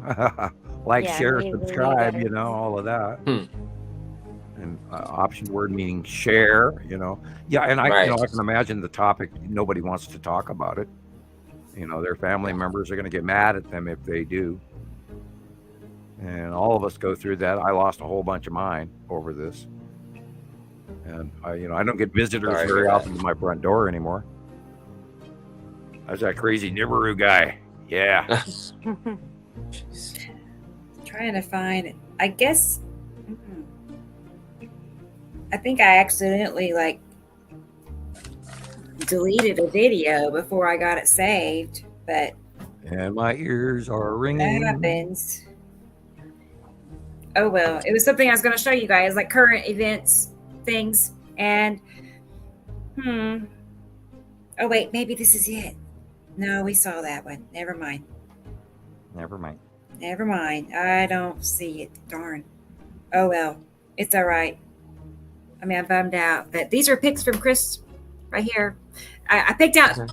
You sent me several. Oh yeah, that was today. 3. Some were kind of repetitive, so these 3. Yeah, I just took a whole bunch. This happened right before we went live. So it gives me a chance to pick out my favorites. Okay.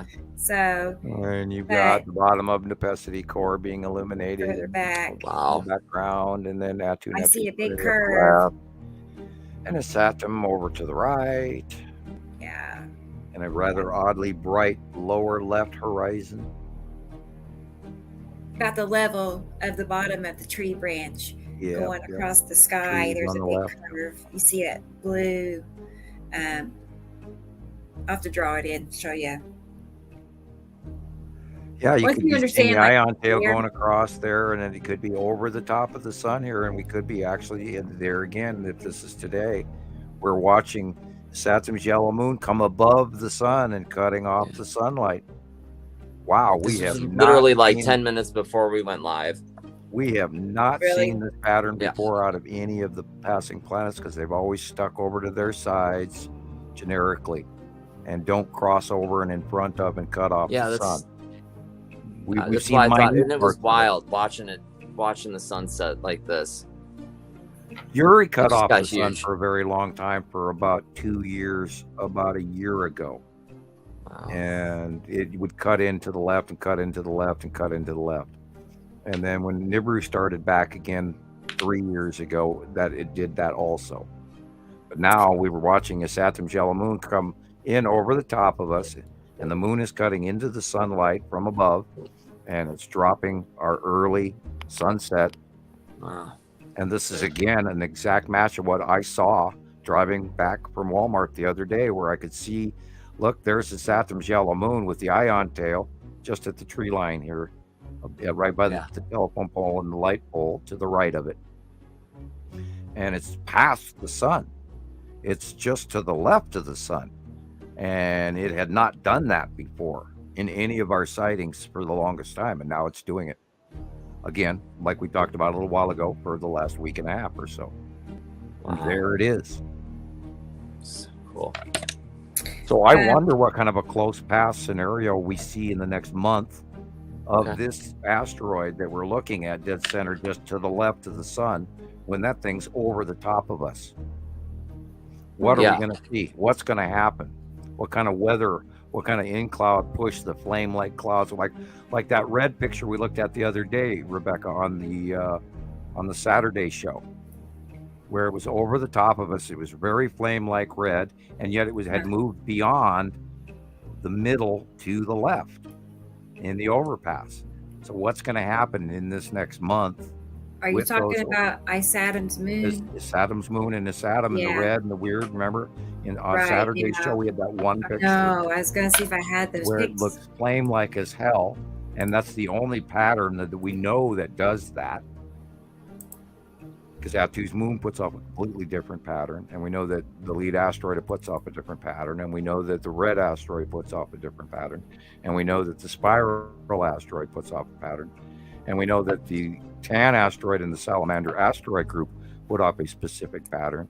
And so we're seeing a pattern we had not seen before, and it can't be anything but Saturn's yellow moon and flame-like right over the top of us, which is previous to this, because we know it's farther in past sunset. So it's coming right over the top of us, and we should see some kind of unusual pattern, storm, planetary interaction, cloud behavior. So Michelle is wanting to know, would the planets ever block the sun out completely? No, they're the smaller ones especially. We know the sun will go around it and we'll still be illuminated in our area and thread attached to our star. But this is coming over the top of us and actually blocking off the end of our day. Yeah. And it's cutting our like at least an hour, 2 hours off our sun. And I noticed that last week driving home, and I went, wow, that is weird. Wow. As I was driving, that's old. That is, no, okay. Yeah, this is 2021. And that is the flame-like cloud in the upper right, and then the push. Oh, sorry, that's Sam. Fine. There. That's okay.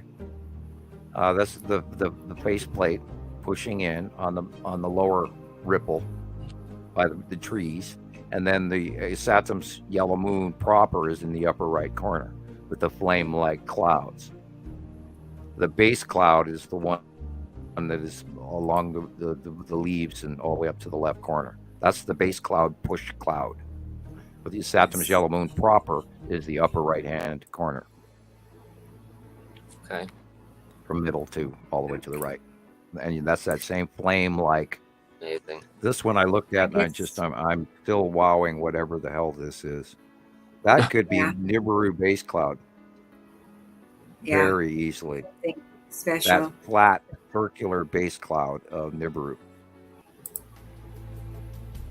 It's even in the right place. I was just thinking maybe I could find that red, but I don't know. That's not it. That's red asteroid. That's kind of cool. Right. And that thing is about that picture is about a month and a half, 2 months old. Maybe a hair longer. Remember, the thumbnail that it shows me is like the size of half a postage stamp or something. It's tiny. Yeah. I can't see it. I'm just like, I can tell it's red. Oh, well. Oh, worry. I won't worry about it. I did find a video, though, that I was going to share with you guys. Hang on. It's just some of my favorites. I was scrolling back through. Thank you, Stephanie Marshall. Right. World of Signs that shows the extreme weather happenings around the world. Yeah, we can always use new links. Always. Okay, let's turn that down. Get carried away. I wish I had half the links I lost on my last computer. Wow. Wow, like, look at that. I've saved all kinds of flaring on time lapse. Holy cow. So these are some of my favorites on the insane. Mexico webcam.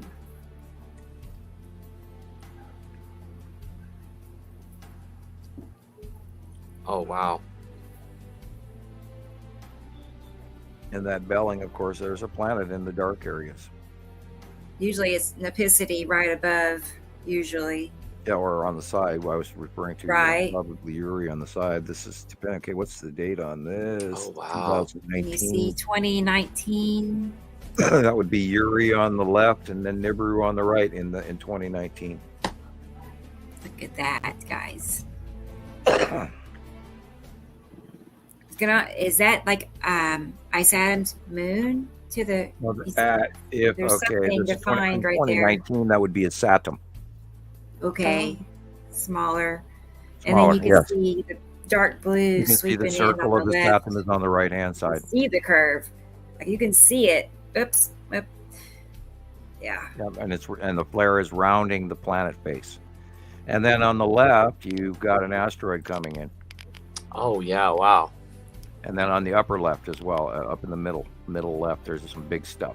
And that's probably lead asteroid and red asteroid. And the one at the horizon line is probably the spiral asteroid. Okay. I'd have to go back and look at 2019, but it could also be the green asteroid. Depending on where the green asteroid I mean, obviously this isn't normal. No. You know, obviously something's going on. You're seeing the bell illumination alone, which shows you it's not the normal sun. And right there is, you can see the asteroid on the left. Oh, wow. Mm-hmm.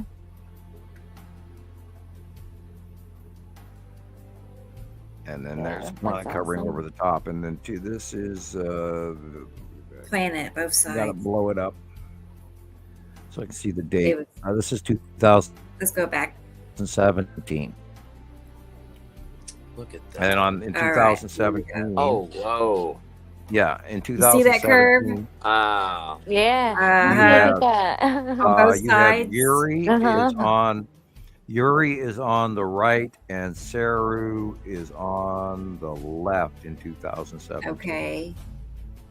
I just, you can't help but see that curve on the right. Yeah. It's like that's, look at that. Yeah.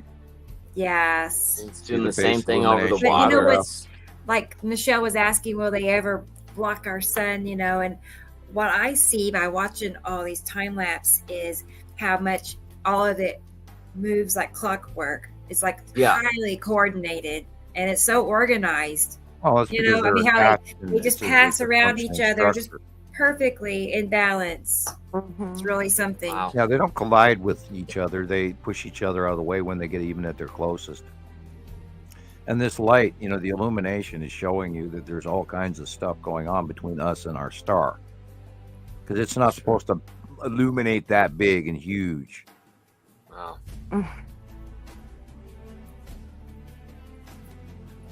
There's, of course, no date on this. Yeah. But this looks like literally like asteroids going up over the top off the bottom of Yuri. Ago.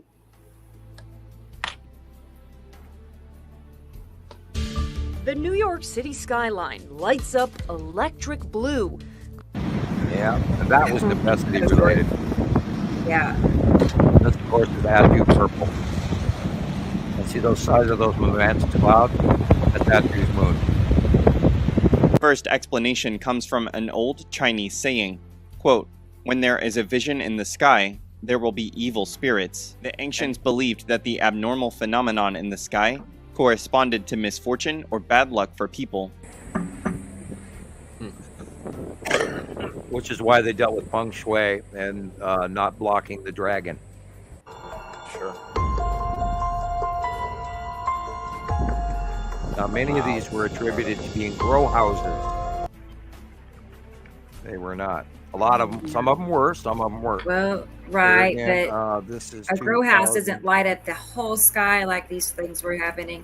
But they got to explain it away somehow. This is 2021. Wow. That was cool. Let's go back a second. That one. Wow. That is the side face illumination of Nibiru in 2021. Right there, all that blue is Nibiru. Look at all that. Wow. Oh boy. And Yuri is on the left, much smaller, and you can see the stripes and the cut-ins of the facial of her stripes.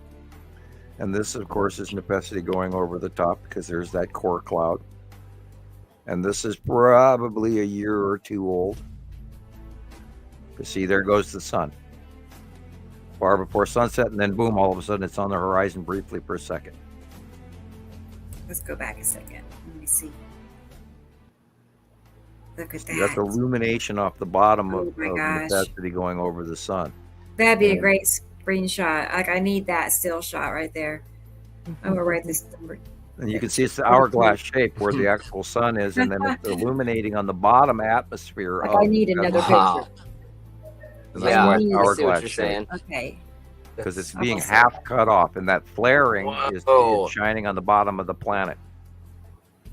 And then watch, at the end of this, you'll see being way at the horizon, there goes the tiny little sun. Oh, wow. Right there. Wow. And the rest is illumination on the bottom of the planet. I didn't even expect it to be there. So what is this small one? Sorry. The small one is the real sun. What we're mostly looking at here is illumination that is flaring off the bottom of a passing planet between us and the sun.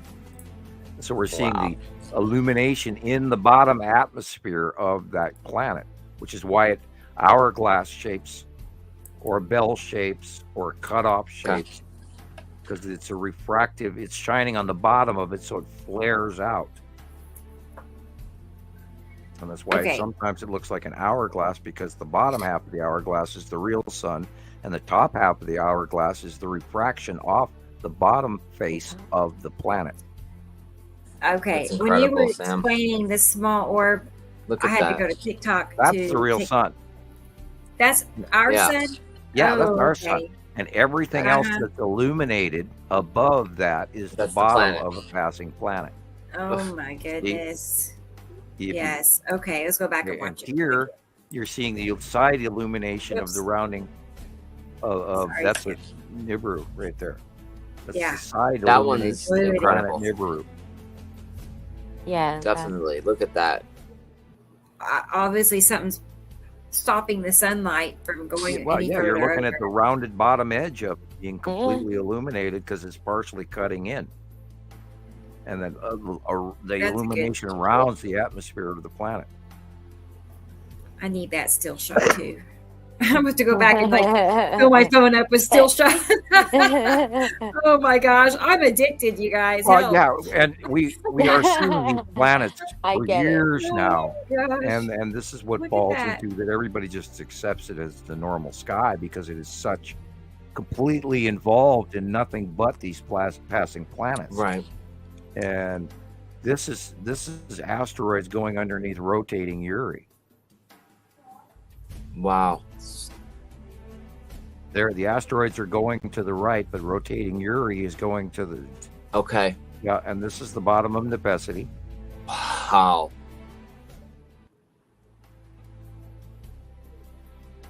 And this is a cutoff. There's 2 planets. They're both probably Atu and Nepesity doing the dance. And this is probably 2 years old. Now that's the bottom of Atu. Wow. And you can see the rotation. That's when you know they're rotating by, you know. Wow. This huge flaring is showing you there's something causing it. There's the real sun and the illumination of whatever's above it. And this is also 2022. This one, I can't get the date. It's moving. This is the bell flaring as the light shines between 2 large planets. Oh, wow. There's the asteroids are in blue. There's the side of Saturn's yellow moon and Nibiru. There's the side of Uri and the object cluster group and the facial salamander asteroid group. This is the open bell base cloud of Nepesity. And this was probably filmed 2 years ago. There's the stripe of Uri on the left and Saturn's yellow moon on the right. There's the lead asteroid in front of the Saturn's yellow moon on the right. There's the side of Uri on the left, incoming Saturn's yellow moon on the right. That's the moon above. Here's the side of Uri. And that's the Neumayer station. This is the sky camp from Cancun that we used to use a lot of back in 2021. Yeah, they don't have these anymore. Look at the dark areas first. This has got to be another Nepesity base cloud shadowing. Oh my gosh. That is amazing. And we've watched it for so long that we know the patterns automatically just by looking at them. Of course. 1, 2, 3, 4, 5. And I also remember where everything was. When. Sure. And that's why somebody can slap up a lot of people can slap up an old photo and I can pretty much tell you when it was and where it was. Wow. Because we've been doing this for almost 14 years now. And yep, we earned these things. Yeah, definitely. I just never thought that we would be seeing something like this. Rebecca, Nara's playing. Turn it up. Anything, you know? No. Oh yeah. Okay, I can do that. This is my Nibiru song. A Nara moment. Okay, we can do that. Yes. Get down here. Come on.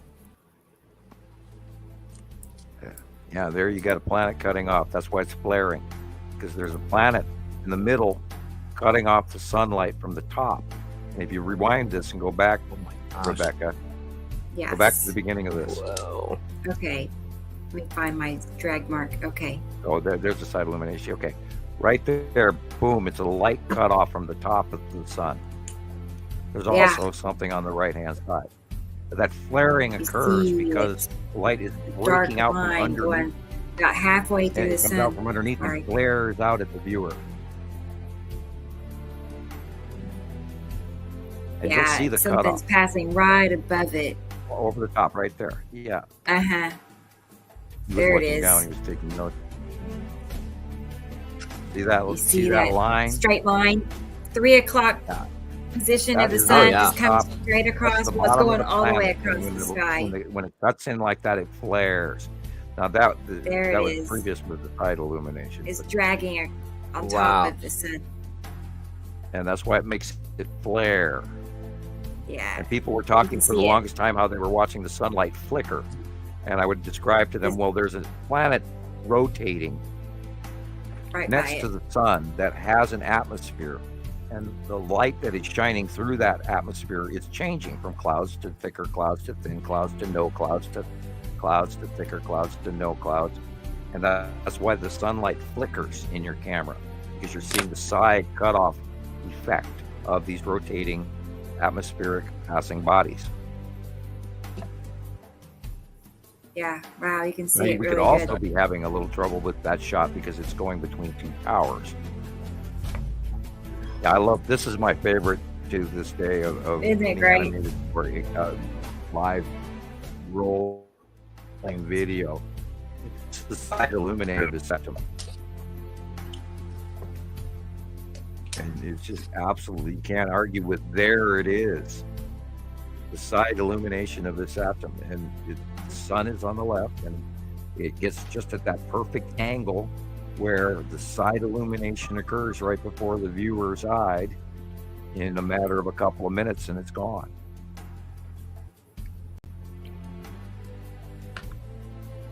I have always loved this shot. I think this lasted like 40 minutes total, from start to finish.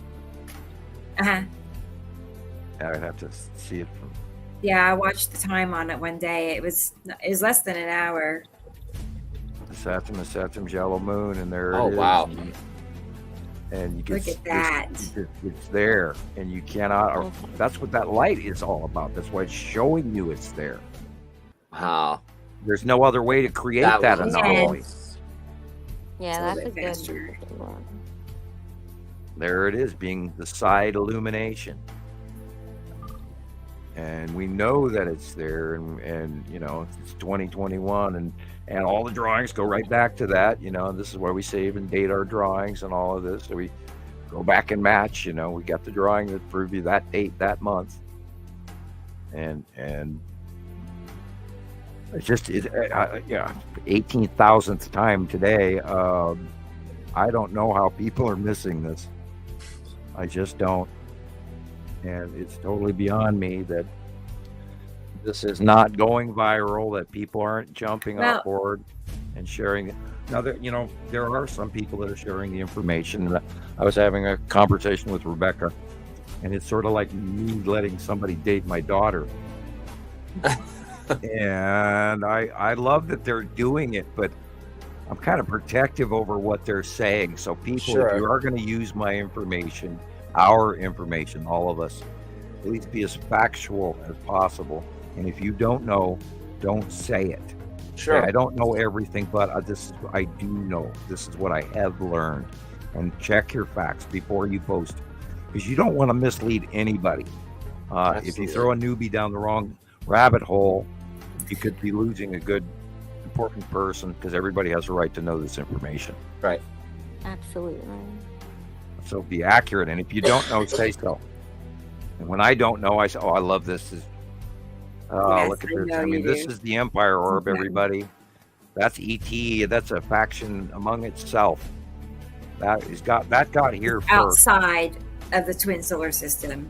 Yeah, that got here before everybody else in 2009. Sorry, let's go back. And that's the big guy, or the Death Star, or whatever you want to do it, that says, okay, we're here threatening you, or this is our show of force, or the proof that our technology is way more advanced than yours is.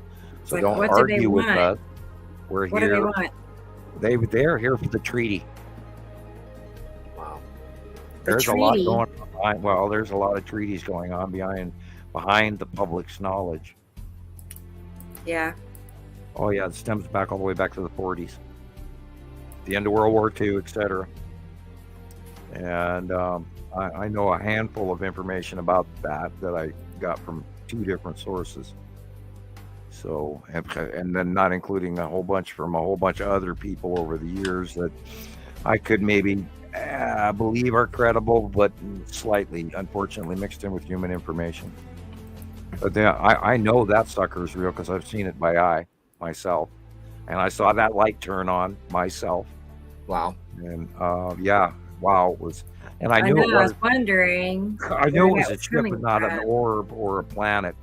When it stopped, dropped out of the clouds, Z minus 10,000 feet or whatever, dropped in elevation, and then turned around. You could see the open eye cut in, and the array around the open eye cut in, and then that damn blue light turned on, and I just about peed my pants, and it looked at me for quite a while. I mean, it looks like it's slowing down too, kind of.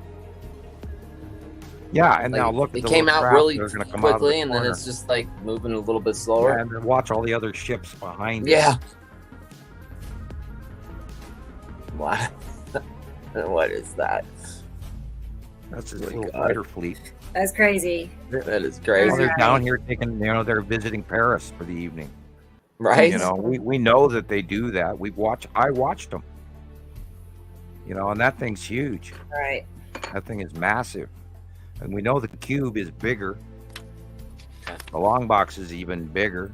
And then there's all the Star Destroyers all the time, and support craft and fighter craft and fighter craft docking stations and all this other shit. And then we've seen many other craft that are not necessarily affiliated with them. And all kinds of sightings have been coming in for like 5 years now. And I haven't got a great big file on them, but we know about the space tube. And we know about interesting, oddly open spacewalk back deck craft that we think might be human.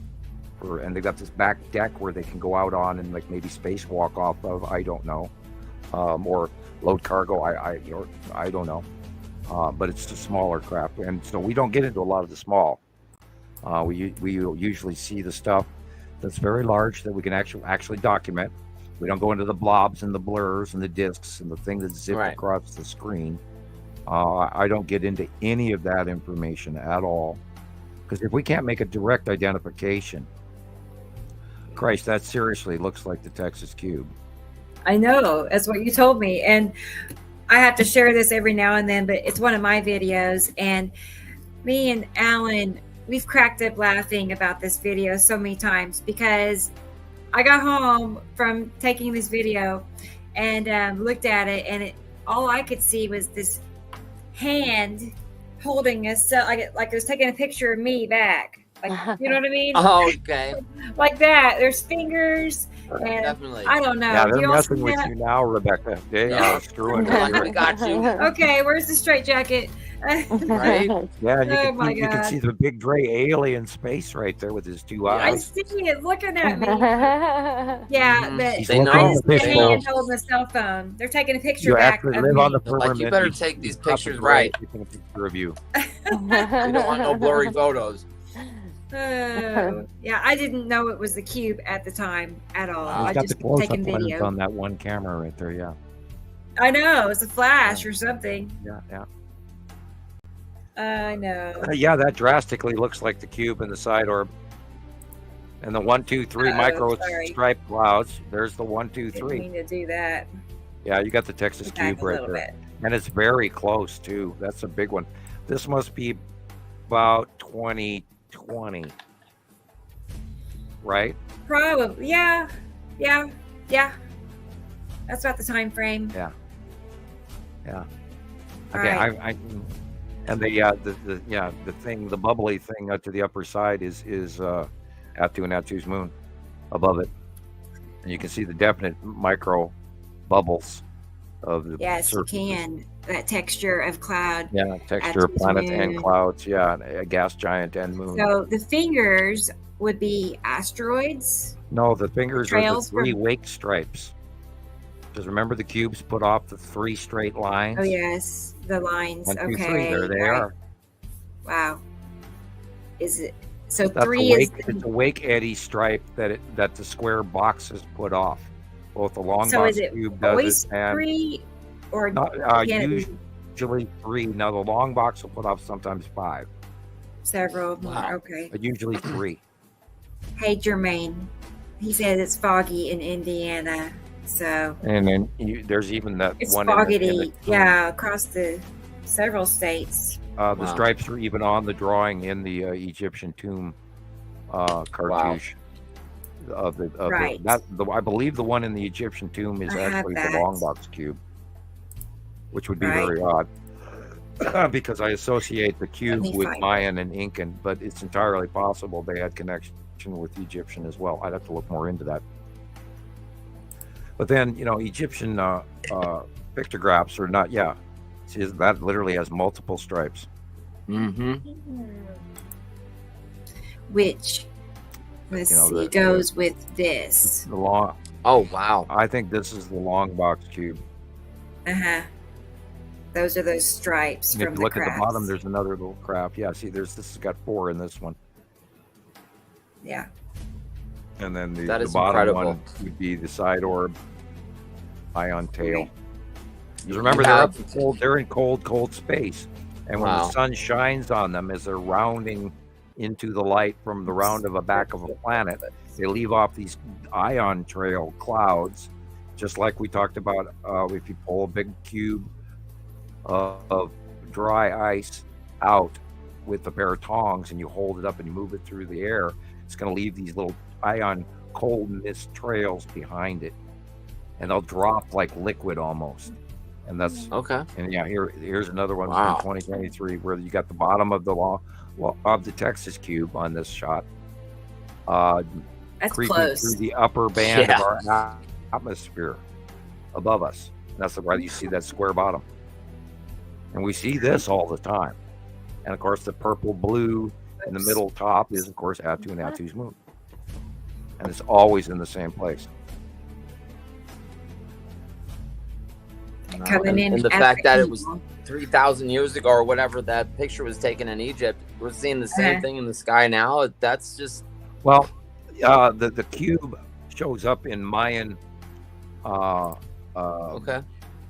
drawings as the phoenix with the horizon and the square head and the beak, which is the object cluster group. And then there's a big circle, and that's Attu's moon. And then there's a circle above its head, which is Attu itself. Cool. And that's a time marker showing the Mayan people when they would be back. Wow. I believe. Because I can sort of kind of read crop circles over the years. I've gotten pretty good at it.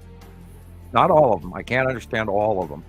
But I've stared at enough of them over the years that I kind of understand them. And also, you can't take into account, you can't forget, I should say that's the opposite of what I just said. You have to look at everything in the drawing, even when they show you the border of the picture of what the crop circle is. Every border line and everything is prominent and important in every crop circle. Every mark is important in every crop circle. And those are laid out by computerized drones through sonic sound waves. And years ago, they had video footage of it going back all the way to the 90s of those occurring. So, don't believe, there are some of them that are man-made.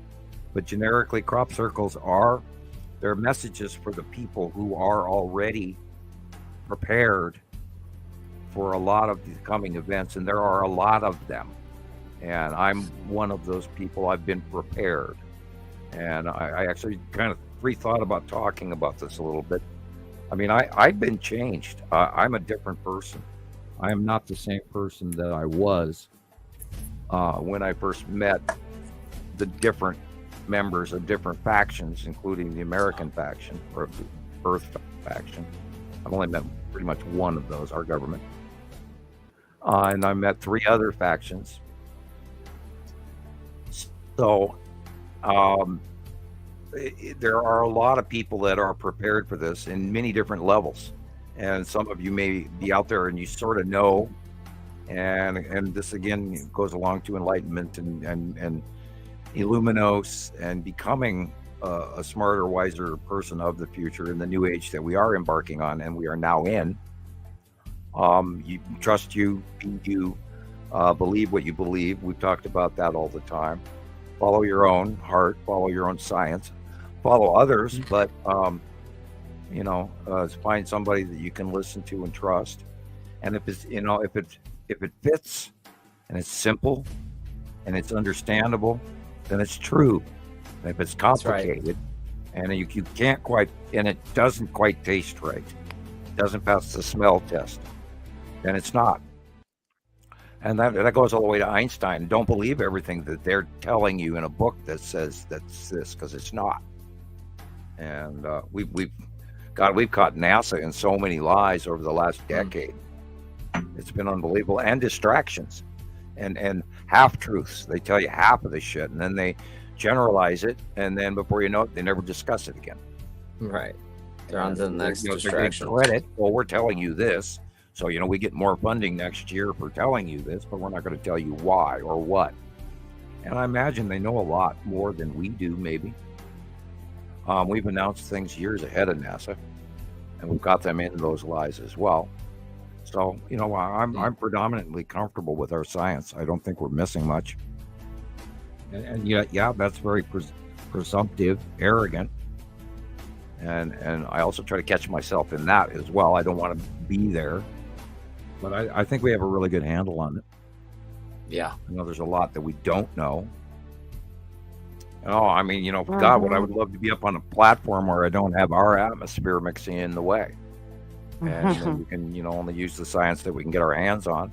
And that's been limited over the years. It used to be, we used to, get direct links to actual satellites and get live feed from them. Yeah, it's 5 minutes old.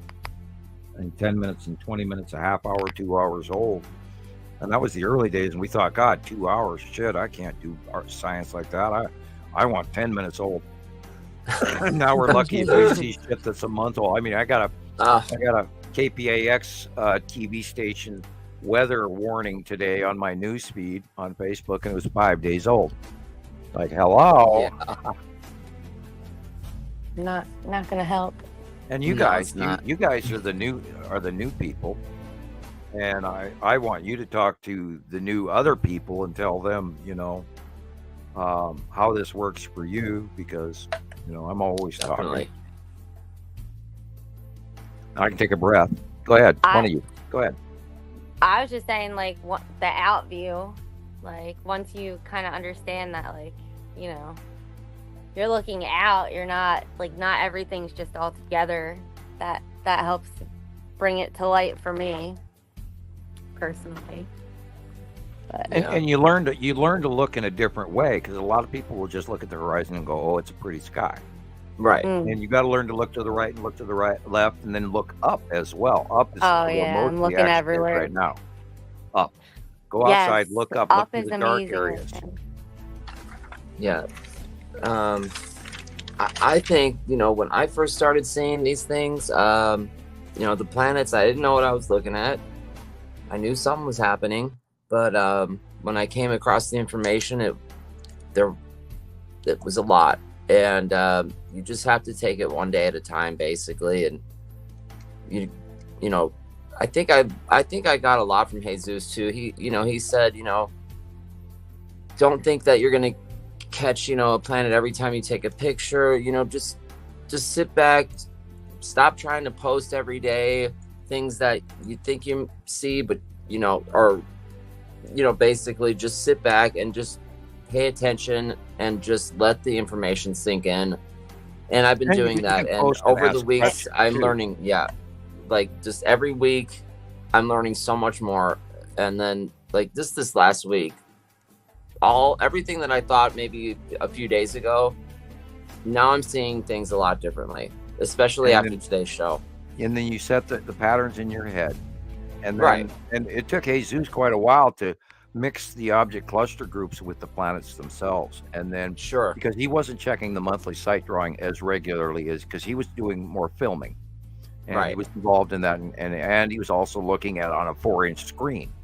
And if you look at a larger screen, you will get this a lot faster. Oh yeah. And I recommend to people to at least get a tablet, or larger, or a laptop, or if you, or a $500 or $600 or $800 computer if you can afford it, not including the screen, of course. The larger screen is a couple $100. Yeah. But run a good computer if you have, a lot of people have a good computer. Or you can even, of course, you can look this up on smart TV, on YouTube after our shows as well. Yep. And they're up there every week. And you can learn from it. And boy, I wish we could actually do more drawing and cursor pointing. Because it would, like my Understanding the Sky series, you can go to my older shows on YouTube. Do it. And there's like 7 of them out of like 30 or 40 that used to be there. There's only like 7. And I don't even realize if their production date prior or to the editing. And I think they're the early parts, not the actually edited. But anyway, because then in those... Excuse me, I've got the minor hiccup going here. In the Understanding the Sky series, I do early planetary pointing where I actually show you the sides of the planets, and they were smaller back then. And the first one starts off in like 2017. So that'll give you a sort of an early lesson on the smaller planet sizes, what to look at the base clouds and everything else like that. And then, of course, we talk about the Symbols of the Alien Sky series by the Thunderbolts Project. That is a really majorly important to watch, because then it's going to hand you all sorts of back lore and history and documented evidence from the earlier civilizations. And don't get lost in the archetypes and them talking about Saturn and all of that, because that is where in the Middle Ages, about the 1400s and everything, everybody started cross-referencing the archetypes with these planets and these lores and these legends and trying to attribute them to our local planets. But our local planets were not here, so the information got cross-referenced. And that's where you break into a lot of the problems. And then if you go into the Colburn Bible and the tablets of Thoth and all of that, the green emerald tablets, the information makes far more sense once you understand the binary solar system. And you have to understand that there's 2 stars, 2 sets of planets. The other ones are bigger. We're the smaller. Once you get all of that into your head, then all of this makes unbelievable, never-ending sense, and it all fits together. Yes. We lost Christoper, I guess. Oh, and he's back. There he is. It does fit together. I mean, it's like putting a puzzle together, and how as you put a puzzle together, the bigger picture starts to become more visible. It's very much like that. And we haven't heard from our friend, the guy that was making videos about it. I never even went back to watch his stuff. I should have, for the humor value. And the guy, he's a good scientist, and he does an effective, nice show. There's a couple. There's 2 different ones. I immediately flashed on that. Here they're discounting how there couldn't possibly be 2 stars and there couldn't be 2 another. And he says there's supposedly another group of planets and all of this, and it's just like, well. Gosh, guy, they're here. See, okay. Go ahead and argue that they're not real. And, we've been watching from them when we're working on our 14th year, and thousands of pictures sent in from thousands and thousands of members around the planet. And here we are, and he just fits the type as a controlled oppositionist to me. Right, exactly. And what's in paperback, I mean, he's there to steer people another direction and be like, oh, those people, they're so dumb. Look what they're talking about. They're so dumb. I mean, it's kind of like my that. Science says, and modern physics says, excuse me, we're not talking modern physics. We're talking expanded modern physics. They're we're talking electric universe. We're not talking definitely like why go through those lengths to discredit this? It doesn't make any sense. Right. Well, they quit before they even start. Sure. I mean, that's what I'm saying. They're completely closed off about it. It's not about them trying to understand it even. Exactly. So, to me, I think they have big followings, 500,000, It's a big channel, you know, and here they are talking about me, you know, and I'm like, what? I guess it's kind of I made it to the big time. Heck yeah, that's right. I mean, I'm like, wow, they're talking about me and this information. All those people are hearing this. That's great, you know. But we're real. Yeah. All while they're making fun of me. I'm. You can type my name into Bing. You can type my name into Google. I'm real now. You know. Right. I found that hilarious. And then you're talking how some of my stuff has millions of views, Rebecca, and I don't get to see that information. Yeah, on TikTok. Yeah, like, you know, hashtag Samuel Hofman was like 2.9 million last time I saw it, and hashtag Twin Solar System is 5 million. So that's impressive. Moving along, yes, we decent reach of people, right? And some of my videos have 20 and 30,000 views, and I was the number one guest for Radio Wasteland of all time, times most of their guests combined. Unfortunately, I don't think they got a lot of. I know that they were going production on actual AM drive time radio, I believe in Southern California, and I'm not sure about the East Coast, but I think they were also selling it to the East Coast, and that's why it took us to get a copy forever, because we had to wait until after they aired. And then we got a copy, and that's what made them take even longer for us to get a copy. And we never got part 2 of the last one. We did like a 4-hour show, and he only took an hour and posted it, and then we had 3 hours of material. And the last time I talked to Chauncey, he said, "Yeah, I'll post it tonight. You should have it by Monday morning." And I never heard from him again. It's too bad. I see a message. A government plot. I don't know. They stopped him. I'm only joking. I don't know anything about it, but I mean, as I ram my glasses into the microphone, looking somewhere else. Hello, microphone. How are you today? I wonder if this is Robert Smith. Let's see. I need to go back to half screen so I can read the comments. I bet it is. Oh, it's got to be. Okay. From Robert in New Zealand, I believe. Hi. Thanks for the pictures. They're wonderful. I look forward to seeing them every day. All right. I'm downloading it. So Robert sent us a video, Sam. Excellent. A time lapse. Ooh. Yeah. Even more excellent. I know. We need to have Robert on the show with us. Robert, what do you think about that? Do it. You should, right? I mean, I would love to talk to somebody in New Zealand. I've never done that. I don't want to make him sound old, but he's a member for many, many years. Yeah. A treasured member. He's one of our elite original Skywatchers. Okay, cool. David. He's been around for years, and I thank him for every picture he sent. Yes, well, good. I'm glad you couldn't sleep just for a little bit. Right. You have to come and visit us. Yeah, and I hope everybody out there that sees the length of our podcast, don't let that stop you from listening to it in many pieces. I mean, I have to come back to them too, and I don't really enjoy watching our old videos because sometimes can be slightly embarrassing how silly we behave. I have a hard time going back and watching them. Or when I get loopy and make mistakes and call the wrong planet, and I know it's hour 4. We're all stumbling on our own lips. I'm living for the moment, right? I'm living for the moment. I don't need to go back and be embarrassed. I don't need to deal with that. Saying the same words over and over. I know. Okay. Here it is. If you add up the number of times we have told people about this in type or verbally, oh my God, or on the phone even, or over Skype or all the other shows, or Fight for Your Freedom Radio, or Radio Wasteland, or Understanding the Sky series, or just all the way back through Montana Skywatcher 1 even. We have said the same thing so many times.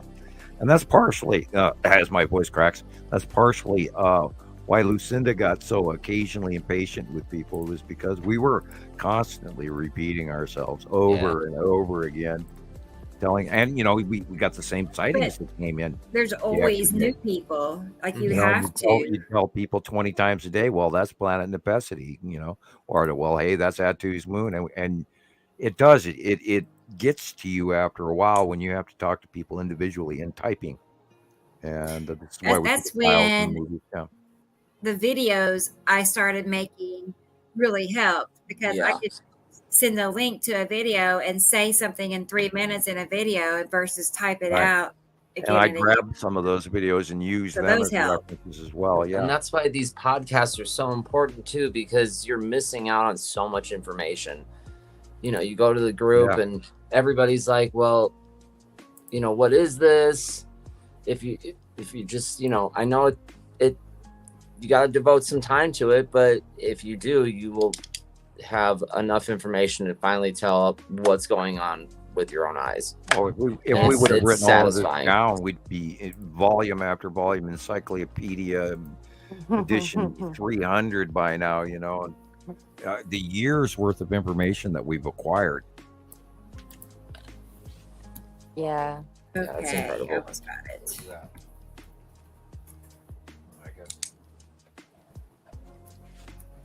Looks like this video is. I went to save the cat. He was solved. November 2017.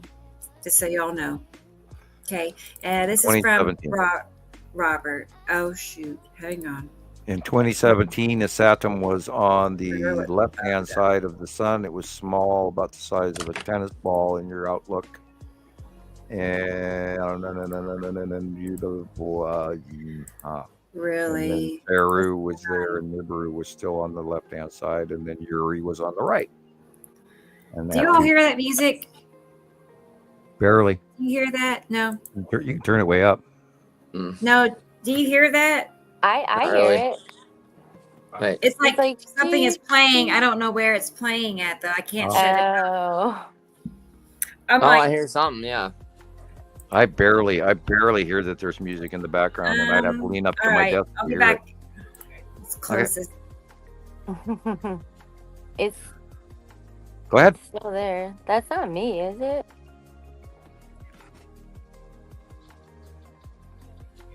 Is that me? Oh. Yeah, her music is playing. Yeah, it's not me. She's got a background music beat going. It's still. I turned it way up. Now I hear it. So I'm always worried about turning my volume too high on my computer desk and then having it hit the microphone. So apparently that's not happening with this microphone. I don't know why I have so many problems. It's still running.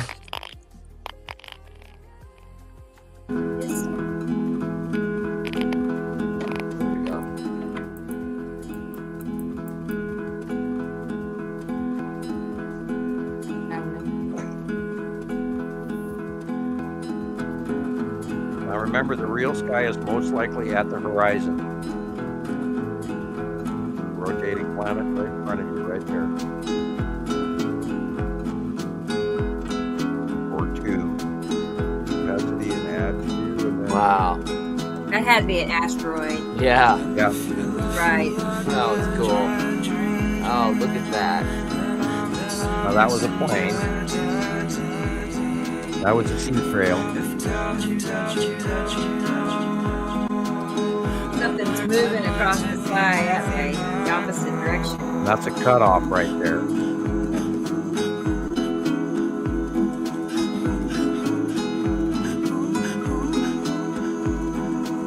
Oh, the orangey on the left.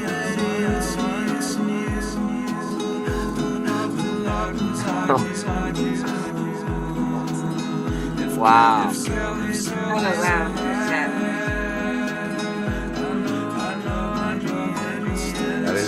That's strange. That's different than our view. So they're rising up.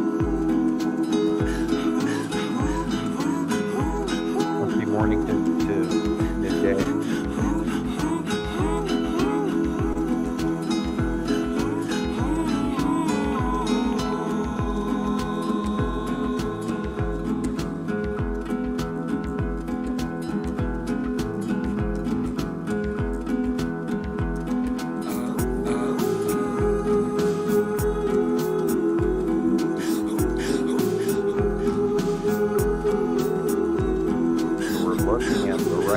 side of the sky, I believe.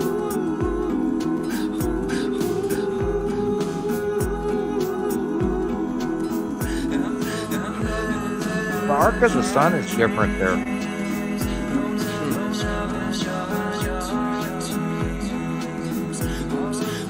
I've seen a side planet there for sure.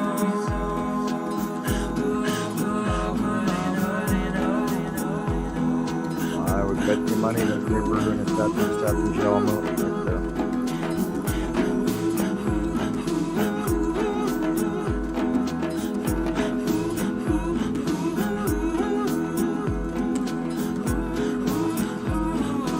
And now green asteroid and lead asteroid. And we're seeing them head away from us, over our head. Wow.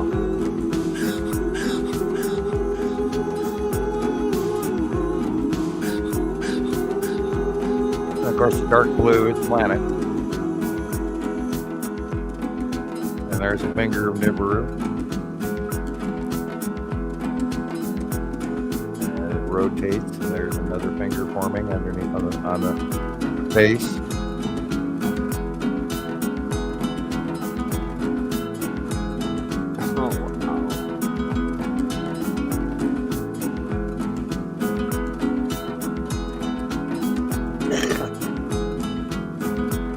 And will come another finger.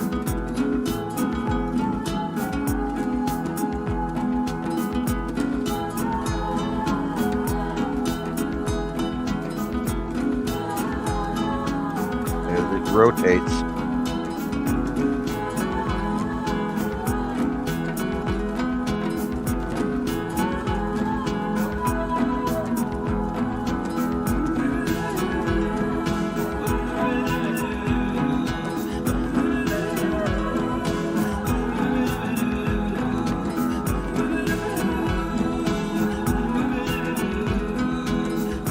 Very interesting. They have such a different view down there on the bottom of the planet than we do. And you can see the transition of color to sunset. And underneath, see the separation in light? Yeah. That was awesome. I was messaging Robert back. So that's an excellent that was great. And he thanks, sent Robert. Yeah, there's one picture he sent. Let me get up. That's not it. Hang on. Hello, Texas Cube. Wave at the little guys on deck.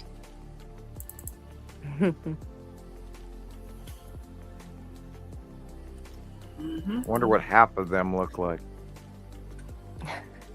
Oh man. You know, which it sounds like your wildest imagination is possible. Yeah, which workers, which crew members from what, from what galaxy, from what planet, do they have mixed crews? Do they not? Are they just one race? What, I wonder about all of that, and we don't have that information. Yeah. And I wish, on one hand, I wish we did, knock on wood, careful what you wish for. And on the other hand, I'm glad I don't have that information.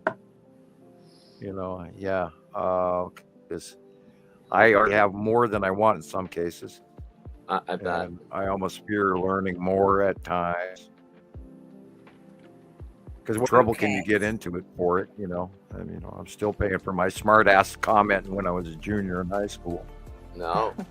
40 years later, and I'm still paying for it. This is what you get for being a smart ass in class, It's like, I can't put it to words, Karma. but it was like, Arg. right, like it was like almost unavoidable. It seems, like it was just your. Careful what you say; it may haunt you your lifetime. Yeah. Example, and that's what's so hilarious about this is because never in my wildest dreams, when I was saying my opinion at age 17, did I think that it would amount to where we are today. And sure, unbelievable. Okay. And yet it's also believable because I was of the presence of mind as to believe to the possibility therein. And so of course I see it sooner than, because I expected it. And then all of a sudden it started occurring. And then I went, okay, yeah, I was expecting this. Oh shit, they're here. Wow. And I never expected them to be this big, not for 1 second. And I thought it would be, okay, briefly 2-year visit. We see these in the sky just like Jupiter and Venus way out there. And oh my God, get your telescope out. Yeah, get your telescope out. And there goes the passing planets. Hi, how are you? Maybe there is real life out there. Maybe the Anunnaki are real. Maybe, Zechariah Sitchin knew what he was talking about. Maybe Immanuel Velikovsky knew more than he knew. And he did, but unfortunately, Velikovsky had a tendency to go too far into his religion, and he lost a lot of the information, got mixed in the wash. And so you didn't see the antique in the big, beautiful room. Lost information. And then over the years, boom, there it was, and it's just grown into an unbelievable thing. And I'm honored to be here, and kind of arrogantly, expectantly, of course I'm here, but at the same time, and all at the same time, regrettably, oh God, I'm here. All at the same time. Right. It's like it's a never-ending wash of different emotional value. You wake up in the morning and you go, oh shit, here we go again. And it's Tuesday, got to do a show, Well, thank you, Sam. Thank you. It's happy drudgery. It's time consuming, but it's the opportunity to talk and discuss our obsession. And you never want to quit, and yet you never want to start. Because there's a part of this where you just sit there and you go, oh my God, I don't want to ever lead anyone astray. Right. And I hope I don't say the wrong thing today, and I hope I don't goof up, and all of the other mixed bag that goes, but then, I've heard a guy on YouTube recently say, but then I'm only human. So, that's and I'm right. like, yeah, that's true. We're allowed. God forbid you make a mistake and say something backwards or something, and because you do you're not be learn vilified like for it. It's just ridiculous. Some people's comments are just not okay. Well, this is apparently my one thing, because it works so well and so easily. Well, comfortably. I'm not going to say easily. It comfortably works for me.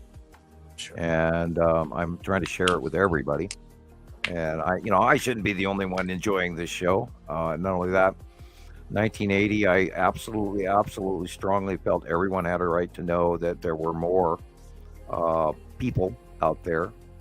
And people is how you base your opinion of it. Because, we're not the only people. Right.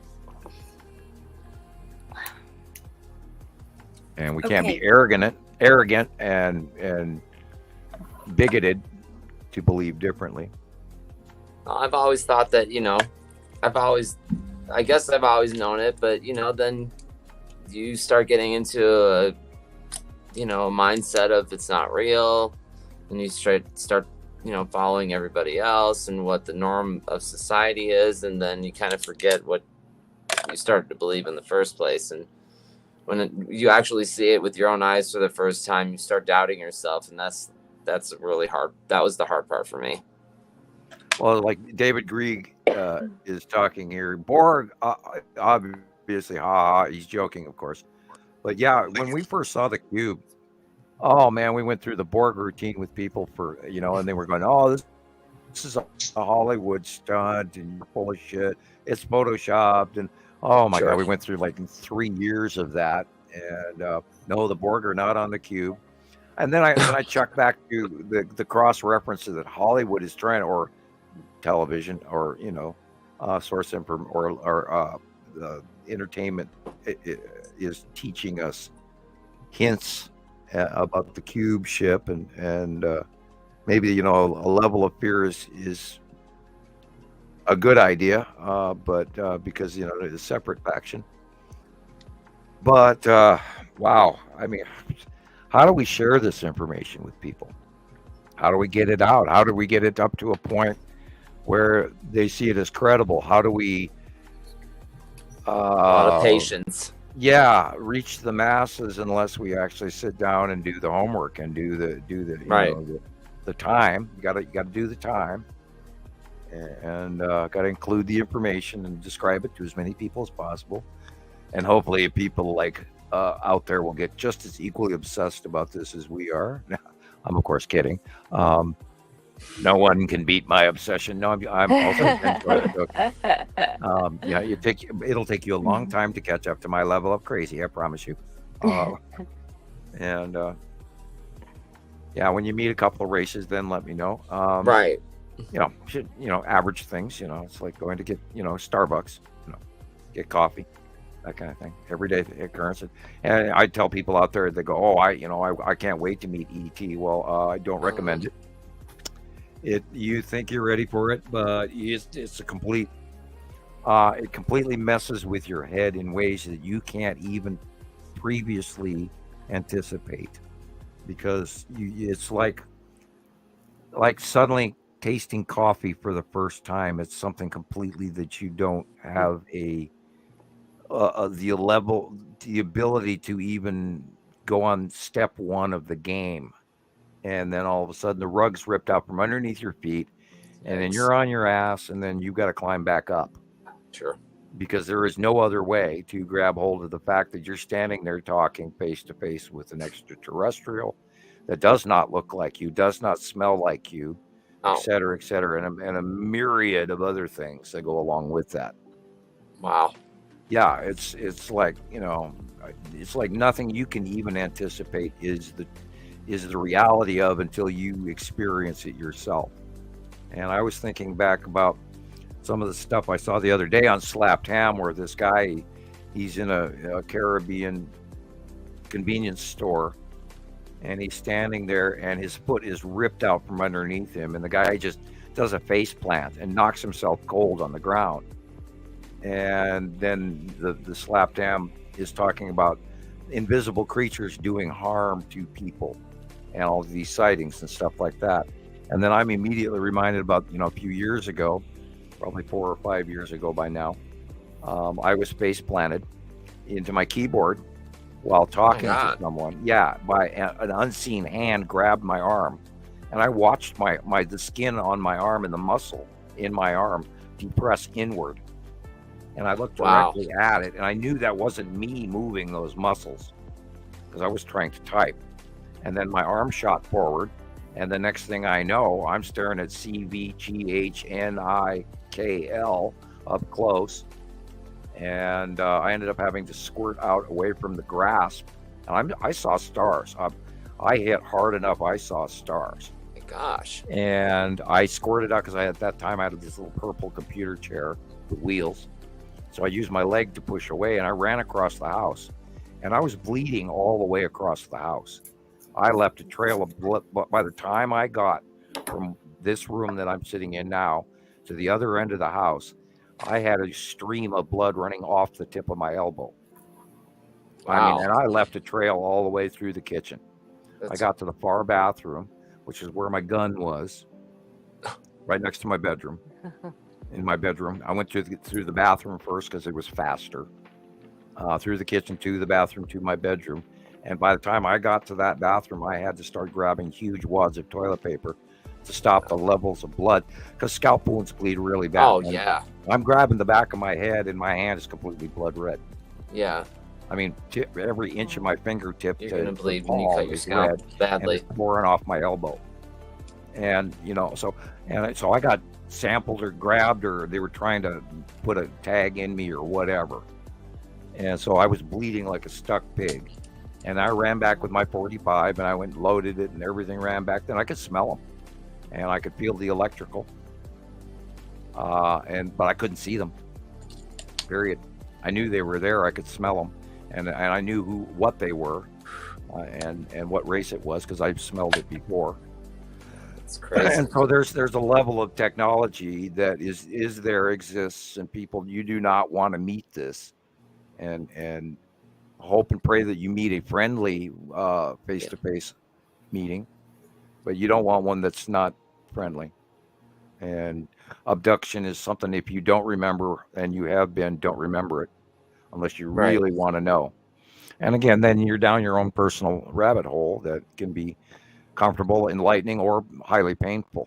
So be prepared for that as well, or all of the above. Right. And because myself and a few friends went through that, which is where I have most of my off-world information from.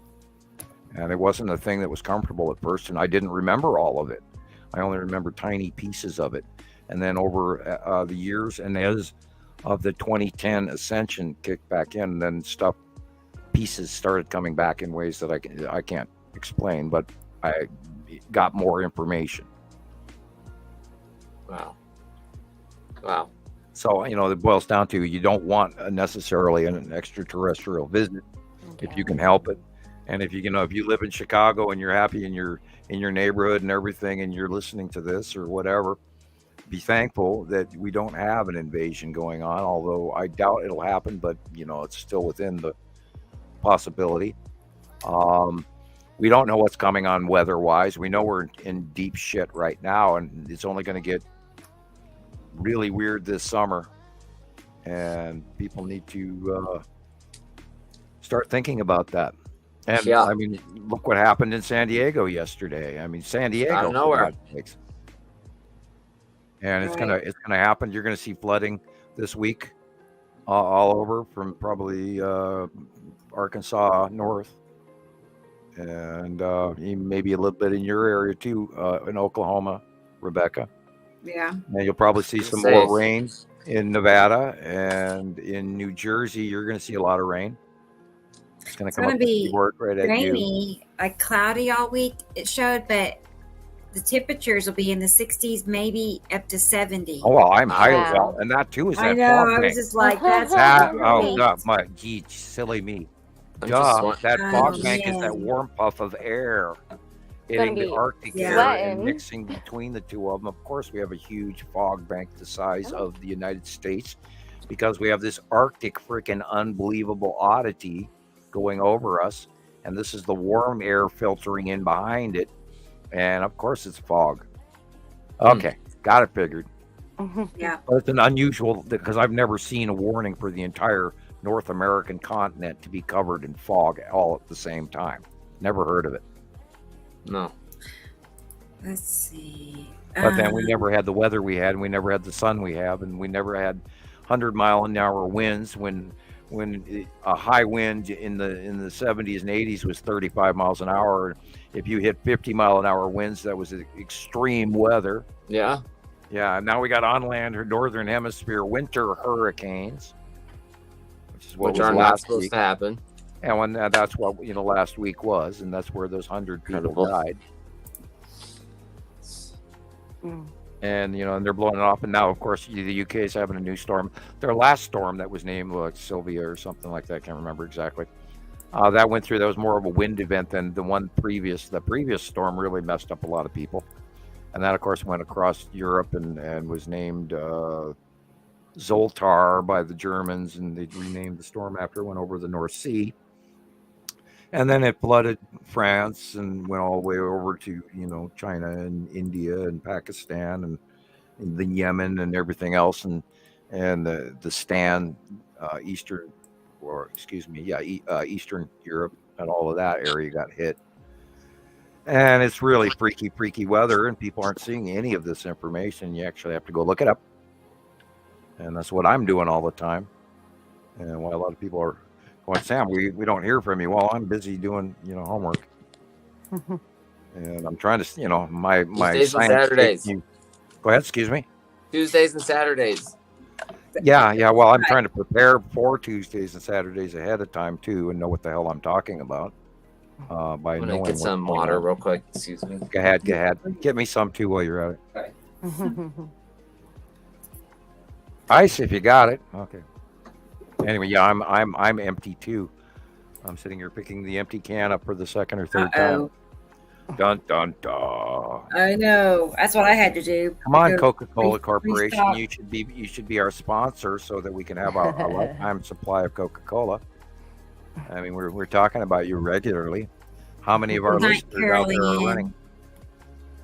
It's 1 a.m., Carol Ann. It's 1 a.m. in her part of the world. And I'm about to head out too. Katie Joe too. Right. If you're tired, then by all means, ladies. Yeah, go get some rest, girl. Get rest. Alrighty. We're glad you're here. Thank you guys Thanks for being here. We always brighten up our little. I know you'll have to come back again. Yeah, absolutely. Cool. All right. Thank you guys. Good night. Good okay. night. Bye. You too. Bye. And good night, Carol Ann. I'm glad that Carol Ann is with us tonight because during the holidays she was busy and missed a few shows. So I'm just happy she was here. Yeah. Speaking of East Coasters, I think we're going to have another cicada bloom this spring. Has it already been 11 years? Since what? 9 years for cicadas? I was reading something and I flew past it today, but I think we're going to have another cicada bloom on the East Coast this year. It's like, no, really? Ick. Yeah. I'm asking, has it been 9 to 11 years already? But they have these different spanned growth. Some of them are 7 years. And I just sort of flew past something. They were saying the spring cicada bloom will be here. And I went, oh no. Oh boy. I didn't read it. I just sort of glanced over it. Carol Ann says, no, we've had them recently. Okay, well, I hope not. Yeah. Ick. Yeah. I can't, up here in Montana, we don't have anything. Nothing like that. Like, no, we don't, not here either. Yeah, cockroaches don't last up here. Bed bugs barely last up here. They don't regeneration well. It's the atmosphere, the altitude. They don't reproduce as well in high altitude. We have rattlesnakes and we have big spiders and brown recluse and all of that. But we don't have the scorpions or the tarantulas or, like Christoper does, where you have to look before you sit down in the desert. Yeah, we get Well, we had my wife's older house with her mom. When we were kids, was infested with scorpions. It wasn't fun. Oh my word! I still to this day tap my shoes. Yeah, they're gross, and they had cats, and they'd be like little pieces of scorpion all over the house. I remember one day I was on the bed, and she goes, "Get off the bed!" And there's scorpion just like right there sitting with me. Do you know the smaller ones are more poisonous than the larger ones? Yeah, I heard that. And the white ones are more poisonous than the black, I think. Oh, and they're gross, and they glow in the black light. They're just nasty. I hate scorpions, and you can't pick anything up outside. If you pick up a board outside, there's 3 scorpions underneath it. Yeah, they used to teach us in school, in elementary school, to like pick rocks up facing away from you. Yeah. I spent some time in Arizona, and I still to this day, many years later, still tap my shoes before I ever put them on. Yeah. And I lived in Oregon for a while, and we had, no matter how many times they sprayed, you had cockroaches over and over and over again. And I kept moving, trying to find a better place to live that didn't have cockroaches, and you don't find that. And you get up in the morning and you put your hand on the counter and you lift it up and you got all this black gravel all over your fingers. Oh. And that's not black gravel, it's damn cockroach poop. Oh. Yeah. And if you have your glasses standing up in the cupboard and you open the cupboard, you got 3 cockroaches in one glass. So you always have to put paper lining that would clean and replace it over and over again, and turn your glass downward so that you didn't end up it's nice to catch them, but and then one time I got up, I learned that too in Oregon.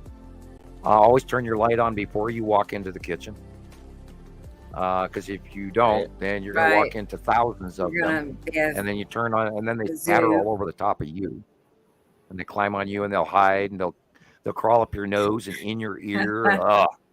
Yeah. Oh boy. Yeah. That's pretty infested. Oh, you'd be amazed how many are surgically removed. Yeah. Anyway, my turn. I'm going to go get another pop. I'll be right back. Yeah. I've dealt with that myself too at my old apartment.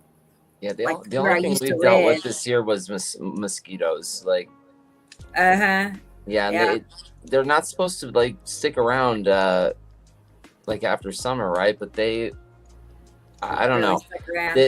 They're awful.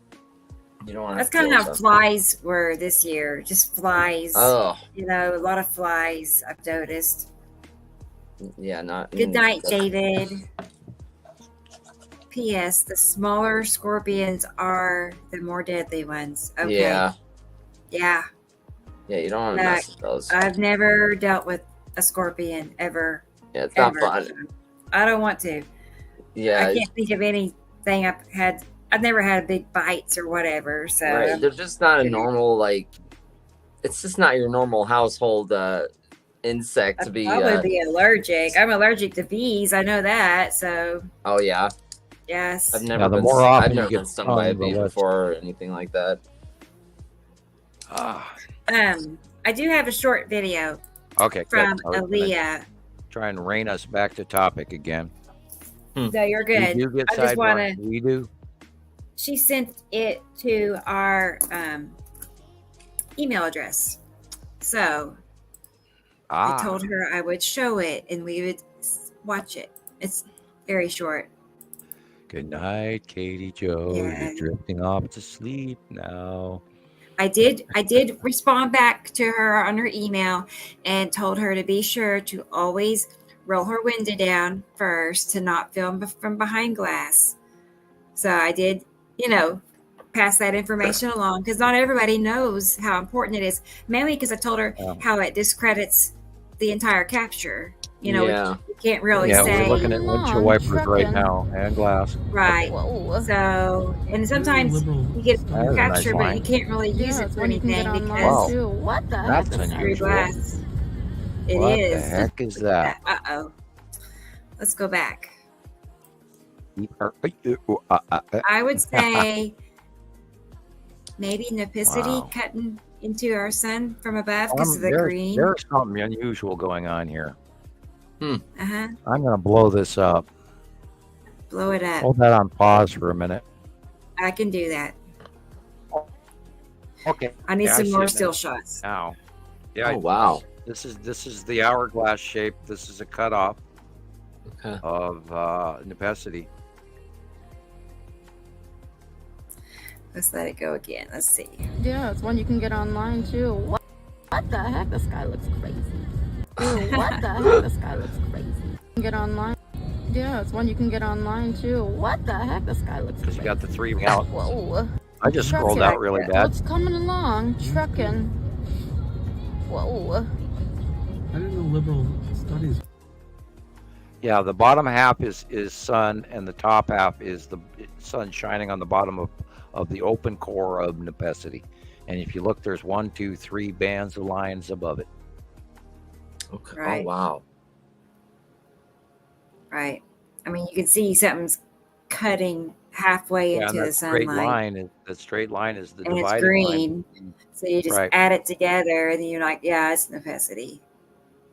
And, Yippers. And maybe above it would be Atu's moon. Not maybe, it would be. Yeah, it would be up to the left. That's behind this tall branches and all that. Pretty cool. Was it me? Yeah, it's one you can get online too. What the heck? This guy looks crazy. That's neat. Okay. Well, I'm gonna notate when we talked about it so I can tell her when to watch if she wants to.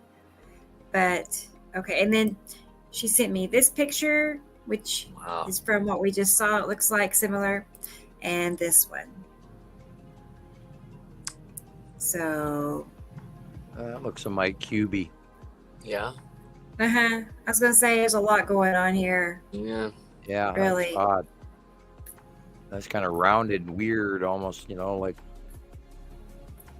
Is there somebody got a big copy machine in the sky? What is that? Yeah, it's like I don't know. And like the middle to the left, there's like some kind of like 3-dimensional cross going on there. Flip of current in the air, and it's like drag off. Next show. It's a striped drag off over the top that suppresses down and then bends back up. That is weird. That's probably the cube. Yeah. Oh, All right. Let's see. In the right area. It's on the right. It's on the left side, just above the horizon, just above the sun, setting sun. So, and then the dark blue in the corner would be Atu, and then the lighter face would be somewhere in the Uri department. And Texas cube dropping down close with the coming inside asteroid in the lighter. Okay. Here is a picture from Maria in Alaska. There's 3 of them. And it's like, yeah, those 2. The moon is big in Alaska. That's pretty. Yeah. It looks very peaceful, doesn't it, guys? Yeah. I just want to be there and have a great view. What a great view. That's probably Nibiru standing there with that bottom rounded cloud. Probably. Can't call it for sure, but kind of fits the bill. Right. Yeah, cannot call every cloud, but I would venture to guess. But when it's the rounded bottom a straight horizontal line just above the horizon. I mean, there's 2 weird triangle shapes in there too, but you can't call all those out, can you? Yeah, well, we know that if that was, for instance, Nibiru in the background, then we would know that the long box cube would be also in. Mm-hmm. Nice. It's like I almost kind of see a long box cube shape, but it's questionable at most. So, all right. Well, that was what Maria sent and shared with us, and I believe, let me make sure there's not any others in this shot.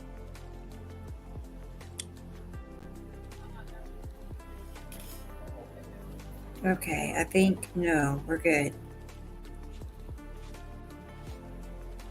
I'm caught up. Yeah, my internet was just stalling out really bad. I'm. Uh-oh. Yeah, I've got the having connection problem issue going on in front of me here, so I might have to go out and come back. Yeah. Can you hear me? I can hear you fine. Yeah. I mean. Yeah, but I've got the flag warning. It says having trouble connecting. This often is caused by unstable internet connection. So I'll go back and come back. Do that. Okay. I'll fix it. All right. So I can't believe it's already over 5 hours. I don't know. This last show, the one prior to this, it went on like 6 hours or something. And I think you guys were on one of these nights for like 7 hours. You went for a pretty long time. This was 9 hours and 20 minutes. Oh my gosh. Yeah. It doesn't, once you're doing it, it's not really that long. Excruciatingly long, yes. Good night, Kay Grant. Or I say good night. You might be on the other side of the world, but thanks for being here. Yeah. Well, at least I reset my comments bar. Yeah, that's good. And now it'll scroll normally until I play with it. But anyway. Yeah, the last couple times I hadn't been able to see anybody's comments, but this time I've been able to see it the whole time, so that was cool.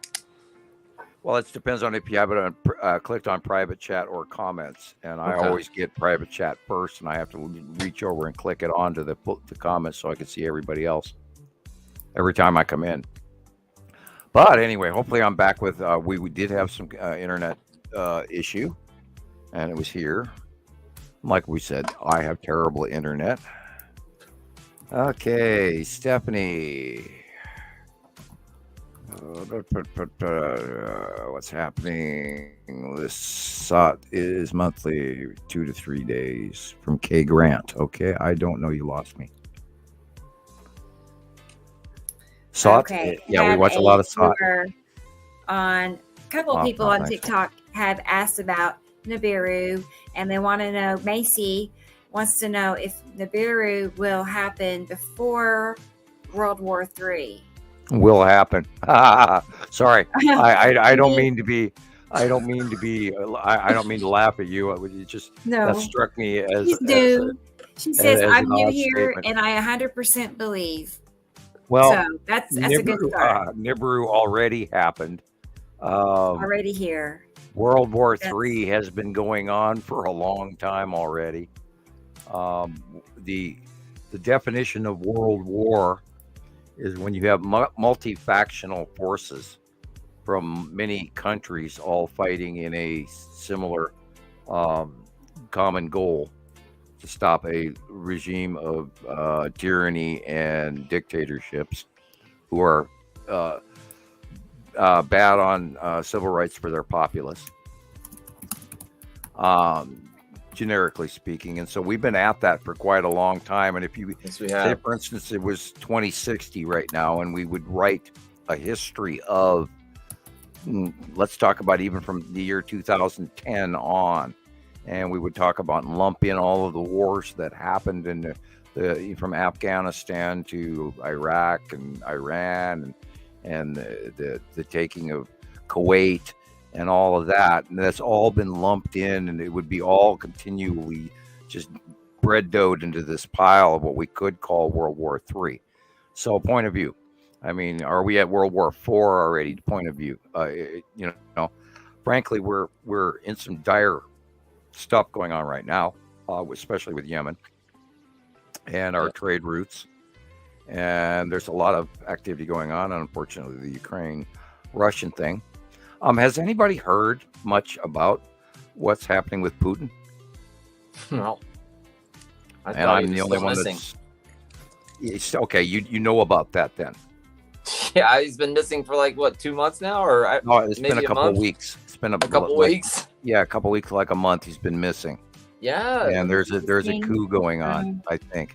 And not that I absolutely detest or hate any human being, but Putin could go and retire any time now.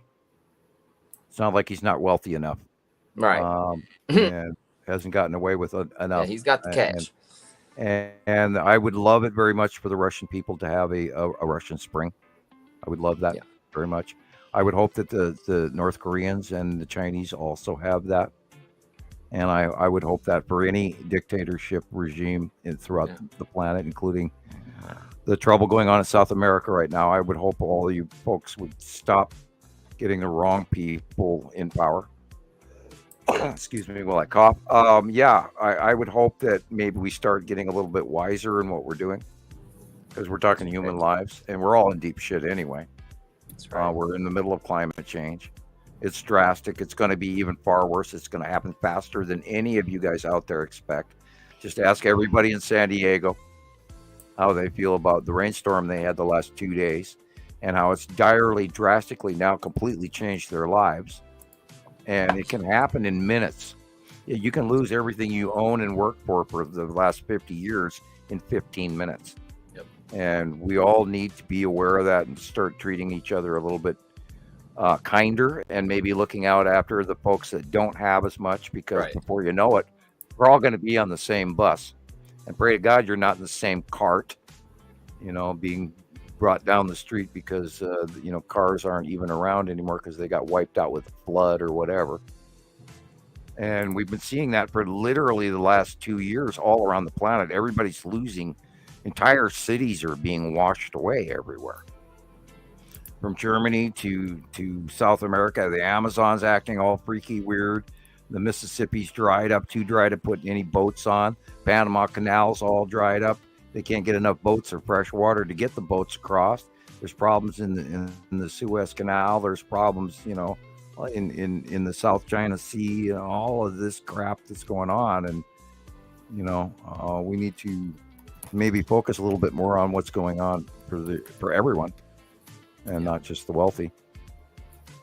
Anyway, I digress into my Bible thumping or whatever you want to call it. Maybe start getting provisions prepared and thinking, if you haven't been doing it, maybe it's time to start. I have a pantry now where I didn't before. Yeah. And, because I got teenagers I have to feed. They may not like what we've got, but I'm sure if they get hungry enough, then, and then of course we, look back in the Depression. Currently, we are having derecho weather patterns very much like the occurrence of the Depression. And we have seen a crop loss in our corn and our output. Our soybean in South America this year is going to be bad. That's going to direly affect the overall world food supply. We're having wheat issues and shipping troubles and corn. And the last few years, China bought every stitch of ground corn. And anyone who knows the corn and wheat market, the United States produces so much corn that sometimes it ends up being dumped outside of silos on the ground. And then a lot of that gets thrown away or turned into feed for animals each year. And within the last few years, I believe that the Chinese bought every inch of that they could get their hands on. And they've had devastatingly bad flooding year after year the last few years, which shows you the cycle of the return of the dragon. And this is the year of the dragon in Chinese New Year. So we are going to step into a year that we are not prepared for. And go back and look at my last few years worth of calling of what was going to come. I can ask Rebecca because she's watched it. How accurate have I been in the last few years? Oh, where do you start? You know that. I mean, well, I know this, but the people out there listening how don't. many? And Right, I know, but I'm going to sound like a I would pompous ass. say I haven't kept track, but there's probably around 1,000 at least comparisons I've made, right? And I mean, wow. As I'm making these comparisons, I'm sitting there, I study, back and forth, and every detail, Sam, it's there. Every little line, all the dots, the angles, you can see it. And that's when I started making those comparisons and drawing it out to where there's just no, everybody can see it at that point. Yeah. So yeah, there's a lady on TikTok right now. She said she's, been following me for a while, and she definitely believes it, because you can see it. So, but yes, highly accurate. I even made 2 videos lately calling it that. I believe it was like highly accurate drawings, Yeah, so I remember those, and those were good. 2 of them. Yeah. So, part 1 and part 2. That was I excellent. know. That was a very good. I know liked both he's of those. right, because it's there. I can see it. Anybody can see And it. the thing is that I can draw these because I can see them in my head. And of course, I got to reiterate, I do not copy them off the computer. I draw them in advance, and usually within a day or 2 or 2 weeks, so they appear almost exactly like I draw them.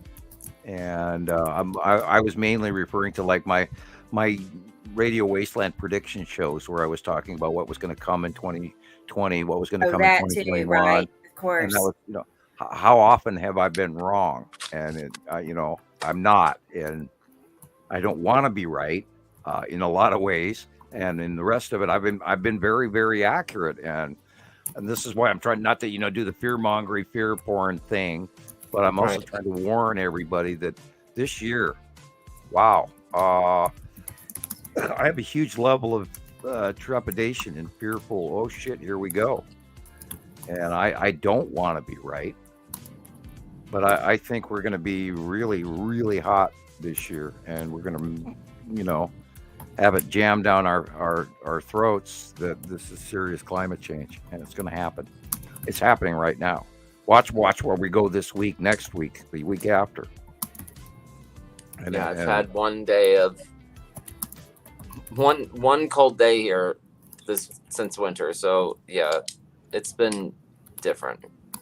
Oh, well, it's super El Nino thing that they're, yeah, it is an El Nino, but I think the super part has a lot to do with the fact that Earth is tipped, and our weather has gone completely off because of the extra sun, and then the changed latitudes and longitudes of our normal planetary placement.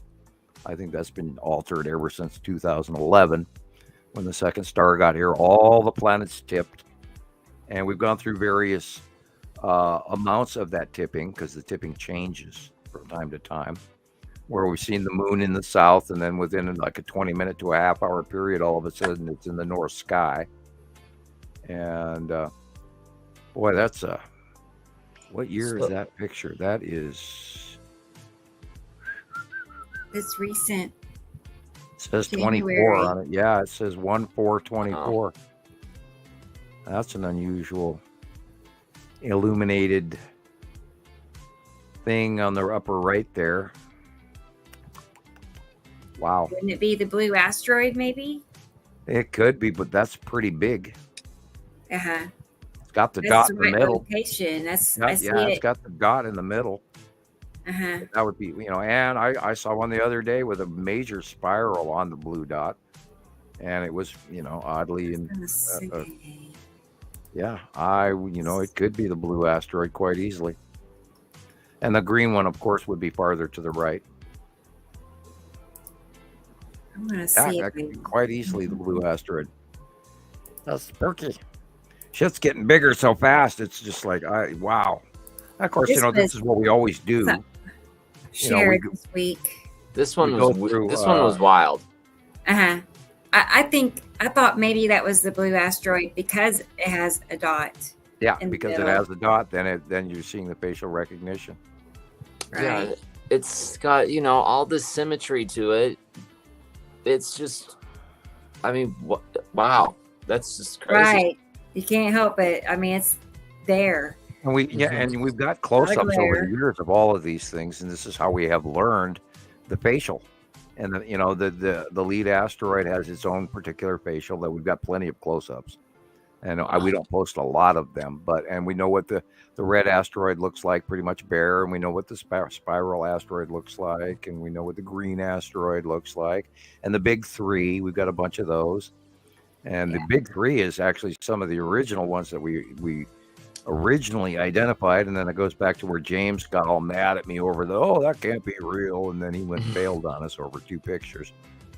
Plus, now that's way before Christopher. Yeah, he flushed like 2.5 years worth of work down the toilet on YouTube just like that day because he had a hissy fit. And like, okay, over 2 pictures.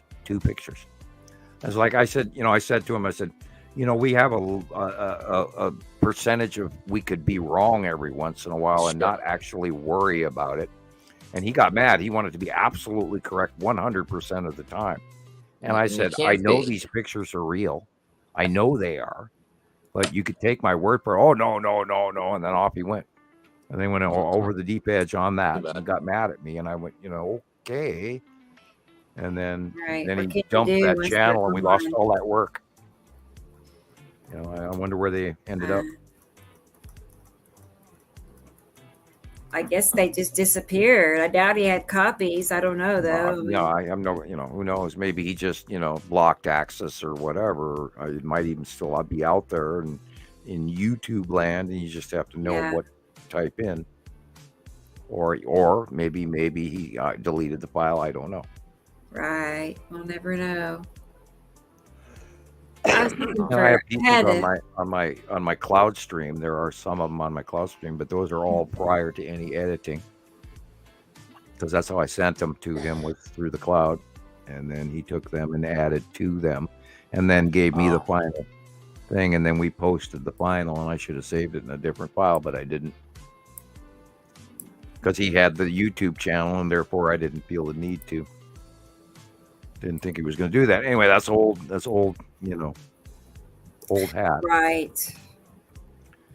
So we've gone through, plethora of different scenarios with different groups of people over the years, trying to deal with them, their behaviors, the trolling and the good people and the bad people, and the various degrees in between of people that we've had to deal with, including the sun simulator shit and all of that. So, woo. Excuse me. Yeah, we've had a lot of, it's been an interesting ride. There's been a lot of people. Some have come and gone. You know what I mean? Yeah. And some have passed away, and some people have gone away, and some people have gone away mad, and some people have gone away entertained, and other people are still out there. They're just not commenting. And I know you're out there. I know you're listening. So, yeah. We know you're there. If you're in the comments section, leave a comment. Yeah, those have dropped off recently on the YouTube as well. You can go back and comment on the shows after you watched them on YouTube again. That's a really cool shot. Yeah. Because you could be looking at Atu's moon with Nepesity rain bomb behind it. Right. And that fits the discharge pattern plus the rain bomb pattern. That's a great, that must be new. I don't think I've seen this comparative. Yeah. It was one I found recently. Yepers. But that's a very nice shot. And, we watched when Atu and Atu's moon first got here, 215, 214. And we started seeing the discharging between that, and then the lightning would reach away from Atu and go all the way over back to Uri. And it was just like, and then you could see the illumination of Uri, and it's just like, oh my God. Yeah, you still haven't corrected that. What? You still haven't corrected this. Yes, that is not big enough. That is the correction, because I had it going way bigger. No. Yeah, you had it too big the first time. You didn't do it. Oh my goodness, Sam. Small the second time. Okay. Look at the upper picture. Look at the upper picture. It's the size of a Christmas ornament. What? Look at the upper picture. Not a small golf ball or a hailstone. Look at the upper picture and imagine a Christmas ornament with the ring on the bottom of it. I mean, bigger. Okay, see. Follow the blue line. Do you see a circle the size of what I drew? Because I do. Well, I see the small orange Saru.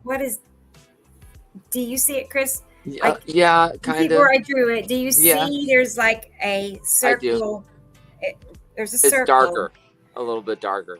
Right. There's curvature. Does anybody else see it? I see that there too, but that could be that could be Uri at the time. Because Uri was, when this was 2013, I think. Yeah. And Uri and Saru were smaller, and Nibiru was large. And then they came in, and Saru got big in 214 and 15. And then the green dot on the bottom of the ring is Nepesity. That's how small Nepesity is. Oh boy. I'll have to go back and study that. And then Atu would be to the left there. Right. Yeah, no, what you need to do is you need to redraw that circle. See the blue line from the left corner, upper left corner, that blue line that goes all the way swooping down to the open core at the bottom middle and then swoops back up to the right. That whole circle in the middle of that blue area is planet Saru. Wow. And you got to draw too small. I'm blowing it up so I can see it. So. Okay. That's crazy, but yeah, I'll fix it. Yeah, you like triple it in size, like the size of a Christmas ball. Are you serious? Compared to a hailstone. I have a feeling I'll make it bigger and they'll be like too big. Well, just stick with the blue. Stick with the blue area only and draw a circle. Yeah. Including because it's got a tipped angled axis coming at us. See that blue line underneath the open core? And it runs up to that white cloud, go all the way to the edge of that beginning of the white cloud on the left and the beginning of the edge of the white cloud on the right. And it kind of goes behind the white cloud on the right. See where that blue is? That's the circle. I do. And I thought that's, I mean, okay. I'll get it. Yeah, it's much bigger than you've got depicted here. Because it's plain to me, but I mean, I remember this shot, so I remember watching I remember the day that I got this capture. You're right. It was just awesome and cool, and this was one of the best shots we've got of Saru when she was coming in visibly on the walk-in. Before, back in the early years, they started out small and then they went in over an hour long, 2 hour, 3 hour process. And this was back in one of the early visitations of the incoming Saru. And of course, Nibiru is to the right and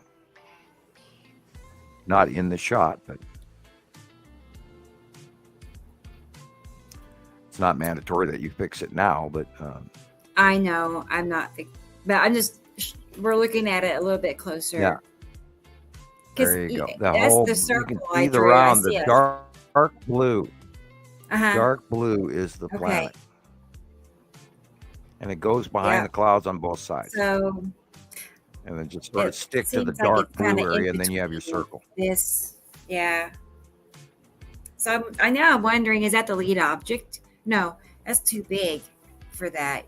You said maybe it's Uri. The asteroids are way tiny in this shot. I forgot. This is a long time ago.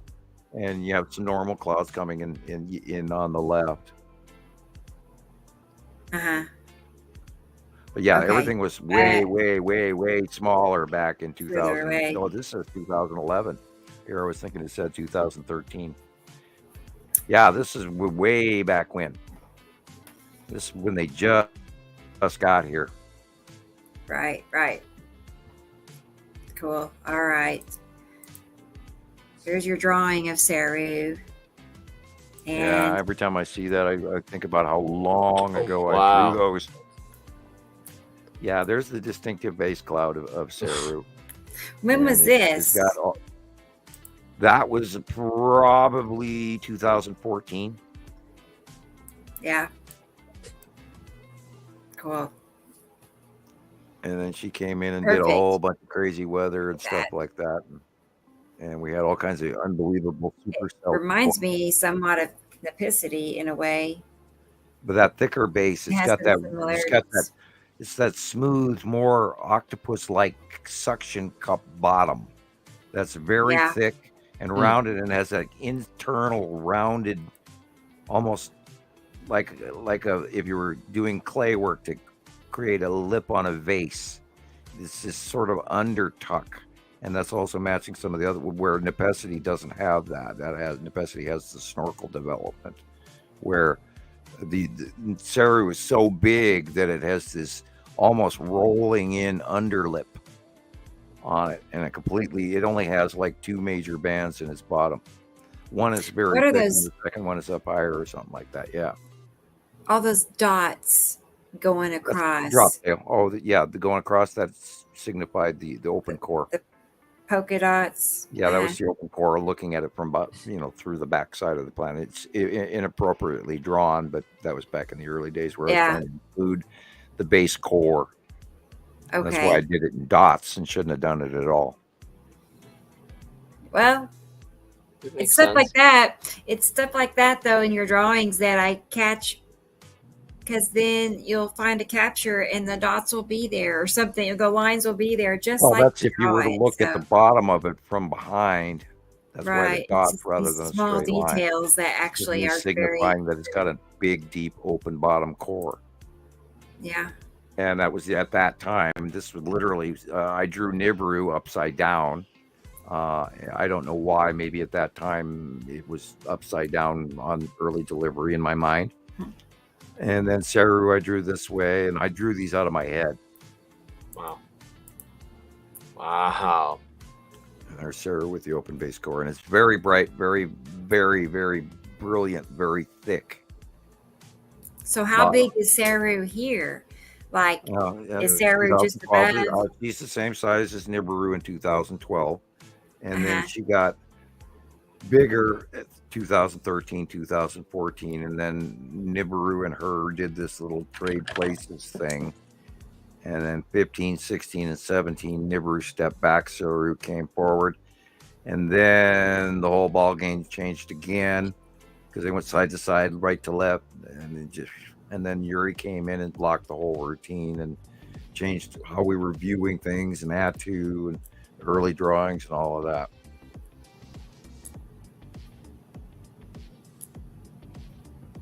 Yeah, sort of a base cloud will match you on that. Yeah. And the upper clouds, I couldn't tell you. Right. But there are better attributed pictures than this. Yeah. It was just something.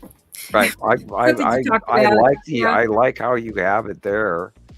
Yeah. It could quite easily be exactly correct. Uh-huh. I'm wondering if that's the opacity at the top going across. She's bigger now than she ever was before in any of the previous sightings, with the exception of when she went over the top of us. And that was an unbelievable period of time, and that was really brief. And that happened a few times for like a half a year, and we didn't even know what we were looking at the time because it was so big, it was beyond understanding. And then only later, after she started backing up and going out of our view and Yuri got in the way, did I start to understand what we were seeing. And that was me playing catch up at the time, because I didn't know everything back then. I still don't know everything now, but it was me playing catch up moreover, and then having to go back through old photographs. And then years later, 14, 15, 16, I'd went, oh, this is this, this is this, this is this. And I didn't even see that before. Blah, blah, blah. And we did a lot of that. We still do it. We still find stuff in pictures that are older that we never saw before. Yeah. Oh, look, there it is. Oh, and look how small it was, because that's why we didn't notice it, because we were looking at the rest of what was in the picture, and we didn't notice the little side nuances that we know so well now. I go back through my Google photos, and then I did that today. I don't know. I get lost in my Google photos, and then I start resaving things I saved, Yeah, I've done that one. Then I retag and relabel. And I'm like, stop it. I spent an hour saving pictures. I don't know what I'm going to do with them. But they're on my phone. I'm taking up somebody space. End up using them. Oh, boy. But I just love them all. It's kind of funny. I need a picture book, Definitely. I was thinking the same thing. Yeah. The best, volume 1. The best. Facebook used to do a year of your photos, and they used to do those, and I don't see them anymore. But I don't use this Facebook stuff anyway, so. Yeah. I don't use any of the. Thunder likes it, though. Thunder. I don't do the chats or this or that or the other thing, because, most of the time my upload won't work. And I hate making something, then having it fail, and I can't even, send it out. And it's like, that sucks. Right. Took me 4 days to post, and then you tell me 5 minutes before it's finished, it's failed. You get mad at that. That would probably drive me a little crazy if something took that long. That's when I stopped doing a lot of videos off my desktop here, because they weren't working. I get short on patience if it takes 10 minutes or whatever for a long one. Yeah, and then I'd be competing with, upload feed versus the kids wanting to play on PlayStation. It's like, well, you can't play for the next 3 days. I'm trying to post one 15-minute video. Do they sleep? What are their hours for sleeping? I mean, is it nighttime? Because I'm just curious. My kids are all over the place for work. Oh yeah, they're in bed right now already. Okay. Like one of my boys used to stay up all night and sleep for the day. Well over an hour or almost 2 hours already. And they're usually very good about going to bed on time. They sometimes, Saturday nights they get to stay up late, and they usually know that better than I do. It's like, oh, it's Saturday, Dad. Oh, okay. You can stay up till midnight. You're 14 and 16. You can stay up till midnight on Saturday. Uh-oh. Only fair. That way you can watch Godzilla. Nova loves monster movies. Weird kids. They actually like monster movies. Do they? I should have known when she was like 6 or 7 years old and she wanted to watch Alien over and over again. Like, okay. See the gore. Yeah, that's and she's standing there telling me about the xenomorph and all of this, and I got kid technical going off on horror, adult classic horror films, knowing it better than I do. And she's 16 now, so going to be 17 here. They know stuff about horror films, and every time I talk about Freddy Krueger or Friday the 13th guy or anything, and they always correct me. Oh, that's the other one. Oh, sorry. Right. You're right. I'm wrong. I have to laugh over all of that. This is from Robert again. Yeah, I looked at New those. Zealand. Just unbelievable. Yeah, he sent me that too, just now. So cool, Robert. That's a hell of a sky view, and I'm trying to make heads or tails out of that monstrous giant space squid that's coming in to eat Earth. I mean, wow. Doing something. It's just there's a lot of different directional stuff going on here in this shot, and I saw really that chaotic. Wow. Even thunder. She goes, wow, wowzer. Yeah, it's a really unusual capture, and I sat there and I looked at this, and I'm looking at it now. I blew it up just now, and that is bizarre what we're looking at, and and this is from New Zealand, so we know that most of this is planets. And the illumination and the weird, I can't even call this hourglass shape. It almost looks like Dobby from Harry Potter. But that's funny. And you got these like on the kind of like the top right, you got this like band of like circular objects, like this four. There was like 1, 2, 3, 4 of them maybe, like in like a line. He says it's from 2019 at sunset. Wow. 2019. Okay, 2019. Well, that makes more sense. Okay. Up above the sun to just the right middle is Atu. Behind it is Uri to the far right. On the left-hand side, just above the sun, is Saturn in a small tennis ball sized circle. So it's flipped. And over to the left is Saru. Smaller and that's way different than farther now. Back. Yeah. Like Saru is smaller and farther back. We also have asteroids and stuff, and then that makes more sense now. Yeah. I was thinking that this is now, and I was going, what the hell am I looking at? Yeah. But when you realize that's why that there's all those asteroids are on the right hand side, because you're looking at the asteroid field of Uri, and that whole big rounded circle above the chimney on the far right is the side edge of Uri, and the base cloud, etc. Would you say it's kind of flipped from how it is now? It's the opposite of it now. Because Uri in 2018 and 19 switched over to the left, and then the Saturn went back away from us on the left-hand side, and then it went over the top of the sun and cut into the sun and did that twin tail thing over the sun in 2018 and 19. Yeah. And then Nibiru came in lower and then in from the right as it worked its way in from 219, 220, 221, 22, 23, 24. So they switched sides and spun around. And that's how I remember all of this stuff. Yeah.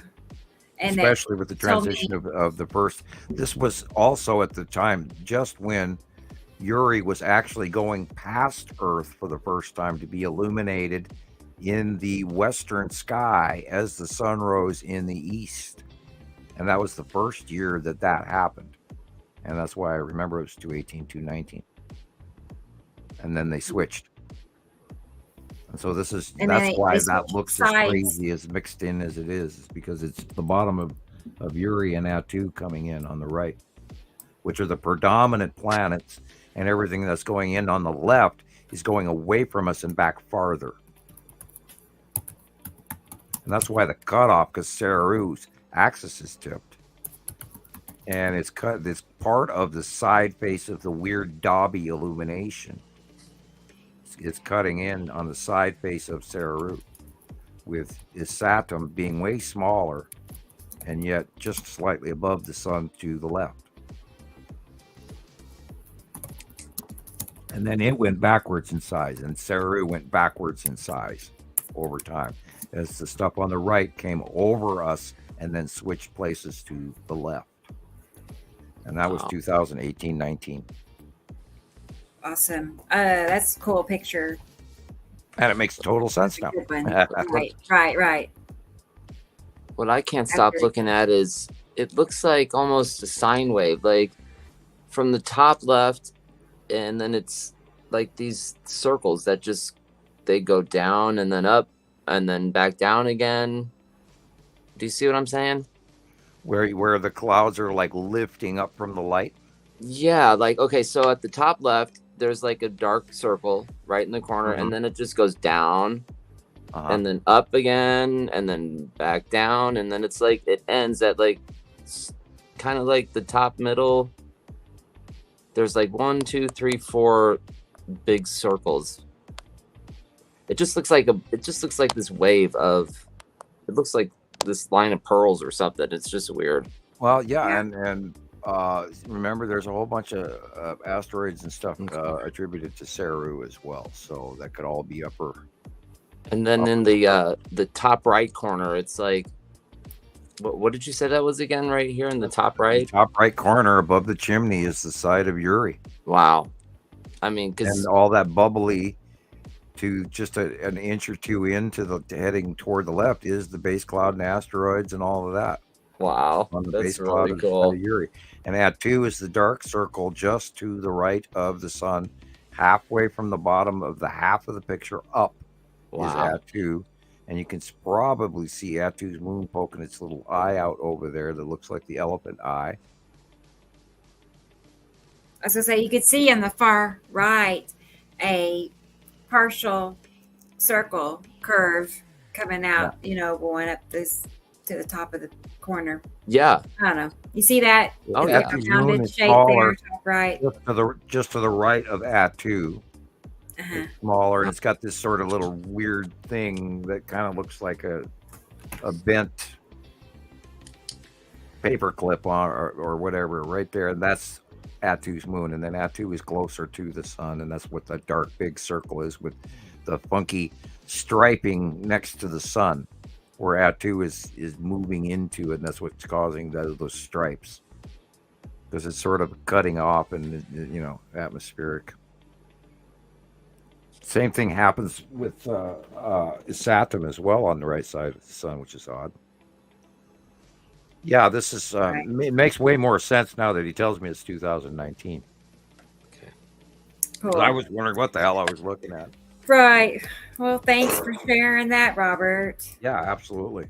A little step into the I know. path. I love it because I have a little collection of his pictures going, so it's nice. It's also nice because it brings you down memory lane, and it also reminds me and that our science is accurate and we do know what's going on. And I hope everybody else listens and believes me, because I'm not trying to create some disinformation scenario for any reason. And God knows we couldn't make this shit up. I mean, oh my God, no way. No, I wish. It's fun to watch and study, but then I wish it really wasn't happening in a way. I kind of wish it wasn't happening either. I'm not into this other than it's just the most awesome thing we've ever seen. Right. There are like pros and cons to it. Phenomenal, but it's also dangerous as hell. We're going to be in a cyclic scenario, and if we look back at 1650 to 1700 BC and see the climate change that they had, and the ends of civilization here and the end of civilization there, and lost tribe of so and so, and these guys vanished and those guys vanished, and all this shit happened, and these guys were desperately chiseling these warning signs in rocks for people for years and trying to warn everybody. Well, the shamans were trying to desperately paint these paintings to let us, the fools of the year 2024 know, or in this case 2020 2011, 2012.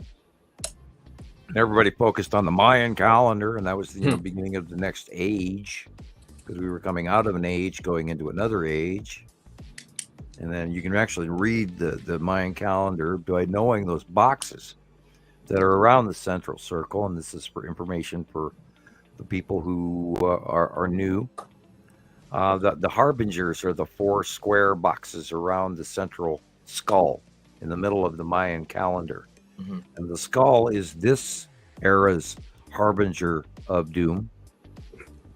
Or the end. I'm not going to say doom. I'm going to say the ending harbinger of the cycle. And we've left the 5th age and we're now in the 6th age. And that has to do with also the movement and placement of our solar system in the galactic plane. And we're now moving from the southern half of our universe, going through the strong wave magnetic powers of the center of our galactic magnetosphere. And soon we will be rising to the northern hemisphere of our universe, where we will hang out for some 300,000 years ago and travel like a radio wave through space, ever sideways, in a collective spiral with our 2 stars and our planet Nibiru, the gas giant Nibiru, electron cluster holder of both solar systems and all of that. And in our little static sideways spiral as we travel through virgin space. And I think we've only gone around the universe once in the last 4.5 million years or something like that. I got to really look that up. Yeah, we only go around the universe like once in millions of years. Some cool shit. Oh my goodness. Yeah. And how long is the elliptical plane full? Our galaxy, our universe. No, galaxy. That's better. Sometimes get that mixed up. Our galaxy. Yeah, I was thinking. Yeah, okay. Our galaxy. We got you. We see a picture of the galaxy, and of course, it's laid out in a dinner plate, and our brain immediately goes to Einstein dinner plate, and that's not how it is. Really, it's all spread out, and it's just so vastly thick. And there's a thick part, and there's a thin part, and it has a northern hemisphere and a southern hemisphere. It has a magnetosphere, just like our planets do. Wow. Just like our bodies do. We're all the same, although our functions are different because of our sizes. Right. And so there's millions of solar systems in this galaxy. And most of these solar systems have a Goldilocks zone in each of the solar systems where life can exist. And even other zones that we don't know about where life can exist that we don't know about yet, because I'm sure there's other forms of life that we don't even know or understand that can exist. For example, the bottom of the ocean, pressure, 8 miles down, and there's still something down there alive. And if it was us, we'd be, jelly. So I'm sure we there's have lots of life bacteria forms. that I lives believe in in space life, space whales, super hot gas, space bugs, minox. I believe all of that shit out there. There's got to be stuff out there, and it's swimming around eating other stuff. I promise you. Oh boy. So yeah, just ponder our galaxy for a while, let alone our solar system, or the binary solar system, or the 2 stars, or go in and start looking up, the size of Betelgeuse or the size of KT5 or whatever the hell they want to call it out there. All those different stars out there, and you'll find out just how small our tiny little dwarf yellow star solar system is compared to the rest of the shit that's out there. And you're gonna be, you're gonna feel like a breadcrumb, right? No. And wow, kind of just hit a brick wall with your thinking a little bit. Actually, I just ponder out deeper, and it scares me even more. Yeah. And then you can reach out so far that you'll find Prime Creator, and then they'll be looking back at you. Did that a couple of times. Right. Yeah. And what's with really you were talking about Betelgeuse, how big it is? Like I'm thinking about the one star that they talk about. It's supposed to be older than the actual age of the known universe or something like that. Right. What is it? Methuselah or something like that? Oh yeah. Just The problem is with modern science is they go, oh, the Big Bang Theory. It went bang, and then everything existed, and that was it. So everything we have was created within that one moment. And that's not how it goes. No. Because we've now watched, you've seen the pictures from Hubble, where it's called the fingers of God. Okay, and those little dots that are coming out of that, those are solar systems being born. Wow. Those dots, that's a star, and then a whole bunch of planets will form off of that, and it'll take 4 million to, a billion years for that dust to settle, so it becomes planets within its regulated system, and it'll become whatever prototype of star that it is, a red dwarf, blue dwarf, whatever, white super mega giant, whatever. And these stars, and then it takes millions of years for all of that material to settle down once it's created. And in most cases, there's 2 or more stars, binary. 83% of all systems have 2 or more stars, ours included. And that's where, people forget that part. And so each one of those is new. And then we look through space, and the light that we see from space through our telescopes happened millions of years ago. Yeah. So we don't even have any concept of what it actually looks like now. Everything we see is way in the past. So how can we base our science off that and say, yeah, there's nobody out there but us? Right. Mm-hmm. I don't think that, though. I used to. I used to. The only way we really sight any new planets is when they go in front of the star of this long distance solar system we're looking at. And only when they go in front of the star do we realize, oh, hey, there is a solar system to this star. Well, of course there is. Every star has a solar system because every star is part of an atomic structure, not a gravitational structure. That's where man's science fails, because they're thinking gravity. Oh, it attracts because of its atomic mass. It pulls in because when 2 objects are allowed to attract, they will, all of that.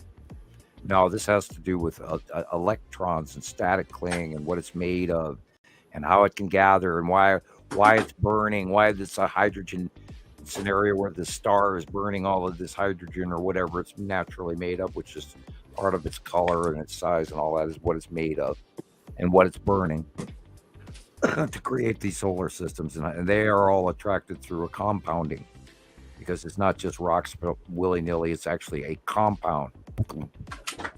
And then it forms, and then it changes. It might become a higher grade or a lesser grade. And if it's a lesser grade, then it's atomically like a non-stable structure, and then that solar system or universe could break up, where you get the long-lasting ones who are stable, just like an atomic structure. There are some stable materials and some unstable materials. And we have to view space and science and chemistry together rather than separate. And that's been a huge problem, is the tabletop syndrome and the unification model that Einstein couldn't figure out is because it's not just gravity. It's atomic likeness identification. They're connected to each other because they become part of each other. Everything is part of each other. There's no separation, including our space or our dimension, because we're the smaller part of a bigger whole, and there's a smaller part of our bigger whole, and a smaller part below that, and a larger part, and a larger part, and a larger part beyond everything we know. And that's all linked together in dimensions. It's not just walking into another room, it's walking into another size. Great guy is hanging in there. He doesn't want to miss a minute. And we're an atomic structure. Like propping his eyelids open. Blocks of that other size. We're the small. Our universe is like a chemistry cell or an atomic structure of, and they refer to that as shirt sleeve syndrome, where we're the chemistry and the next dimensions guy's shirt sleeve is the term. We're a smaller part of a larger whole, and there's a smaller part of us, and that that where you go into Ant-Man. So on. I was going to say, what does that mean? I mean, like you're saying that there's bigger beings and smaller beings out there. Is that what you're saying? By my math, there's 140 dimensions. Yeah. Yeah. Okay, and so each dimension is bigger or smaller. I don't know where we are at. We could be number 42 for all I know, and there could be 41 smaller than us, and then 100 or 98 bigger than us. But it's I don't see dimensions as another room stepping into going through a hole into another room. I see dimension as going up to a larger size, and we are the building blocks of that larger dimension. Okay. In our chemistry. So so each dimension is a world in itself. Oh yeah, it could be vastly different. Yeah. Have you ever seen the movie Ant-Man? Partly, yes. I saw it playing in my house. Small, and he drops into another quantum dimension. Okay. Okay. And then there's so many movies smaller, about. And he drops into a more finite dimension, and he drops into another more finite dimension, and then he's been to a microcosm of dimensions where time and space are no longer linked in the same manner, and off you go into quantum theory. Lots of fun. Well, I could speculate about that for a million years and never hit the wall. Right. You could write vast books on that alone. I mean, depending on your own personal imagination. But then we would be selling Isaac Asimov and all of that, which was on my coffee table. You should watch the movie, Rebecca. It shows like the main character, like. Two's pretty good. I'm not into also, super hero movies or whatever, but it shows him getting really small. He's normal sized human being, right? And then he gets really small. And it shows him like being the size of the ant and experiencing the world around him as he would be like that size. You know what I'm saying? Right. And then it shows him getting even smaller than an ant, like an atomic size. And then it shows the atomic world around him. It's just really crazy. Okay. Yeah, there's Ant-Man and Ant-Man 2, and I think 2 actually explains. I haven't gone that far with it. Oh, I have every one of the Avengers series. Oh, okay. Every one of them. I did not buy Wanda World. Yeah, it's a cool concept, that movie. Right, I didn't see that one either. Yeah, you should just it's the one Sam was talking about. Yeah, Ant-Man. Right. Ant-Man. Yeah. Ant-Man. Wonder World. Though I didn't see Wanda was one of the. I'm not even sure if she was. Yeah, I think she was one of the Avengers. There's so many of them now. I don't know which create things around her through her own imagination, etc.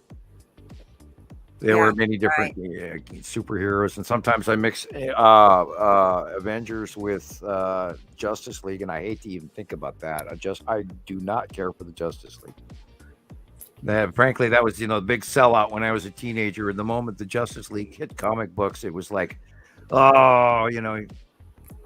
mutiny of the real world. Of course, the same thing happened to the Spider-Man cartoon in 1973. I was so pissed when they started doing psychedelic backgrounds. Oh, I was so mad.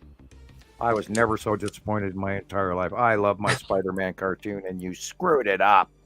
Of course, I'm in my 60s now, still complaining. They messed up my cartoon. And I miss the old Scooby-Doo. A lot of Scrappy-Doo messed up now. They they just don't make them as good as they used to. It seems like. Or they're trying to remake it. Yeah, and it's all CGI now. Exactly. It's like they're trying to remake all the good movies from back in the day, and it's just not working out. Alone. Right. I'm gonna throw this picture in here real quick. We could jump off topic. No, you're good. But Robert sent me a couple more. It's a nighttime rainbow. Yeah, I didn't get much of a story with it. That's a really interestingly colorized. Sending me emails every so often. So he says. Oh. I think he means 2020, maybe. I'd say 2020. 28? January sunset. Is that unless he time traveled. Wow, Robert, did you bring back? If you bring that sports diagram, with the red book, that right. You could bet on who wins the next That would World be Series. fun. Yeah. Back There to was the this Future one, reference. Of course. and he sent this one. Look at that. Oh. Yeah. God, that's that weird lighting that's going on with these planets. It looks like almost like the same sky from the last picture. Details. Of course, it's slightly colorized. Yeah.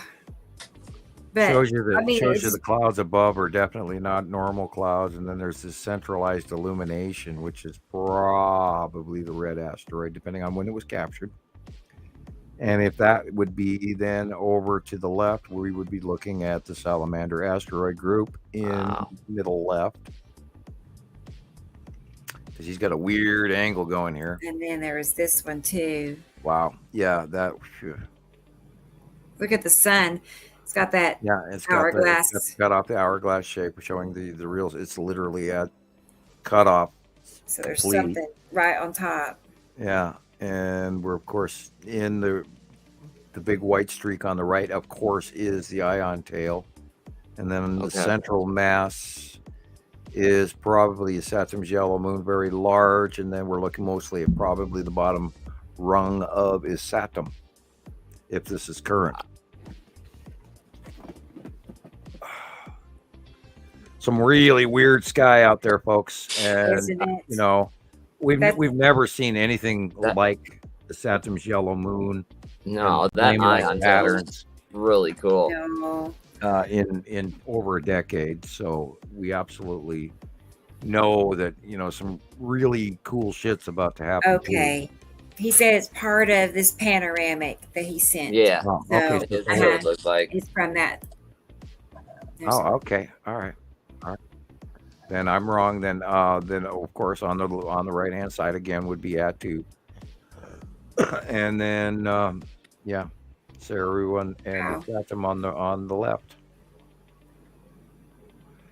Heck, yeah, I did not. I know. I'm just still fascinated with all that because it doesn't look like anything we. And we've been talking for 6 hours, so I am allowed to be brain dead. I fully claim my. I know.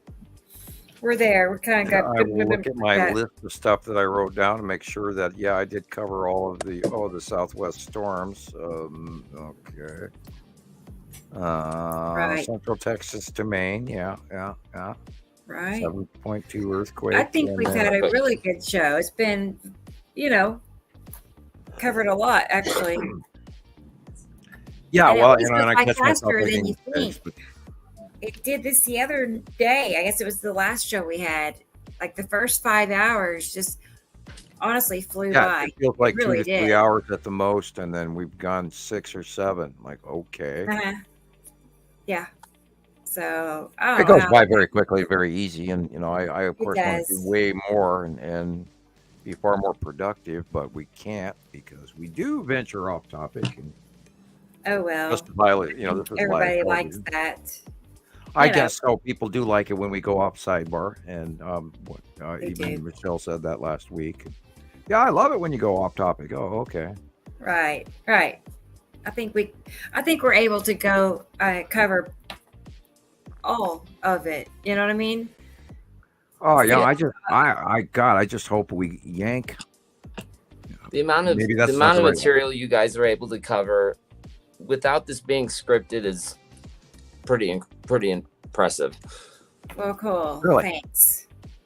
I just see it like normal stuff that I'm trying to get just caught up on that we've been running. Yeah. And we know, and and we discuss on the side with each other over the weeks, and right. And for you, I imagine it's new and almost shocking, and oh God, there it is, and there it is. Yeah. Right. Every day it's been every day it's been years, so yeah. I think I know what I'm talking about a little bit, and then another little egg gets dropped in there, and it's just getting the view is getting wider and wider every day. It's pretty cool. Who knows? We maybe become the next authority on this and take over for us. And Right? Well, I know. I Have mean, your own show, and I was there. Before those guys got old and died, Yeah, I'm reminded at the bar. Remember that picture that Andy sent? He had an AI generated picture of an old man in Montana talking about Nibiru and how it had gone by years later, and he's still. Do you remember that? It turned out that the AI couldn't even spell Montana. It's spelled Montana, and he was holding this little ancient guy with a beard. This little, I'm in Montana. I'm telling you about the planets that did go by, went past, as in past tense. Right. And, he was trying to depict me as years from now, still trying to tell everybody that, Nibiru went by, and you youngins missed it, and all of this, and it was funny, but it was also kind of, cruelly sad that we'll still be doing this years from now, trying to tell people that, the planets went by and you missed it. Yeah. They're here and they're gone. Check back in 3,600 years. Right. Yeah. Wow. Meanwhile, we were screaming it for a decade, I know, but it's kind of cool. I mean, not very many people get to know this information, let alone. I'm hoping that it gets out. And it's all because we've come in contact with you, Sam. Right. It's really well, the London fire supposedly started because somebody's cow kicked over a bucket of milk, and then the person jumped back while sitting on the stool and knocked over their lantern and burned down most of London. So, maybe we can have that bucket of milk get kicked over any time now, where we start the process and get people to spread this word, because the proof and the evidence is so overwhelmingly collected, and pretty much not debatable, because we have done this, and I don't know any other way to do this other than how we're doing it, one day at a time. Yeah. Right. That's what we're doing. Every couple of days, a new show, Yeah, well, it's always changing too, and that's what's cool about this, because we've had the opportunity to talk about the transition of it actually crossing in front of the sun, which is part of what's going on with the odd illumination in the last week and a half and everything. And I'm looking at the pictures and I'm going, what the hell am I looking at? And even when I drove home the other day, we talked about this earlier, and I'm looking at something I just don't recognize as normal, and it's like, holy cow, is this yellow moon actually coming in at 3 o'clock, 4 o'clock in the afternoon and completely pinching the sunlight off, and then suddenly it's gone, and then all of a sudden within an hour or so we're instantly dark. And so we're seeing a pattern of something that we've not seen before, and it's going to be there. One thing always does something to something else, is everything's always connected. So, and of course, we're talking about the fog all over the country right now, and the warm, weird weather. So, are we going to see jostling extremes from hot to cold to hot to cold to hot to cold? What's going to happen? Well, okay. I just find it peculiar that it's going to be in the 70s next week. Yeah, that's odd as hell. That's I like it. Then inside, I know that's not a good sign. No. This is an oscillation. This is where we were talking about the equatorial jet stream is completely gone. There's nothing. It's all the rotation of the majority of the jet streams visible on the planet are in the northern hemisphere and the southern hemisphere. Now, even a couple of months ago, we watched, or even 6 months ago, prior to going into the onset of summer for Australia and all of that, and South Africa. Prior to that, we saw that the oscillation of the jet stream on the South Pole change from just the standard rotational jet stream that we've always watched for years, and then all of a sudden there were 3 of them. Oh wow! And that's when early onset of spring for Australia, and all of a sudden they hit this major heat wave, and then boom, there's these 3 jet streams going around, which are also enveloping Australia per se itself, and the bottom of South America and the bottom of South Africa. And all of a sudden, all of those guys have got flooding because that envelopment of the jet stream got bigger and bigger and assumed a larger height up the planet from extending from the bottom of the South Pole and got bigger on the southern hemisphere. And the same thing is happening to us on the northern hemisphere, where we had that weird flat dual, and then that singularity of the rotation of the circular North Pole jet stream, which is why China and Russia and all those guys froze their ass off, and they had that North Pole blizzard for weeks and weeks, and then it fluctuated back over to us 2 weeks later, and then we got nailed with that cold blast, and now we're going back to a weird warm thing. So are we in a jostle wobble between that, and are we going to see it in this 2 week cyclic pattern? So I mean, there's something really going on, and I'm hearing a click in my wall. Say hi to Kevin. Good morning, actually. Good morning to Kevin. Good morning. So, and Gray Guy, we're about to wind it up here for the night. He's afraid it's going to be a dry, hot summer. So yeah, it's going to be. I'm sure hot it will be dry, and I'm worried about how hot it's going to get here. Every summer we set a new record. You know, every summer it's hotter than the last. Last summer, honestly, I don't remember. It was like a big blur, but for about 3 weeks, it was well over 100. Yeah, like it was a long stretch. 100, brand new record. 100. It was just in Oklahoma. Oh man, it was very hot last summer. Oh yeah, there were areas in California that were 124, 120. Yeah, I'm worried about that this year. I think it's going to get like hot like that. Yeah. And I watched that one geologist guy who I kind of respect his opinion. And he first thing he said was, we better pay attention to forest fire season again this year, because we're underserved on snow. We don't have our normal snow up here, and that snow keeps the ground wet, which keeps the trees wet. And if we don't have that, then we're going to be tinderbox dry. Boom. Yeah, and then you have another scenario like Hawaii. The threat of a firestorm in the Pacific Northwest has happened before. Just look what happened to Canada last year. They had a firestorm from hell, and it burned up huge swaths of Saskatchewan and all of that. So, and then you can't live through that downwind. I know we had a fire right here across the street from my house from that same condition, dry. Grew a lot of grass because we had a lot of early spring rain, and then we grew really tall grass, and that burned up right in front of us, and it went past my house. And had we not been here, we would have maybe lost our house too. But then I have a metal roof, so my house does not light up as easy. Right. Yeah. That's good to know. And if you have trees and all that shit, and you got brush around your house, I would be clearing it back to a very large kill zone, as they refer to it in military terms. I'd clear everything that can light on fire within at least 100 feet of your house.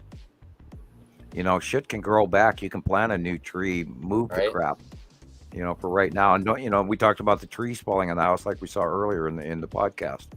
If you have a tree anywhere that can blow down on your house, and even if it belongs to a neighbor, you could, start that conversation to maybe have it removed.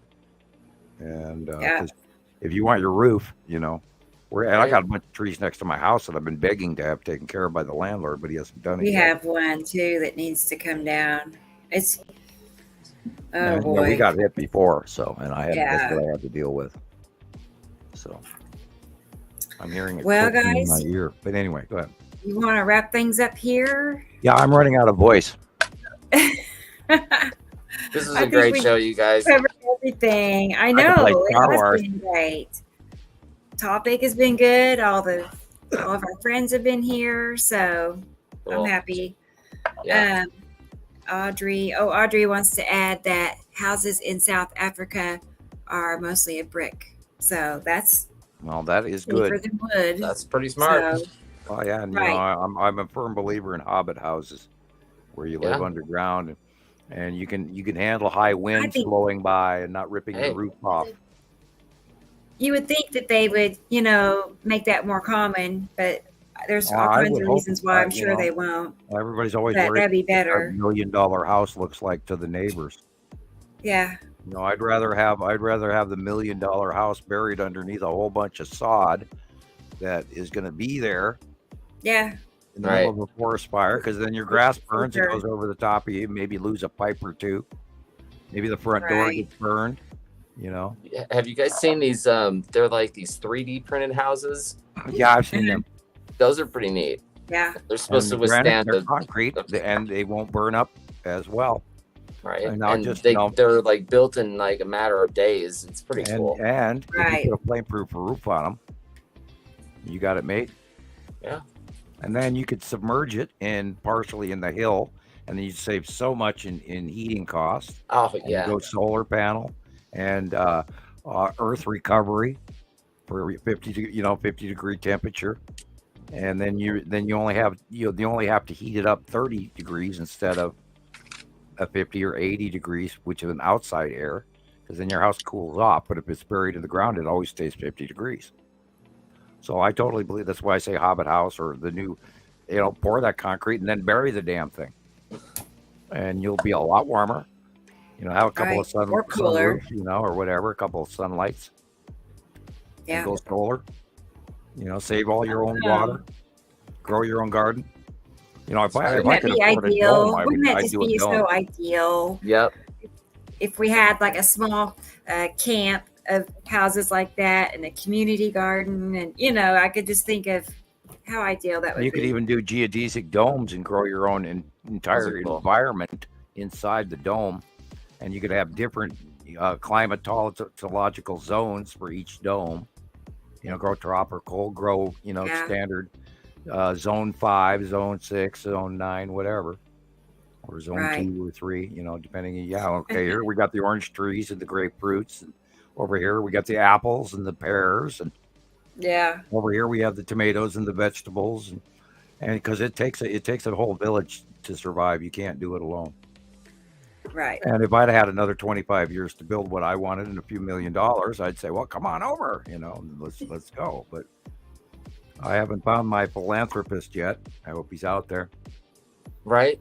Yeah. Yeah. He's probably listening right now. Oh, and hey, Robert, while you're in the future, or once you go back to the past, deposit $100 in an interest-bearing account in my name that comes up to fruition next year. And have a couple $1 million in interest paid out. I'm joking. Yeah. There's no quick fix, folks. I tried. Hey, trade. Right. Well, we'll be back Saturday. As most of you already know, we're pretty consistent now. So Saturday at 2, we will be back for another show. So and if you've been watching the show, think of some questions to ask. Yes. Write them down and ask questions.